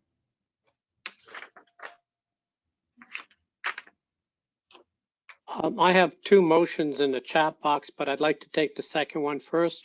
I had the first one written in, and so I had to hit the return in order to get my second one in.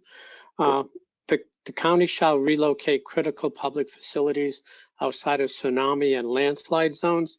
I know that this is a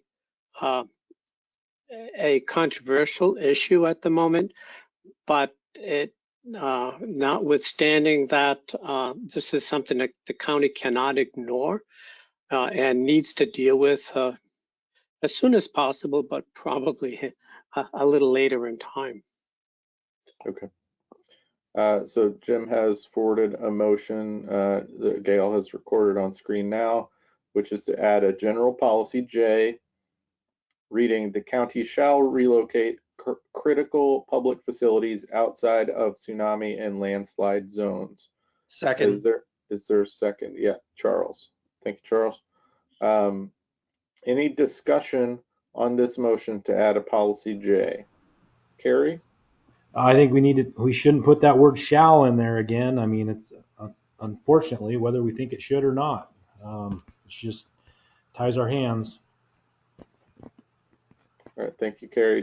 Carrie, are you suggesting a motion to amend? A motion to amend to change shall to should. Okay, so I've got a motion to amend the original motion to change the word shall to should. Is there a second for that motion? I'll second. All right, thank you, Chris. So we've got a motion and a second to change to should relocate. Is there a discussion on that change? Susanna? Oh, I'm sorry. Can I just make some comments to the whole? Wait just a second. Yes. Let's take care of the amendment and we'll get back to you. Is there any discussion on the change to should? Should relocate. Okay, let's try for a vote on this. Is there any objection to changing to should relocate? Okay, Jim has objection. Let's go to a vote then. I'll just go around the table. So this is a vote to amend the original motion so that we would change shall relocate to should relocate. So Carrie, how do you vote on the amendment? Yes. Okay, Jim? No. Susanna? Abstain. Okay, Chris? Aye. Nadia? Aye. Charles? No. Mom? Yes. Jan? Yes. John? Yes. Cheryl? Yes. Okay, I have a vote of 7-2, so the motion to amend passes. So now we're back to the main motion. I'll just reread it. It now reads Policy J, the county should relocate critical public facilities outside of tsunami and landslide zones. Susanna, would you like to make your comment now? Yes. So I talked to Meg Reed that I included in the email that I sent around about a tsunami overlay zone, which would help address this issue. And they worked with a lot of communities up and down the coast. And I believe there's funding opportunities through, what is it, the land conservation land, I'm sorry, never mind. I can't remember what the anachronisms are for, but I mean, anyway, that's all. So I would really, and she was wondering if there's any chance she could come and present to the Planning Commission or to our whole meeting like we have today. And I told her to present to all of us would be not very feasible, but I'm sending a request to the Planning Commission that you invite her sometime to present. And if nothing else, just look at the email that I sent with her contact. She'd be very happy to just talk on the phone. Great. Thank you, Susanna. John, I just note that you're off mute. Did you want to make comment? Not well. Actually, there was a general comment I wanted to make, and now would probably be a good time. I really respect and honor Charles' comments about carrying capacity of the land and the county trying to be sensitive to the difficulties faced by local water systems and homeowners indeed in trying to accommodate the need for septic or sewer. And I know the county has been organized. I've been getting emails. Has been organizing for fundraising, for a study, for a wastewater treatment program. I don't know that it specifically addressed septic sorts of issues, or whether that is just included in the term quote unquote wastewater. But efforts are being made, and outreach to companies, indeed Trails End being one of them, to address the wastewater, the unmet wastewater needs here. I guess my last comment is that I am very concerned that just like the development of subdivisions, which will impact long-term livability and economic viability, as the roads like Highway 101 north and south from Seaside to Astoria go from 55 to 45 to 35 to, I mean, I can see where this is headed. I've always seen it since I've been here. We've got a rush hour, and then we got tourism, and then we'll have rush hour and tourism and clogged roads, and it could be a 12-month out of 12 affair without much relief.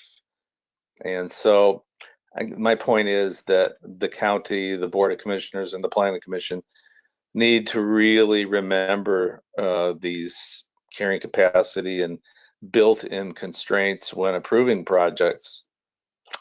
And that's all I have. Okay. Any other comments on the motion on the floor?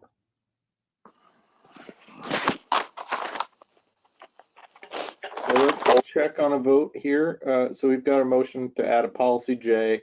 The county should relocate critical public facilities outside of tsunami and landslide zones. Is there any objection to adding that policy J?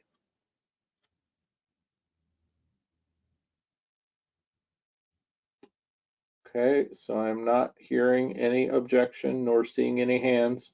So I think that passes. Thank you, Jim, for bringing that forward to us. Any other policies under the general policies section here?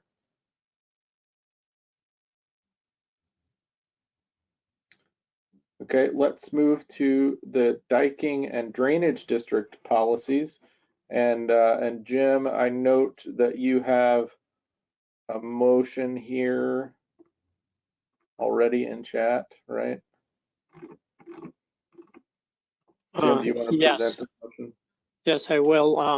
I know this is a thorny issue, and people have a tendency to kick the can down the road, but eventually the government, the county specifically, needs to deal with it, but they can't deal with it alone. So what I propose, and I'm going to change one word in here, is the county should, and not shall, work with the property owners as well as the appropriate state, federal, and local governments to clarify roles and responsibilities of each of the parties in event of the diking failure. The idea behind this is, it's going to happen. It has happened in the past. It will continue to happen. So if the various groups get together and discuss what are the consequences, hopefully it can lead to some type of resolution. But in terms of this policy, I think takes one step at a time. So that's the rationale behind proposing something like this. Okay, thank you, Jim. So we've got a motion to insert policy B under diking and drainage district policies that would read, policy B, the county should work with the property owners as well as the appropriate state, federal, and local governments to clarify roles and responsibilities of each party in the event of diking failure. Is it, I read that as responsibilities. Yes. To match Yes. roles, is that appropriate, Jim? That's appropriate. Thank you. I was really thinking of inactive and defunct diking districts. So Sure. maybe since I'm still got the floor, we can do some slight amendments to clarify what we're talking about. If it's an acting diking district, to me, it's pretty clear. But the ones that are either defunct or not active, it's not clear at all. So if we can insert roles and responsibilities of each party in the event of diking failures for inactive and defunct diking districts. Okay, thank you. So now I just want to read the end of that again. So to clarify roles and responsibilities of each party in the event of diking failure for inactive and defunct diking districts. Is there a second for that motion? I'll second. Okay, thank you, Chris. So we've got a motion and a second to consider here. Is there any discussion on this suggested policy B? Cheryl. It was best as originally written, I think. I don't think that it should be limited just to the failing or defunct ones. Sometimes it's hard to tell who's in which category. So I'm recommending that we vote against the amendment, but then pass the original motion. Just to be clear, because he made the amendment before we got a second, it's just part of the motion now. So if you want to take that segment off, I would suggest an amendment now to delete after failure. I move that we delete after failure. Okay. So we've got a motion to amend by deleting for inactive and defunct diking districts. Is there a second for that motion? Second. Okay, second from Chris, thank you. Any discussion on deleting for inactive and defunct diking districts? Any discussion on that? All right, let's go to a vote then. Is there any objection to deleting for inactive and defunct diking districts? Any objection to that? Okay, hearing no objection, I think that amendment passes. Thanks, Cheryl. So we're back to the original motion. I'll just restate it again. To be clear, it would be to add policy B. The county should work with the property owners as well as the appropriate state, federal, and local governments to clarify roles and responsibilities of each party in the event of diking failure. Any further discussion on that motion? I'm not seeing any, so let's head to a vote. Is there any objection to adding that policy B as read? Any objection to that? Not seeing hands, not hearing voices, so I think that passes. Thank you, Jim, for bringing that forward to us. Any other items from the group on diking and drainage district policies?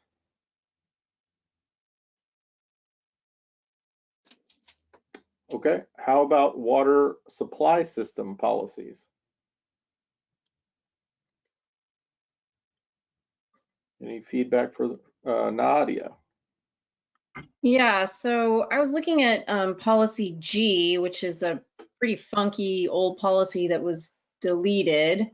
And I was thinking just how important it is. I think currently a lot of development is just like lot by lot. You know, do you have water? Do you have sanitary? Check, check. But really there needs to be long-term planning, especially in the face of climate change. So I suggest what I put in the chat, and I welcome your input, especially Charles being a water supply system manager. Clatsop County should work with water systems to plan to ensure adequate water services and funding exist to adequately serve new development over time. Okay, so we've got a motion to insert a policy F under water supply policies, which would read, Clatsop County should work with water systems to plan to ensure adequate water services and funding exist to adequately serve new development over time. I might suggest we take one of those adequately's out. To well serve. Yeah, just, yeah. Thank you. I doubled it again. Let's take the second one out, I guess. I don't know that it matters. Okay, so, and we've got a second from Charles. Thank you, Charles. Is there any discussion on this policy F? Charles. Yeah, so before Nadia made her motion, I was going to just ask why did G get stricken? Dale, do you have any feedback on G, the former G? Yeah, I think part of the reason, if I remember correctly, was that we used to be mandated under state statute to have to do this, and I don't believe that we are anymore, so I believe that's why staff recommended deleting it. Okay. So this was a staff recommendation. It isn't something that the committee did at a prior meeting. The committee hasn't reviewed this before. The first draft went to the Board of Commissioners, and you are seeing the second draft. Okay. Thanks. Thank you, Gail. Any other discussion? Cheryl. This is a really important addition. We tried to work with this in other places at other times in reviewing this comp plan, and services and water district services, this is a good time and place to do this, and that as a county that we would work to see that we can adequately serve new development over time seems like a no-brainer. Okay, thank you, Cheryl. Any other discussion on this? If not, Charles. Yeah, so I don't want to disrupt the motion, but just kind of a note that personally, as someone who also happens to sit on the road committee, the same thing really would apply, I think, to a road committee or a road fund or any of the other infrastructure suppliers. But clearly, this is very important for the water districts and the water supply. Thanks, Charles. Susanna? This was such a big issue last summer in the drought for many people in the rural areas.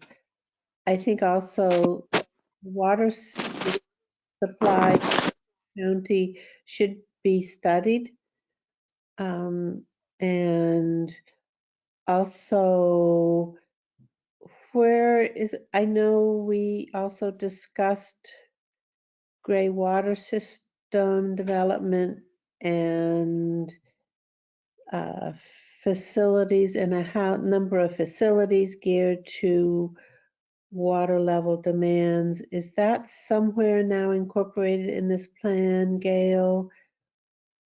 Or should it be put in here? I would have to double check, Susanna. I'm fairly certain it's in either the Elsie Jewel and or the Seaside Rural Plan, and it may be in Goal 6, but it is not in Goal 11. I mean, this is a kind of a final draft, would you say? I just want to be sure that that is in final drafts. If you'd like it in a draft of goal 11, then you would need to make a motion to add that language. But the language in the LC Jewel and or the Seaside Rural Plan and or goal 6 has already been looked at and recommendations have been made. And hasn't there been any action on those recommendations? The board has not taken a final vote on them and staff has not implemented them because they're not approved yet.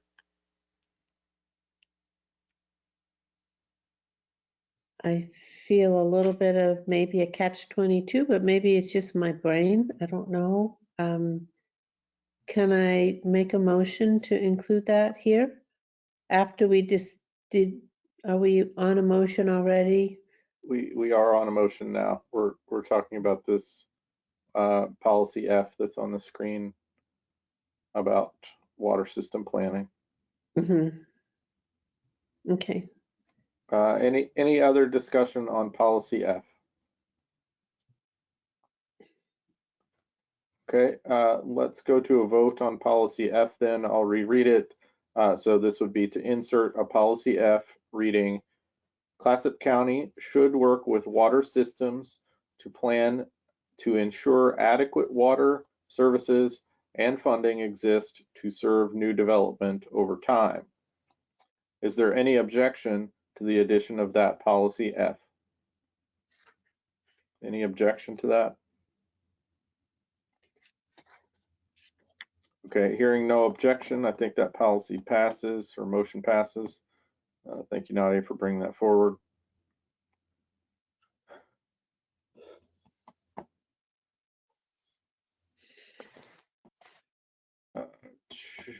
Susanna.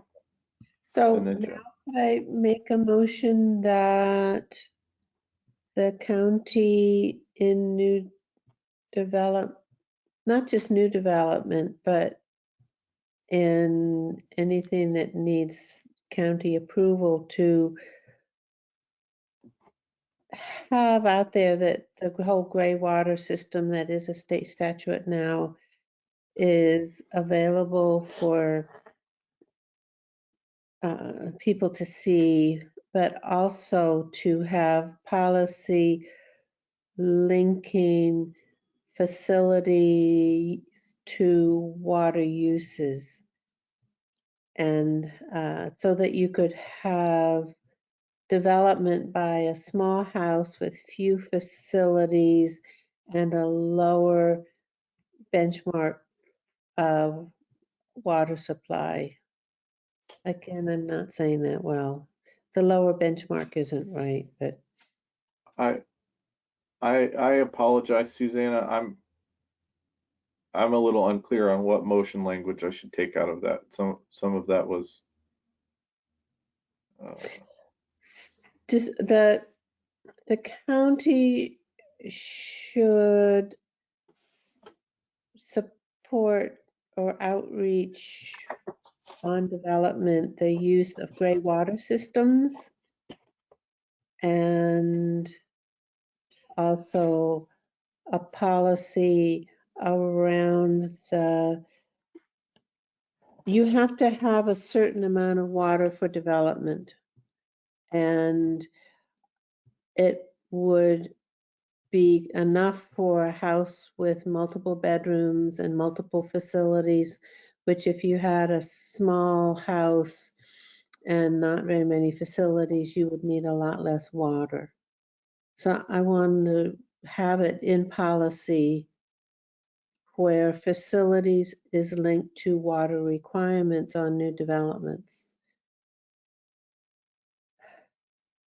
the type and construction of facility would be considered in water requirements for new development, right? Okay, so we possibly, I'll give my feedback on that. Some of this is a question. Do gray water systems, do they require public facilities? And I ask that just because of this is a goal just really about public facility here. I don't legitimately know the answer to that, but Chris? Usually gray water systems are connected with a single property, a single residence or some such thing. And the larger systems, which are used extensively in some areas, are they're wastewater reuse projects. So they're treated wastewater distribution systems. In some localities, the wastewater from a sanitary treatment facility is just put in a pipe and it's sent out to certain locations to use, primarily golf courses, parks, things like that. It's very popular in California, which is much more water starved than we are. But so if you're contemplating trying to get the county interested in a system that might supply multiple properties, I would refer to it as a treated wastewater system, and maybe just say, would be open to exploring that as an alternative source for some irrigation water or something to that effect.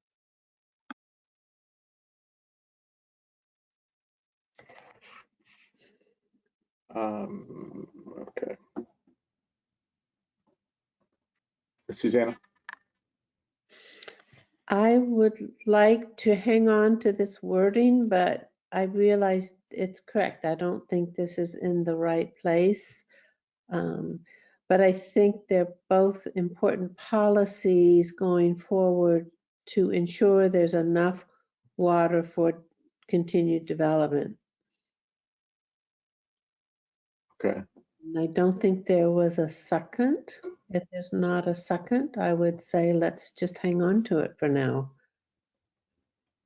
Okay, I'll check with the group. But is there any second? Let's just say for this, the gray water portion of this proposal. Well, I'll second it based on the concept. Okay.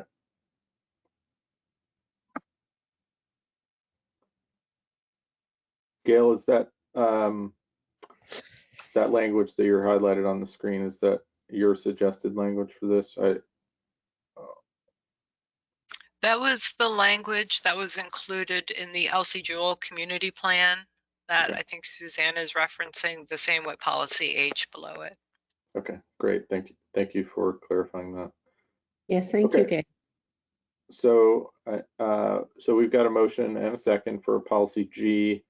I'll read off here. The county shall encourage new innovation and concepts to conserve and or reduce water usage, including but not limited to gray water recycling as permitted under OAR 340-053, which was approved in Oregon in 2012. Is there discussion on this, the inclusion of this policy G? Susanna? Would it be better placed under a different policy? If I mean, one of the reasons I asked the question about whether or not it interacted with public facilities, if there are ways that this might impact public facilities, like Chris was talking about, it might be perfectly valid in this goal. I didn't know that. That's why I asked that question. But I don't necessarily see a conflict with that.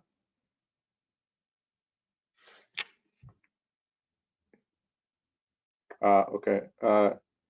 Carrie has moved to amend just to change that shall to should.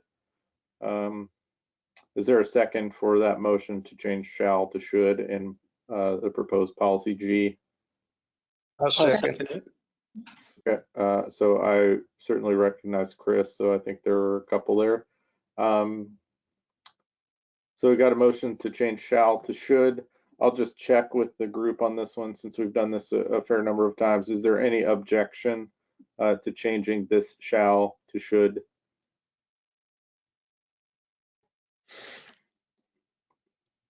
Okay, hearing no objection, I think that amendment can stand. Thanks, Carrie, for the suggestion. So we'll just go back to this policy G. the county should encourage new innovation and concepts to conserve and or reduce water usage, including but not limited to gray water recycling as permitted under OAR 340-053, which was approved in Oregon in 2012. Any further discussion on this motion?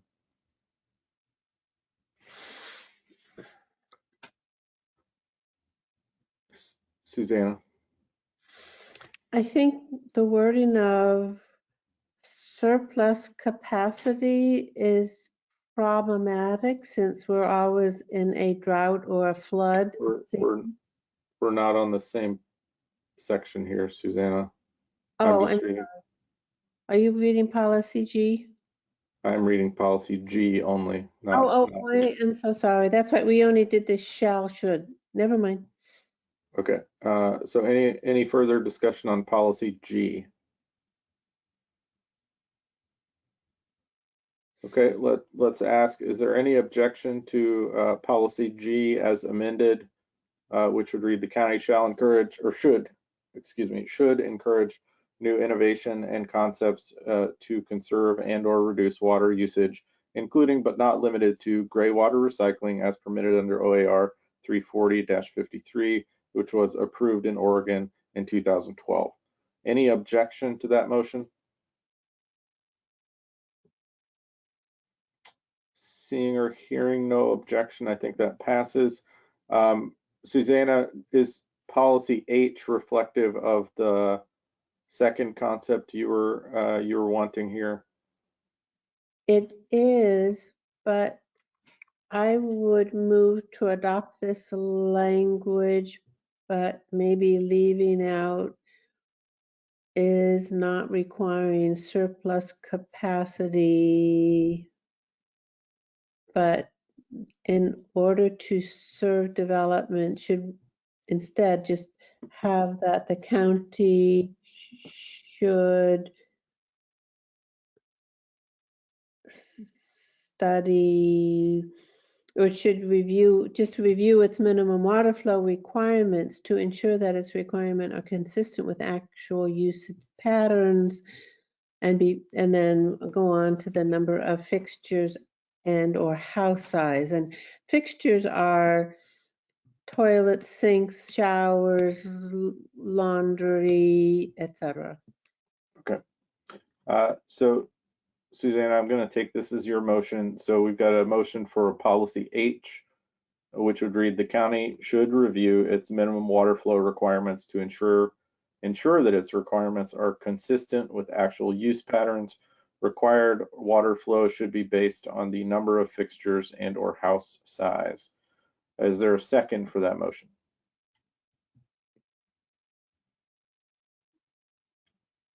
I'll second. Okay. So motion is seconded by Chris. Any discussion on this motion?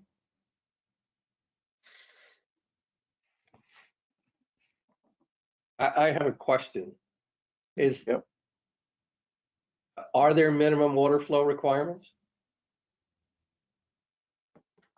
Yeah, the county's code requires a minimum of, people have to demonstrate a minimum of 250 gallons of potable water per day year round. And that's why we have our water agencies and water providers sign off on our development permits to verify that they are able to supply that amount of water. Okay, that was, yeah, good. Related to issuance of permits. Got it. I think it's taken care of elsewhere. I don't think we need to include it here. Okay, thank you, Carrie. And any other discussion on policy H? Yeah, I'd kind of like to hear from Charles and from Carrie about that. Like, is it working or not? I think it works. Before you get a building permit, you have to get a sign off from a water district or the state if you're on well water, and you have to demonstrate that you have water availability. So I think that this is kind of a moot point. It's taken care of at the planning stage before you actually go for a building permit.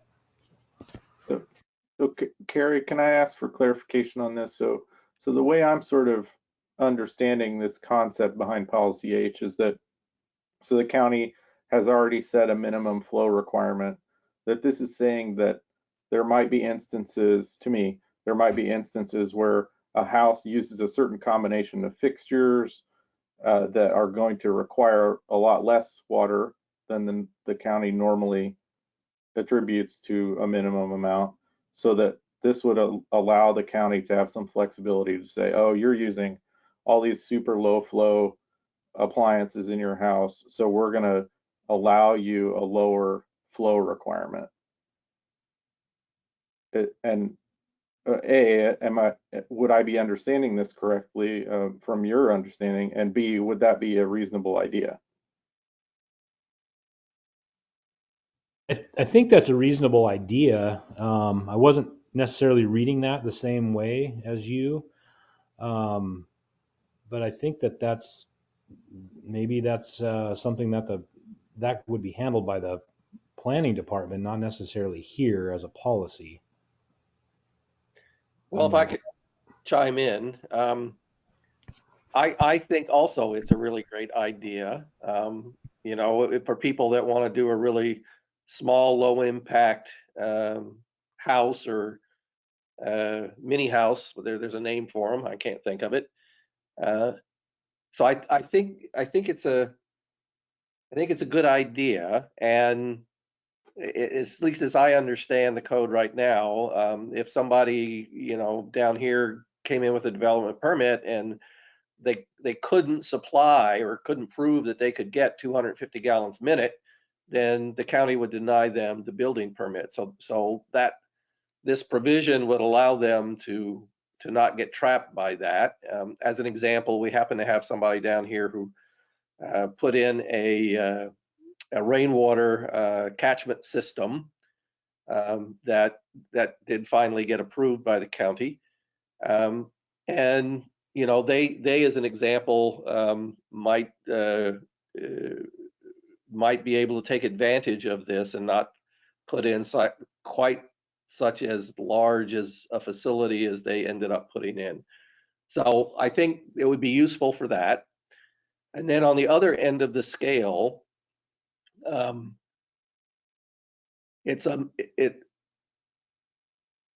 whether the 250 is enough or not, and here I'm thinking again about, you know, short-term rentals, where you've got a short-term rental house, somebody's, you know, bought a 3-bedroom, 2-bath house down here, and they're using it for, you know, 14 people at a time that, you know, come in for 2 days, and then the next party of 14 comes in. You know, 250 gallons may not be enough if you know, if the house is going to be used for that kind of an application. So I think having some flexibility here is a good idea. Okay, thanks, Charles. Suzanne? I brought it up on our local planning area because I think it would be very hard to have any development in the Jewel LC area that are not linked to the 2 established water systems that I think survived last year's drought. And if we want to see about developing more housing, I think it's important, and I think we should be focusing on ways that we can provide housing on a long-term housing. And one way is to study the water flow needs. And, you know, with a gray water system going through a toilet, that's one way to bounce off any toilet fixtures. I mean, there are ways to do it. And also, if you want to build a house and have only 1 bathroom and have gray water system, I think it should have a different requirement than a 4 or 5 bedroom, 2 to 3 bath, etc., that is often used on the short-term rental where they have just a ton of people. Okay, thanks, Susanna. Any other discussion on this policy H?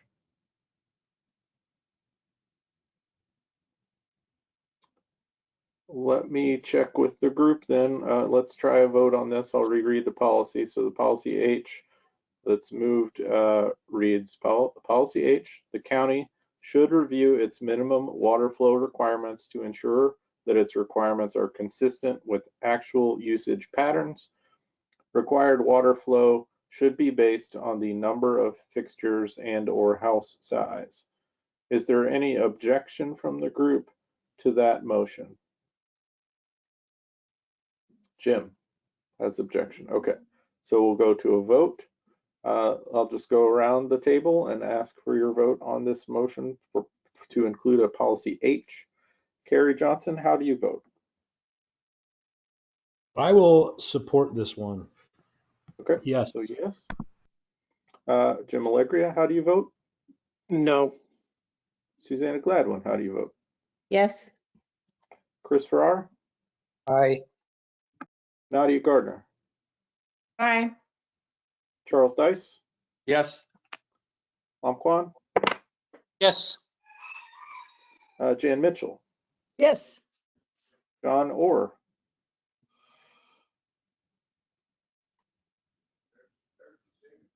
I'll come back to you, John. Cheryl Johnson? Yes. Okay, I'll just check again. John Orr, are you there? Can you vote on policy H? I'll count that as an abstention. I have a vote count of 8-1, so the motion passes. Okay, thank you, Susanna. Let me throw it back to the group again. Any other policies, additions, changes for this section? Jim? I have something in chat, a few lines up. Okay. Have complete a water assessment study in Clatsop Plains to analyze groundwater quality and quantity and prepare projections for future use in conjunction with DEQ. I know this is under systems, but I believe that Clatsop Plains area affects so many individuals that this is a preliminary study for the results to be used by the county to figure out, since it's a known area with pollution of groundwater supplies, whether they should pursue something like working with adjacent municipalities or creating something else. But I see this as a preliminary first step to have a better picture of what's going on in Clatsop Plains to make an intelligent decision on a path forward. Okay, thank you, Jim. Can I ask for clarity here? I know that this sort of concept maybe has come up previously. Did we include anything like this in previous sections to do with water or like the surface groundwater section? I know we did have quite a bit of discussion on it, but I'm not sure what actually ended up working itself into drafts. Okay, fair answer. Okay, so we've got a motion from Jim that is a motion to include a new policy which would read complete a water assessment study in Clatsop Plains to analyze groundwater quality and quantity and prepare projections for future use in conjunction with DEQ. Can I suggest before we go forward for a second, can we put that in conjunction with DEQ in the water assessment study portion instead of at the end? Sure. We can make some rearrangements. That's fine. DEQ did do one, and actually quite a ways up on the chat. I do have the name of the study back in 2016. But it was a wider study, and this would be much more focused. Okay. Thank you for your flexibility there, and Gail, thank you for adapting that quickly. Is there a second for this motion? I second. Okay, thank you, John. So we've got a motion and a second for a policy G that would read, in conjunction with DEQ, complete a water assessment study in Clatsop Plains to analyze groundwater quality and quantity and prepare projections for future use. Chris Farrar. I would like to make a suggested change regarding DEQ. DEQ would be an appropriate agency for water quality, but DWR or some other agency might be far better for the quantity. And I think in the case of Clatsop Plain, you need to address both the quantity and the quality. So you could expand it out, add DWR there, or it could be a private consultant, but somebody needs to analyze the water budget of that area and see what's just. Are you suggesting an amendment, Chris? Should I take that as a addition of DWR? That's my way of suggesting an amendment. Okay, Sorry. so we got an amendment motion to insert with DEQ and DWR. Is that appropriate? DEQ and DWR. Yeah, I'd like to leave it open to other choices there, but I'm not sure what the wording would be. But I certainly wouldn't limit it, because there's a variety of entities that can do this kind of thing and do it well. DWR or appropriate agencies, consultancies? Agency or consulting firm.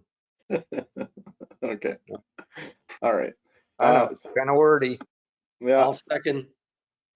So we've got a motion and a second to insert Department of Water Resources or appropriate agencies or consulting firms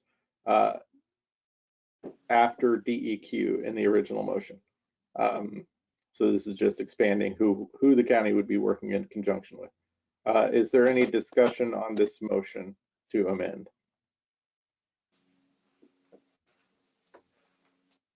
Okay, I'm not seeing discussion hands going up. So let's just see, is there any objection to this amendment to insert Department of Water Resources or appropriate agencies or consulting firm? Any objection to that? Sounds like no objection. So thanks, Chris. So back to discussion of the main motion. Main motion now reads policy G in conjunction with DEQ and Department of Water Resources or appropriate agencies or consulting firm, complete a water assessment study in Clatsop Plains to analyze groundwater quality and quantity and prepare projections for future use. Is there any discussion of that main motion? Not seeing more hands at the moment. So let me just ask for a vote. Is there any objection to this policy G as read?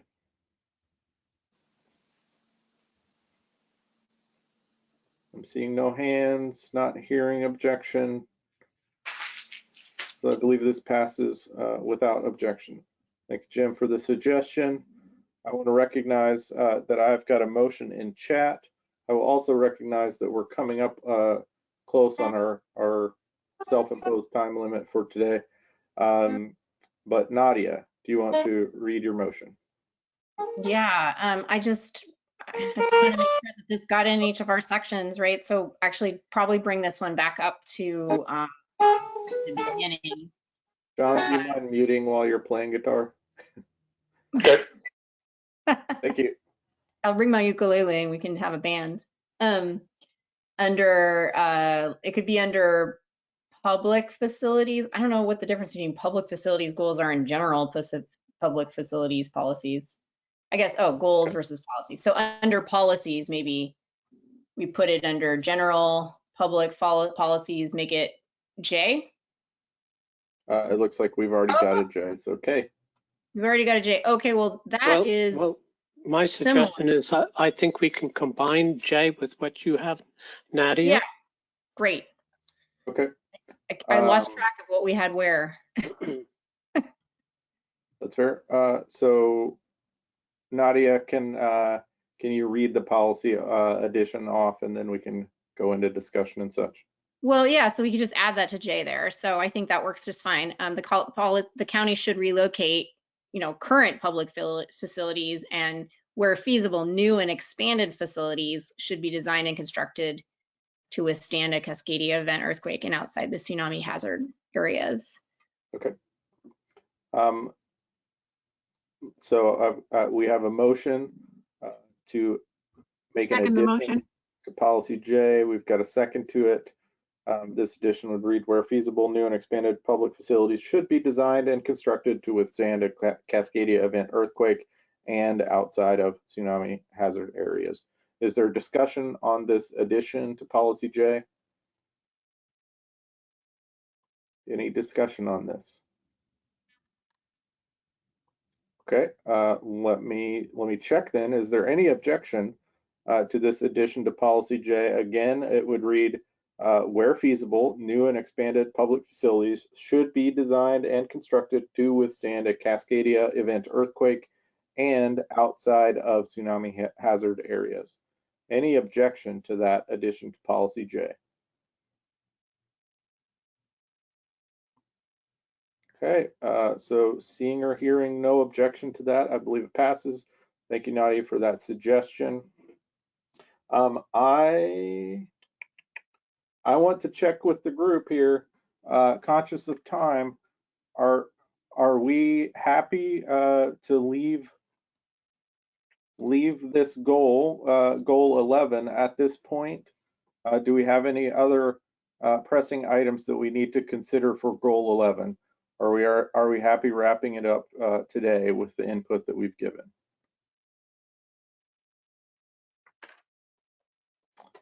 I'm not seeing anyone raising hands that they want to come back to it.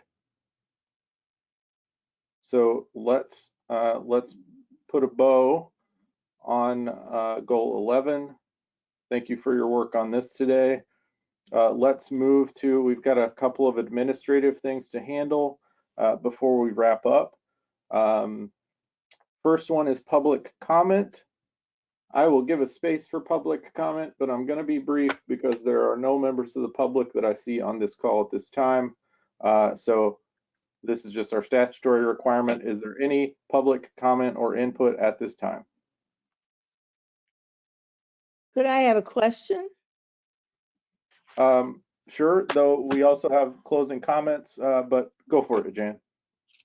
I'm wondering from staff what to do with those giant binders that are sitting in cardboard boxes for most of us, or holding up tables or whatever they're doing. Would you like them back? Maybe not if they're holding up your table and you need them, but if you don't need them to hold up your table, yes, if we could have them back if you're able to. We don't need the materials, but the binders themselves would be helpful, please. Thank you. Okay. Thank you, Gail. So let's move to meeting schedules and times. Gail, do you have updates from your staff about where we are moving forward and what we should plan for? Yeah, our next meeting is scheduled for January 22nd, which is the day after President's Day at 9 a.m. January or February, sorry. Sorry, February, yeah. Yep. Okay. We are going to be picking up goals 12 and 14 from today's agenda. And then in addition to that, and goal 5 if we get there. And then in addition to that, we'll also be looking at goal 10, housing, and goal 19, the ocean territorial waters. And then once we get through those remaining 5 goals, we'll probably be taking a break because we're going to be hopefully putting out a request for proposals for a consultant to do goals 16, 17, and 18, which cover estuarine resources, coastal shorelands, and beaches and dunes. So right now you've got 5 goals to work through, and it'll probably take us, I would suspect, at the rate we're going, probably into May. So. Okay, thank you, Gail. Any questions or comments about that schedule? Any conflicts with February 22nd? Not seeing hands or comments about that date. Okay, Nadia says she may be gone. Susanna, did you have comment about upcoming schedule? I just need the date again. I'm Okay. good. Thank you. Any other, Gail, do you have any other comments for us before we wrap up? Okay. Any other closing comments from the group as a whole? Cheryl. A lot of the water things that we deal with are specific to Clatsop Plains, and we no longer have a representative from Clatsop Plains. Robert served both on the Planning Commission and on the local CAC, and we have lost him out of both of those positions. I don't know if there's any way to allow somebody else who served on the Clatsop Plains CAC to fold in here and represent them and speak for them or not. So just a thought, that area comes up over and over and over, and yet we don't have someone specifically from that area. So just to be clear, Robert Strickland was removed from his Planning Commission appointment. He was not removed from the Citizen Advisory Committees. He is just choosing not to show up. Okay, thank you, Gail. Do you know if anyone else from that group is willing or able to represent it? I do not, and at this point under their bylaws, I'm not sure that the group is active anymore. Okay, thanks. Any other closing comments or questions from the group?